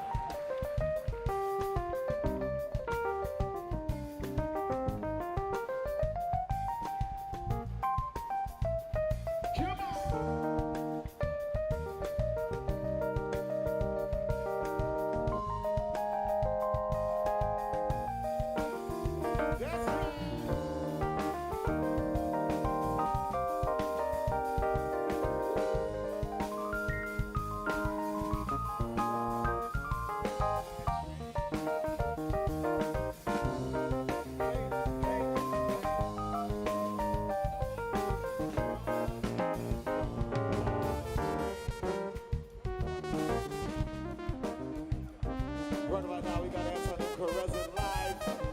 Here's some noise, please. Hey.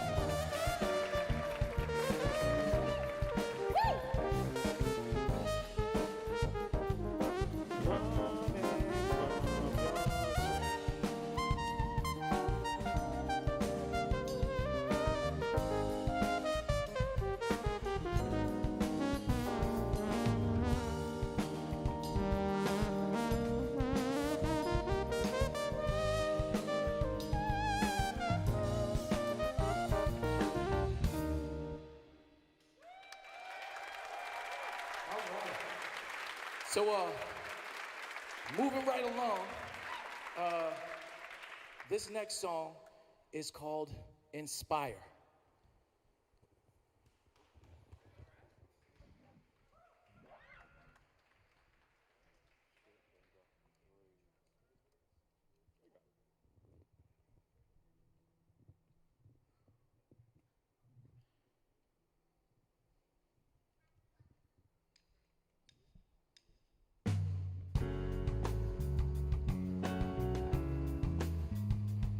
Oh, PAX West, how y'all doing this evening? Hey. Come on.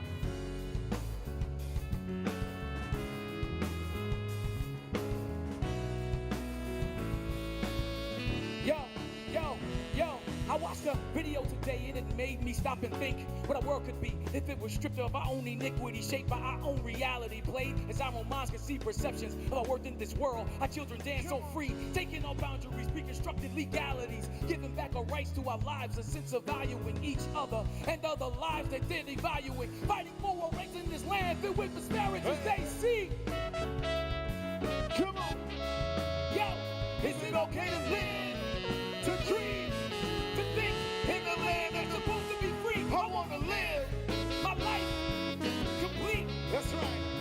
No one to tell me to live, to dream, to think in a land that's supposed to be free. Sitting and reminiscing, just thinking about my visions and all the things I wanted in life compared to living. Scared of losing tomorrow, never to see the difference. Scared of everything in the world which I inhibit and habit and never vanish. Seeing the people ravaged, heroes can't be heroes no more. So they dismantle, diminish, devalue, damage, kill and taking advantage. Take the roots from under the trees so nothing standing to see. Hey. Yo, PAX, is it okay to live, to dream, to speak in a land that's supposed to be free? I want to live my life for me. No one to tell me to live, to dream, to think in a land that's supposed to be free. Programmed to self-hate from seeing my own face based upon the standards I didn't create. That I shouldn't believe these things they did to me got me so afraid of dying. It scares me to dream. A voice that's afraid to speak. Weapon X was labeled me. It's uncanny the way the world can storm on our dreams. The skin we're in, mugged and treated as sin for existing. Imaginary walls to get in. Is it too much to be perceived? Are the hopes, loves, and dreams not good enough? And only if your melanin is free are they doomed to live like sheep, cattle butchered for meat, viewed less than a person who's melanin free. Would you turn them a blind eye and not acknowledge their lives, their hunger, necessities, so they could be fine? Imagine how ice they climb if engraved in a child's mind when they looked up and didn't see a limit to sky. If in the world they reside and taught them to save a life, respected. There was no wish for colors to die. If in one race we could see in the same space, it was okay to never be confined to a space or the hate or the race or the gender debate or a different expression in which we create to live, to dream, come on, to think in the land that we're supposed to be free. I wanna live. Give it one more time for IQ.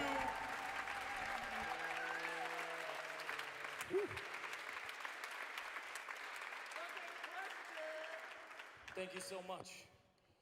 So, once again, I need some water.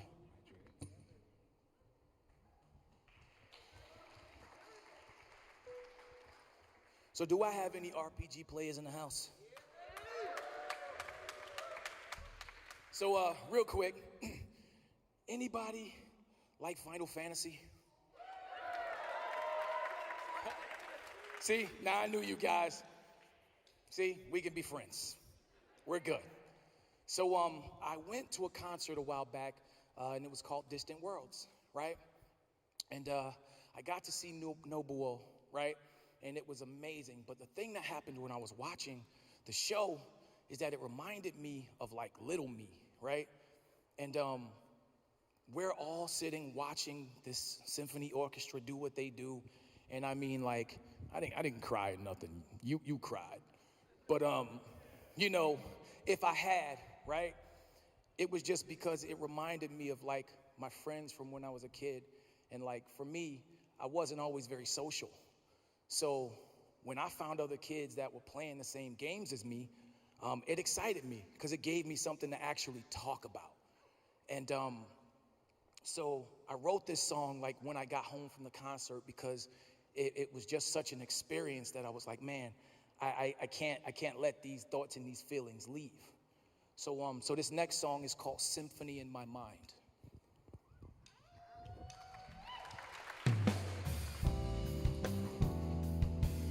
Uh-huh. Hey.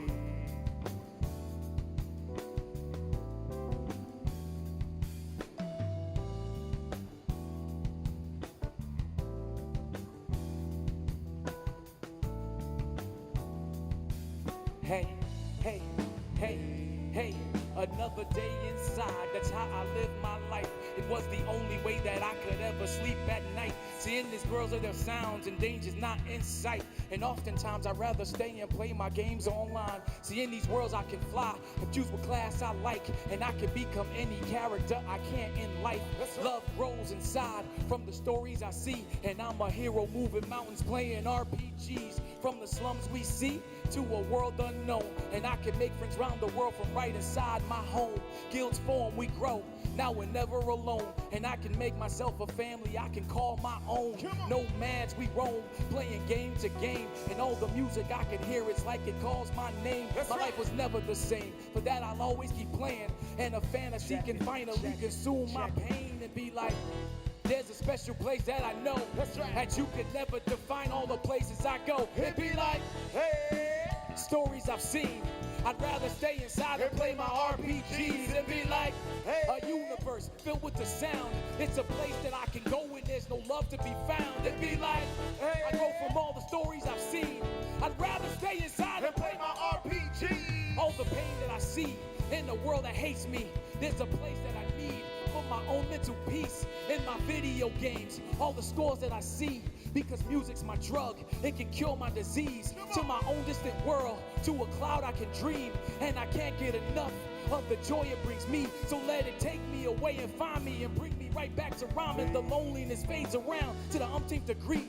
I'm immersed in a dream where the music takes me. Every challenge I face for a difficult stage only prepares my life for a difficult phase. So I'm playing it out in my digital days. And it's never a crime, cause I love what I do. And if you don't understand, then you should get you one too. I could never face my reality with nothing to do. It transcends throughout the galaxy and broadens my view. And be like, there's a special place that I know. That you can never define all the places I go. It'd be like, hey, I go from all the stories I've seen. I'd rather stay inside and play my RPGs and be like, hey, a universe that's filled with the sound. It's a place that I can go when there's no love to be found. It'd be like, hey, I go from all the stories I've seen. I'd rather stay inside and play my RPGs. Come on. Hands up for me. One more time, hands up for me. Please, hands up. Hey yo, I'd rather stay inside and play my RPGs. Come on.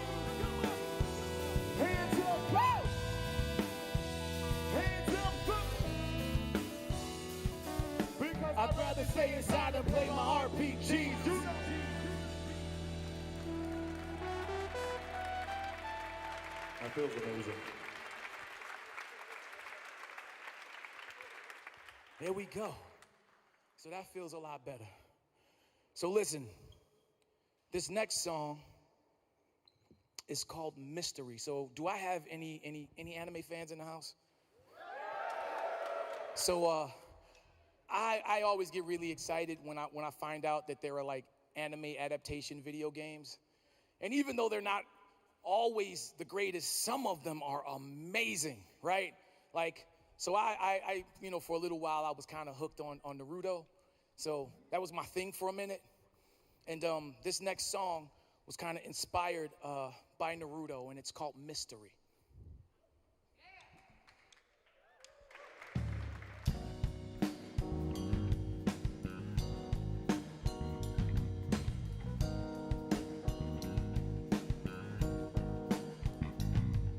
Yo.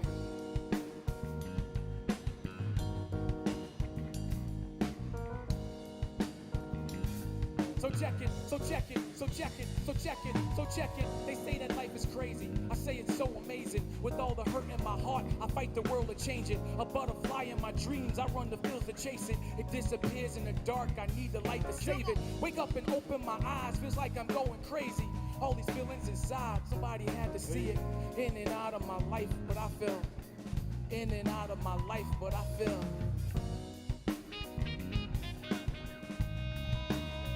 But I can't understand it. But I can't understand. Uh-huh. But I can't understand it. Come on.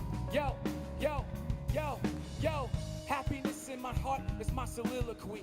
Beats, measures, and rhymes, they're all surrounding me. I see the colors, they shine. The bass shakes loose the leaves. I watch them glide on by, their only chance to fly. I see them all of the time as if it's by design. Genjutsu my rhymes, the rhythm comes in time. Running through all the stages, I got the end in sight. No one can stop my plight. I'm living, loving life. This ain't no time to be scared. I'm hopping on that flight. I'm seeing all the sights, exploring other heights. New worlds to explore, just walking out that door. Lakes, rivers, and trees, I sail the seven seas. Understanding myself, the mystery is me. Happiness in my heart, it's like a sandy beach. Hear the sound of the waves, they crash along the sea. Reanimated her love, now she's protecting me. It's funny how life can change and never be the same. Understanding your world out in the pouring rain. Showing love to yourself to take away the pain. Medicating your life, it never looks the same. Give it a different name, chalk it up to the game.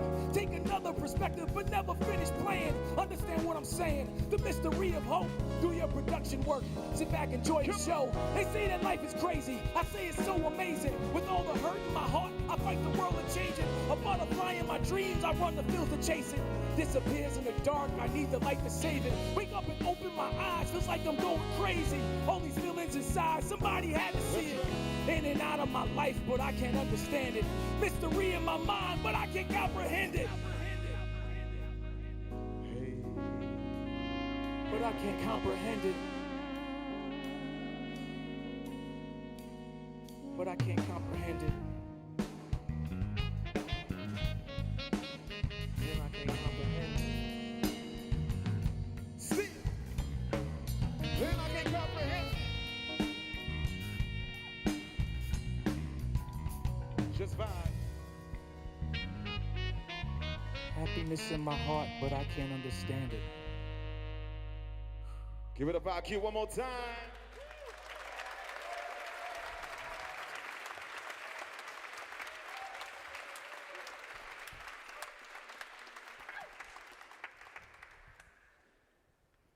Okay, so this next song is called Fairy Tale.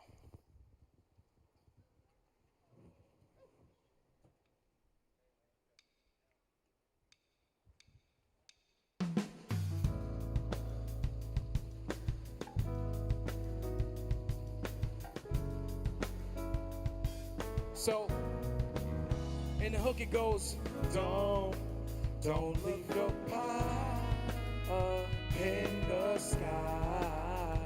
You need reality, oh, don't look for pie in the sky. You need reality. can see the lights, the move of the crowd. It's after dark, all of my trials. This moment in life, right from the start out on the road. I'm chasing these miles along my path, where do I go?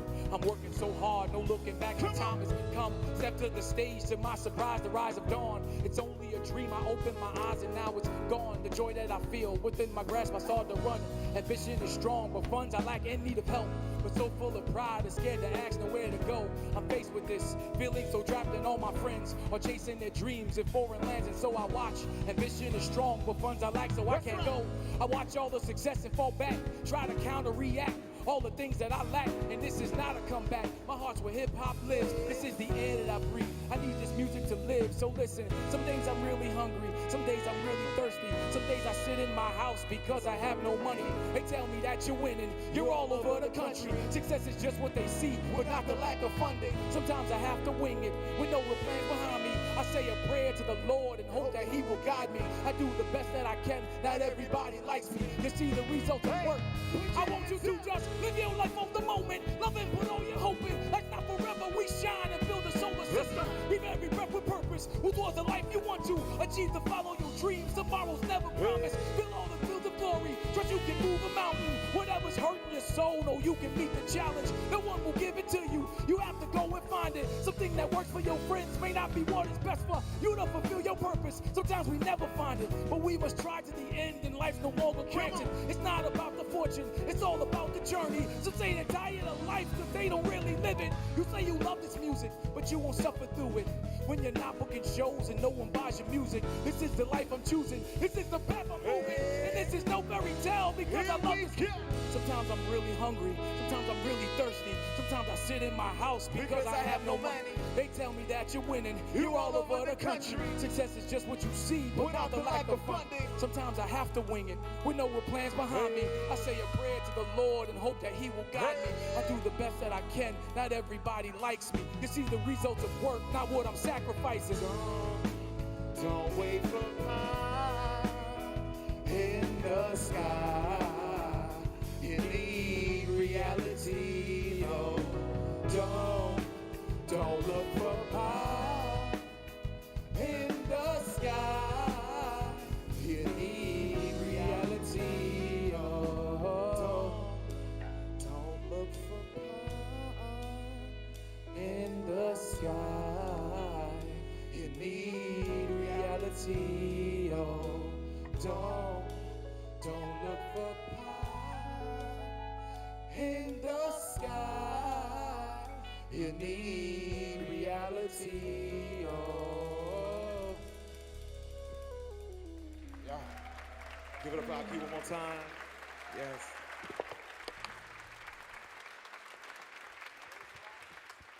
Okay, the nerves are out. You're here, you're doing what you do. But real quick, the reason why the song was so important to me, right, is when Anita Baker sung that song, she said that, you know, life, right, is the willingness to live. It's the willingness to go on. And the pie in the sky that you look at is really nice, right? But it's not achievable. It's not something that you can grab. And for me, at the time, so many of my creative friends, whether it be artists that draw, artists that write, art is a very important thing in this world, right? But it is not often appreciated. It is not often paid out. You know, it is not treated like most forms of things, right? Because paying somebody an exposure is not paying them, right? If I could pay people in my exposure bills, you know, I'd be doing all right now. But it's not the way the world works.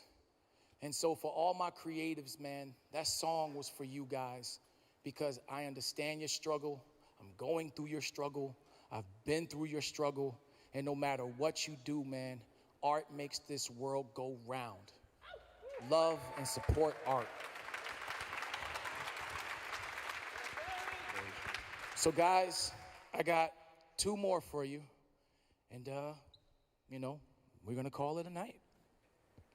So, do I have any Kingdom Hearts fans in the house?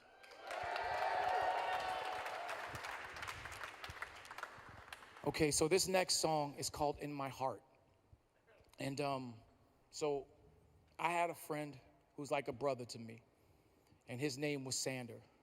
And me and Sander, you know, whatever system came out, we always got the opposite one, and we would always go back and forth, and we would fight about which system was better, right? And at one point, I was an Xbox guy, and he was a PlayStation guy, right? And then I was a PlayStation guy, and he was an Xbox guy. And one of the things that we had in common was that we both loved Kingdom Hearts. And if you're a Kingdom Hearts fan, like I've been a Kingdom Hearts fan, you know that the wait after those first couple of games was atrocious, right? Like every year we were like, oh man, I can't wait till they announce the next one. Like 10 years later, we're still all there like, oh my God, I can't wait till they announce the next one. And that was us, right? But by the time Kingdom Hearts had came out, my friend Sander passed away. And to this day, right, like I have an unopened copy of Kingdom Hearts, and I keep saying that I'm gonna play it, and one day I really will. But guys, life is precious, and please love each other. Please show others empathy, right? Please live your lives. I'm not saying recklessly, but I'm willing to bet you that there's something out there that you wish you could do, right? You have to try. Nothing can happen without trying.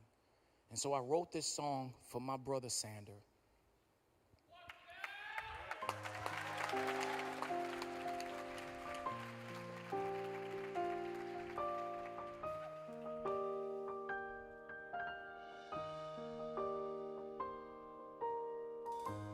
And even if the world falls apart, I'll still keep you right in my heart. Though the road we travel is long, I'll still keep you right in my heart. And even if the valley is dark, odds stacking against us from the moment we start, know your very existence keeps a place in my heart, 'cause I'll still keep you right in my heart. Even if the valley is dark, I'll still keep you right in my heart. 'Cause you're still in my heart.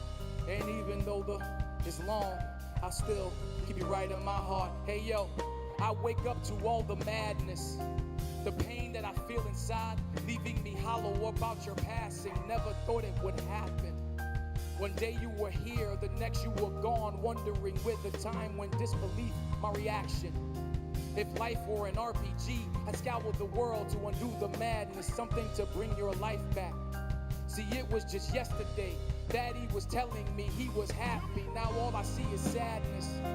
In wake of a heartless land, steadily drifting towards the darkness, wondering where my heart went. Nothing that feels the same, constant reminders of how the world's changed. Things that were separated and scattered across the fragments, fighting to gather pieces and driven towards a madness, a pain that is so familiar. Wish it would never happen, but never can we control our time to spend on this planet, through galaxies that we travel, finding a greater level, a state of coherence that would lead to a metaphysical point of existence. From our dreams we emerge, shedding physical composition to which we're immersed, 'cause it hurts to be mistreated. Fighting for all your worth, swimming towards the surface for air, 'cause you're submerged. Life bar is receding, all your options depleted, and no continues left to move on if you're defeated. Between us there is a feeling, guiding the life we share, helping us move the mountains wherever they shall appear. Through the years if we're lucky, through moments if we are not. So long as I can fight by your side, then I'm a ride. My friend, I will never leave you. Yes, I will always care. Remember me through all of your feelings, challenge your fears. Through them we gain a freedom. See, it starts in the mind. Life is truly living while leaving worries behind, and we ride. And even if the valley is dark, I still keep you right in my heart. We get online and we ride. And even if the road is long, I still keep you right in my heart. Because you're still in my heart. And even if the valley is dark, come on, odds stacking against us from the moment we start. That's right. Know your very existence keeps a place in my heart, but I still keep you right in my heart. See, every day I've been given a life that I'm blessed to live in, a world that I have no privilege to see my life's value in it. I'm forced to make quick decisions to challenge a jaded system, just to create a place everybody can have a space in. I look in the mirror to analyze what I'm feeling. I see my mouth making movement, but there's no words that I'm hearing. So it leads me to think that there's none left to listen. And I pray for a blessing to give me a clearer vision. I'm quick to make my incision, operate on the world, fighting for all the keys of the kingdom, or so I'm told. Never stop with my movement, never stop my improving, continuously leveling up and power boosting. I'll never submit to failure. One day we'll touch that seed. Together we will share all our lives right there on that beach. And though I know this challenge is hard, it starts within me, building us a kingdom of hearts. I'll set you all free, believe. And even if the valley is dark, I still keep you right in my heart, because it's still in my heart. And even if the valley is dark, I still keep you right in my heart. Hey, and even if the valley is dark, odds stacking against us from the moment we start. Know your very existence keeps a place in my heart, cause I still keep you right in my heart, because you're still in my heart. And even if the valley is dark, I still keep you right in my heart. And even if the journey is long, I still keep you right in my heart. And even if the valley is dark, odds stacking against us from the moment we start. Know your very existence keeps a place in my heart, cause I'll still keep you right in my heart, because you're still in my heart. Rest in peace, Sander. Rest in peace, I love you, bro.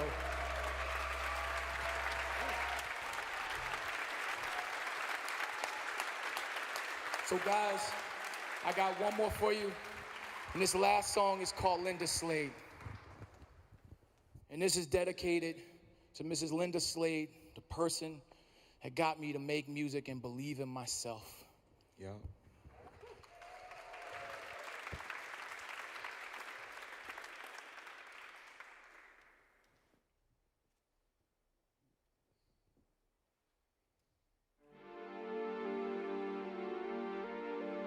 All PAX West, please give it up for IQ one more time. Thank y'all so much for rocking with us this evening. Thank you so much. It's been a You could blessing. be anywhere at PAX, but you're here with us, and we appreciate it. Feel free to put your hands up, wave, sing, get loud, dance, just feel it. For everything that I am, everything that I be, the love that you showed, the difference you showed to me, the hearts that you touched, the lives that you changed, I'm here to show you my love. This song's for you, Mrs. Slade. For everything that I am, everything that I be, the love that you showed, the difference you made to me, the hearts that you touched, the lives that you changed, I'm here to show you my love. This one's for you, Mrs. Slade. Down in Erasmus Hall over in Brooklyn, New York is where she heeded the call. There was a hero for good and she was clearing the halls. Her name was Miss Linda Slade. She didn't play no games, ask anyone who she knew. I bet they say the same too. She was a hero for truth, an educational route connected to all the youth. You see, she loved us all. And if we were all plants, we sprout out your love. Look at this garden you grew, this house that you fill with love. She took her time to plant seeds. She was the greenest of thumbs. If you needed to ask, she'd always be there. And without hesitation, always showed that she cared. From all the basketball games, the after school things, she brought such joy to my life. And now I'm praising her name.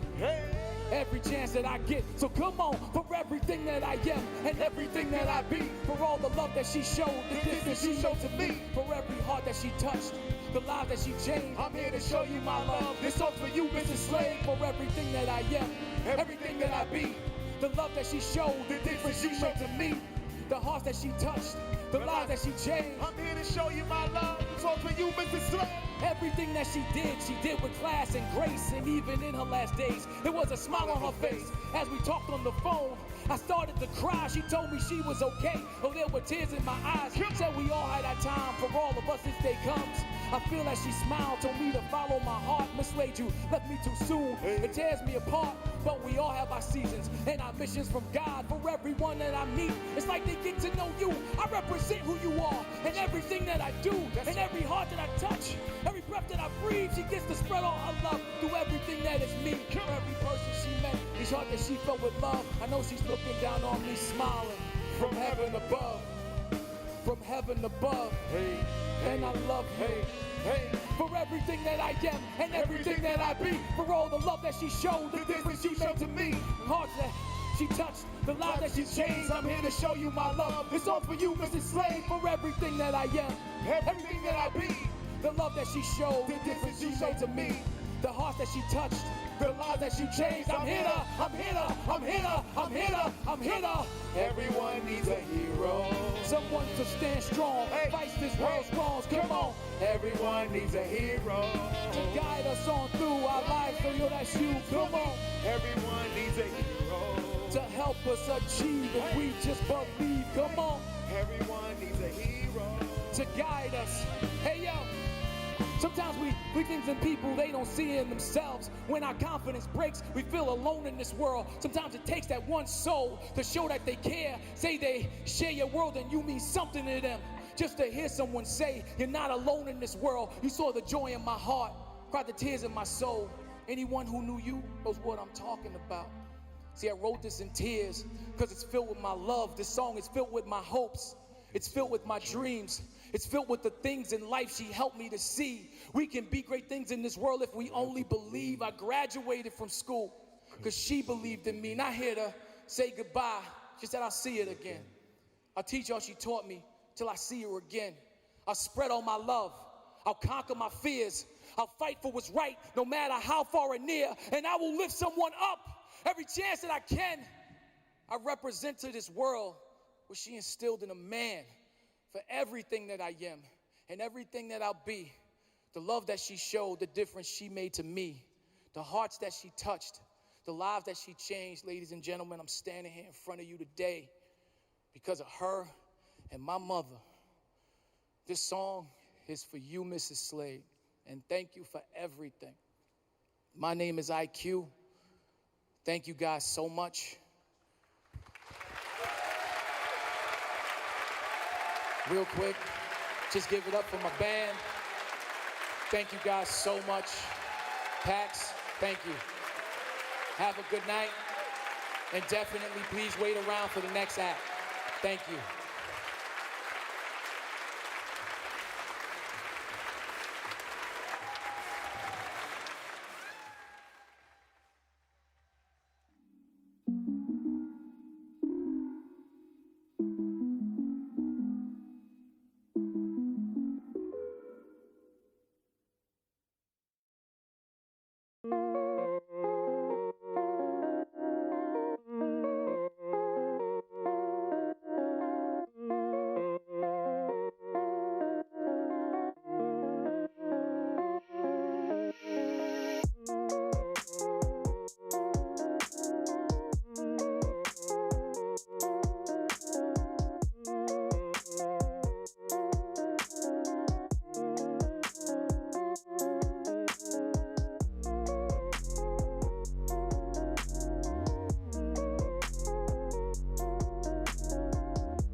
For those of you who did not realize that, when you saw our giant name appear on that giant screen, we are so humbled to be here today.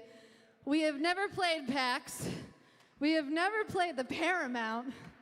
And oh my God, we are so excited.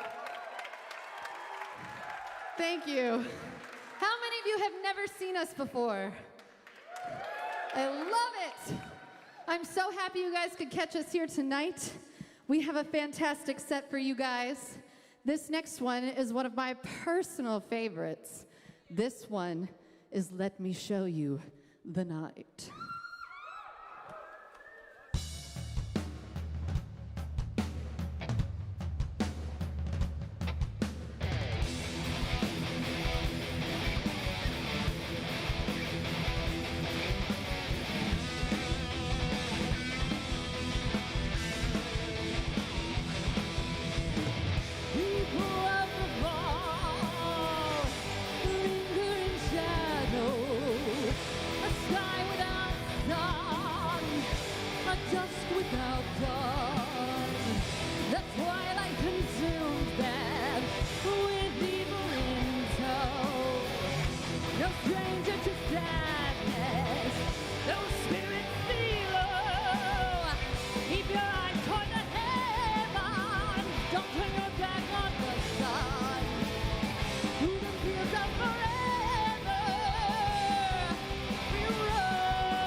Let me show you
Thank you, guys.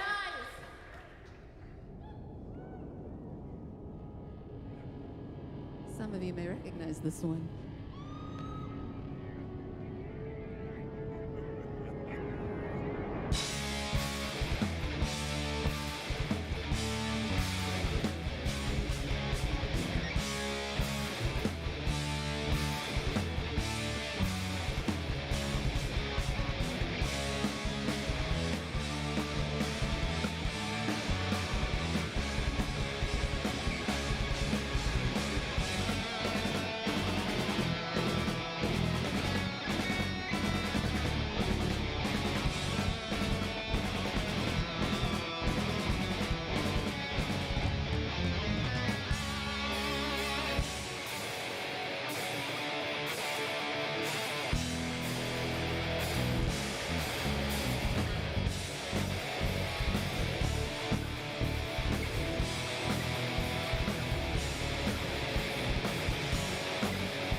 guys are so nice. You are, though. This is our first show back after a long time, and it feels really good to be playing on stage again. This next one is about a guy I know. He rides around sometimes in some fields, saving some peoples. And I think most of you probably know him, so I hope you enjoy this one.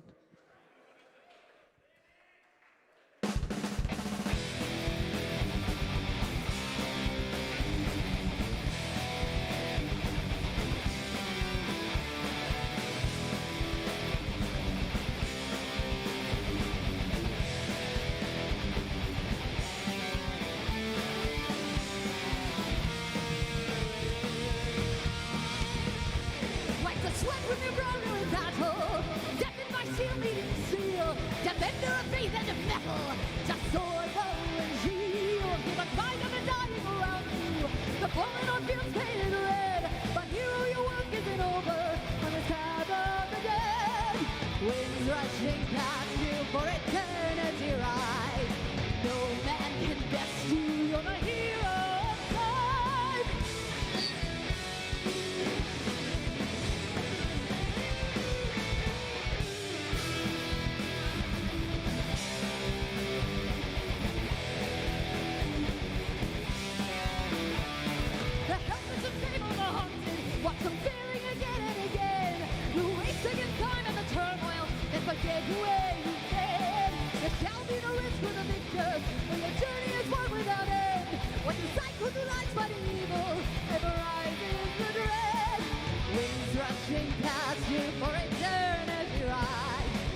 you once more. Winds rushing past you for eternity ride. No man can best you, you're the hero of time. Winds rushing past you for eternity ride. No man can best you, you're the hero of hero of all mankind.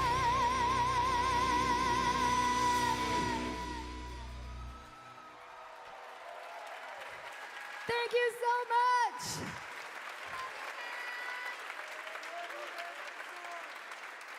So if you like that song, we're selling CDs after the show. And we flew here, so you should buy one. But also because it's good. We're so excited to be here though. Honestly, like, it's been a rough time for a lot of people. And we just want to thank PAX for creating like such a safe atmosphere where we can still do this, but in like a safe, socially distanced kind of way. So thank you so much, PAX. We really appreciate that. And I don't know if it's because it's been almost 2 years since we've played live, or the fact that my nieces are watching at home, because they live on the West Coast, and this is like the first time they've been able to. So Lily and Violet, I'm really excited that you're seeing this right now on the live stream. And everyone else who is watching at home. But I love them more, I'm sorry. It's a blood relative thing. So this next one that we're gonna do is a fun, happy song about dragons. So I hope you guys like it. It's called Kiss of the Flame.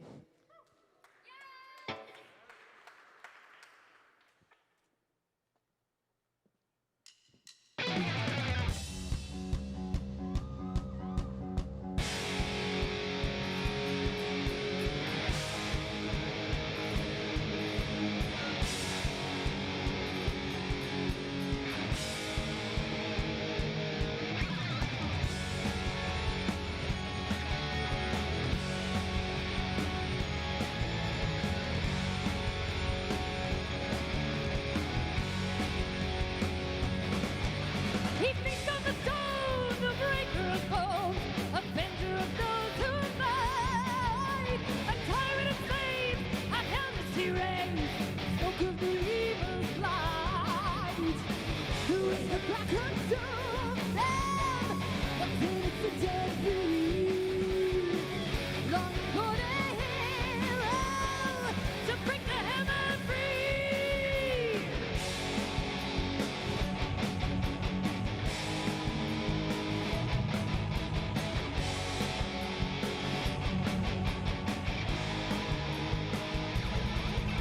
The heat of the flames, sculpting shadow and babe, our hero of ages bears. In the heat of the fire, burning higher and higher, his companions will breathe their last. The rain of rock consumes them, what good is to set free? The dying world entombs them, from desert to the sea. Go jump to the voice of the others, come shout and bear your destiny. Run jump from the pain of your brothers, feel child until eternity.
Come join the chaos, is who the unending night. When dreams are mere illusion, and the heroes shall live the fight. The roads ahead are ever quiet, and the evil on the skies. They long for retribution, while destruction reigns on high.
You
tragedy from not so distant last.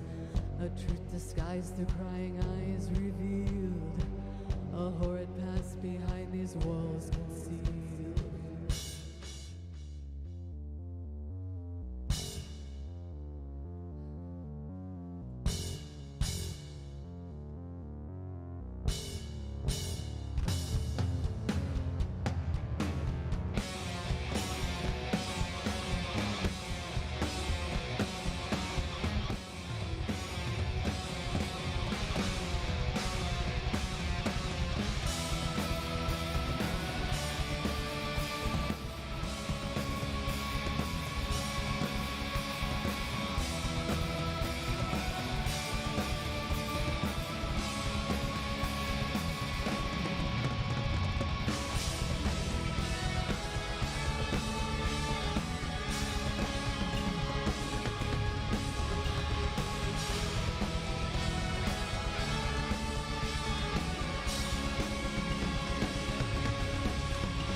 Rebellion, a future inborn.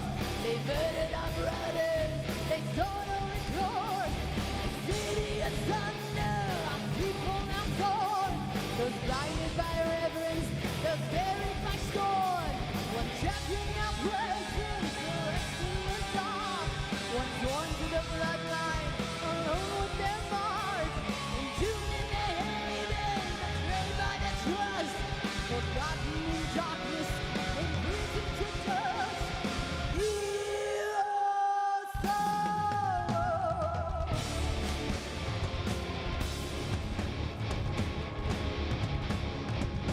Here they lie, sent to die. Hear their cry.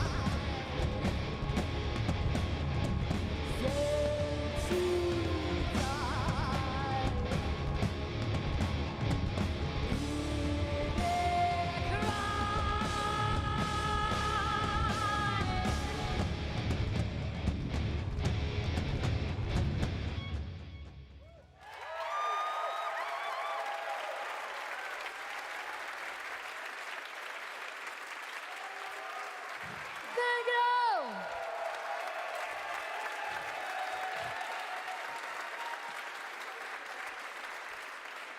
And sometimes we play metal. In case that was in any way unclear. See, now he knows. All right. You guys, seriously, thank you so much for coming out tonight. Can we please give a round of applause to IQ for being fan-friggin-tastic earlier today. And 88-bit yesterday, and Ska Tunes. We've had some phenomenal acts gracing this stage, and we're very excited about it. This next one we're gonna do is our second to last number, just to prepare you in advance. I know, it's very sad. This is also Sean, our bass player's last show. I know. We're very sad about it. Me too. We have found like a replacement bass player and stuff like that, but like this is his last ride tonight. So can we please give Sean a giant round of applause for being amazing?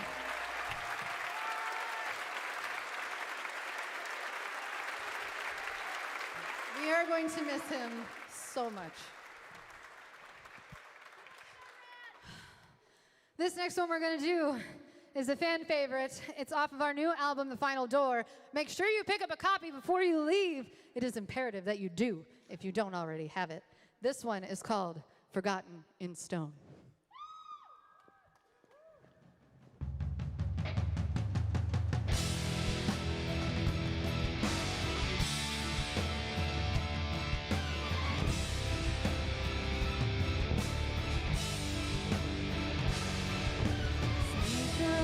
Survive and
a great audience tonight.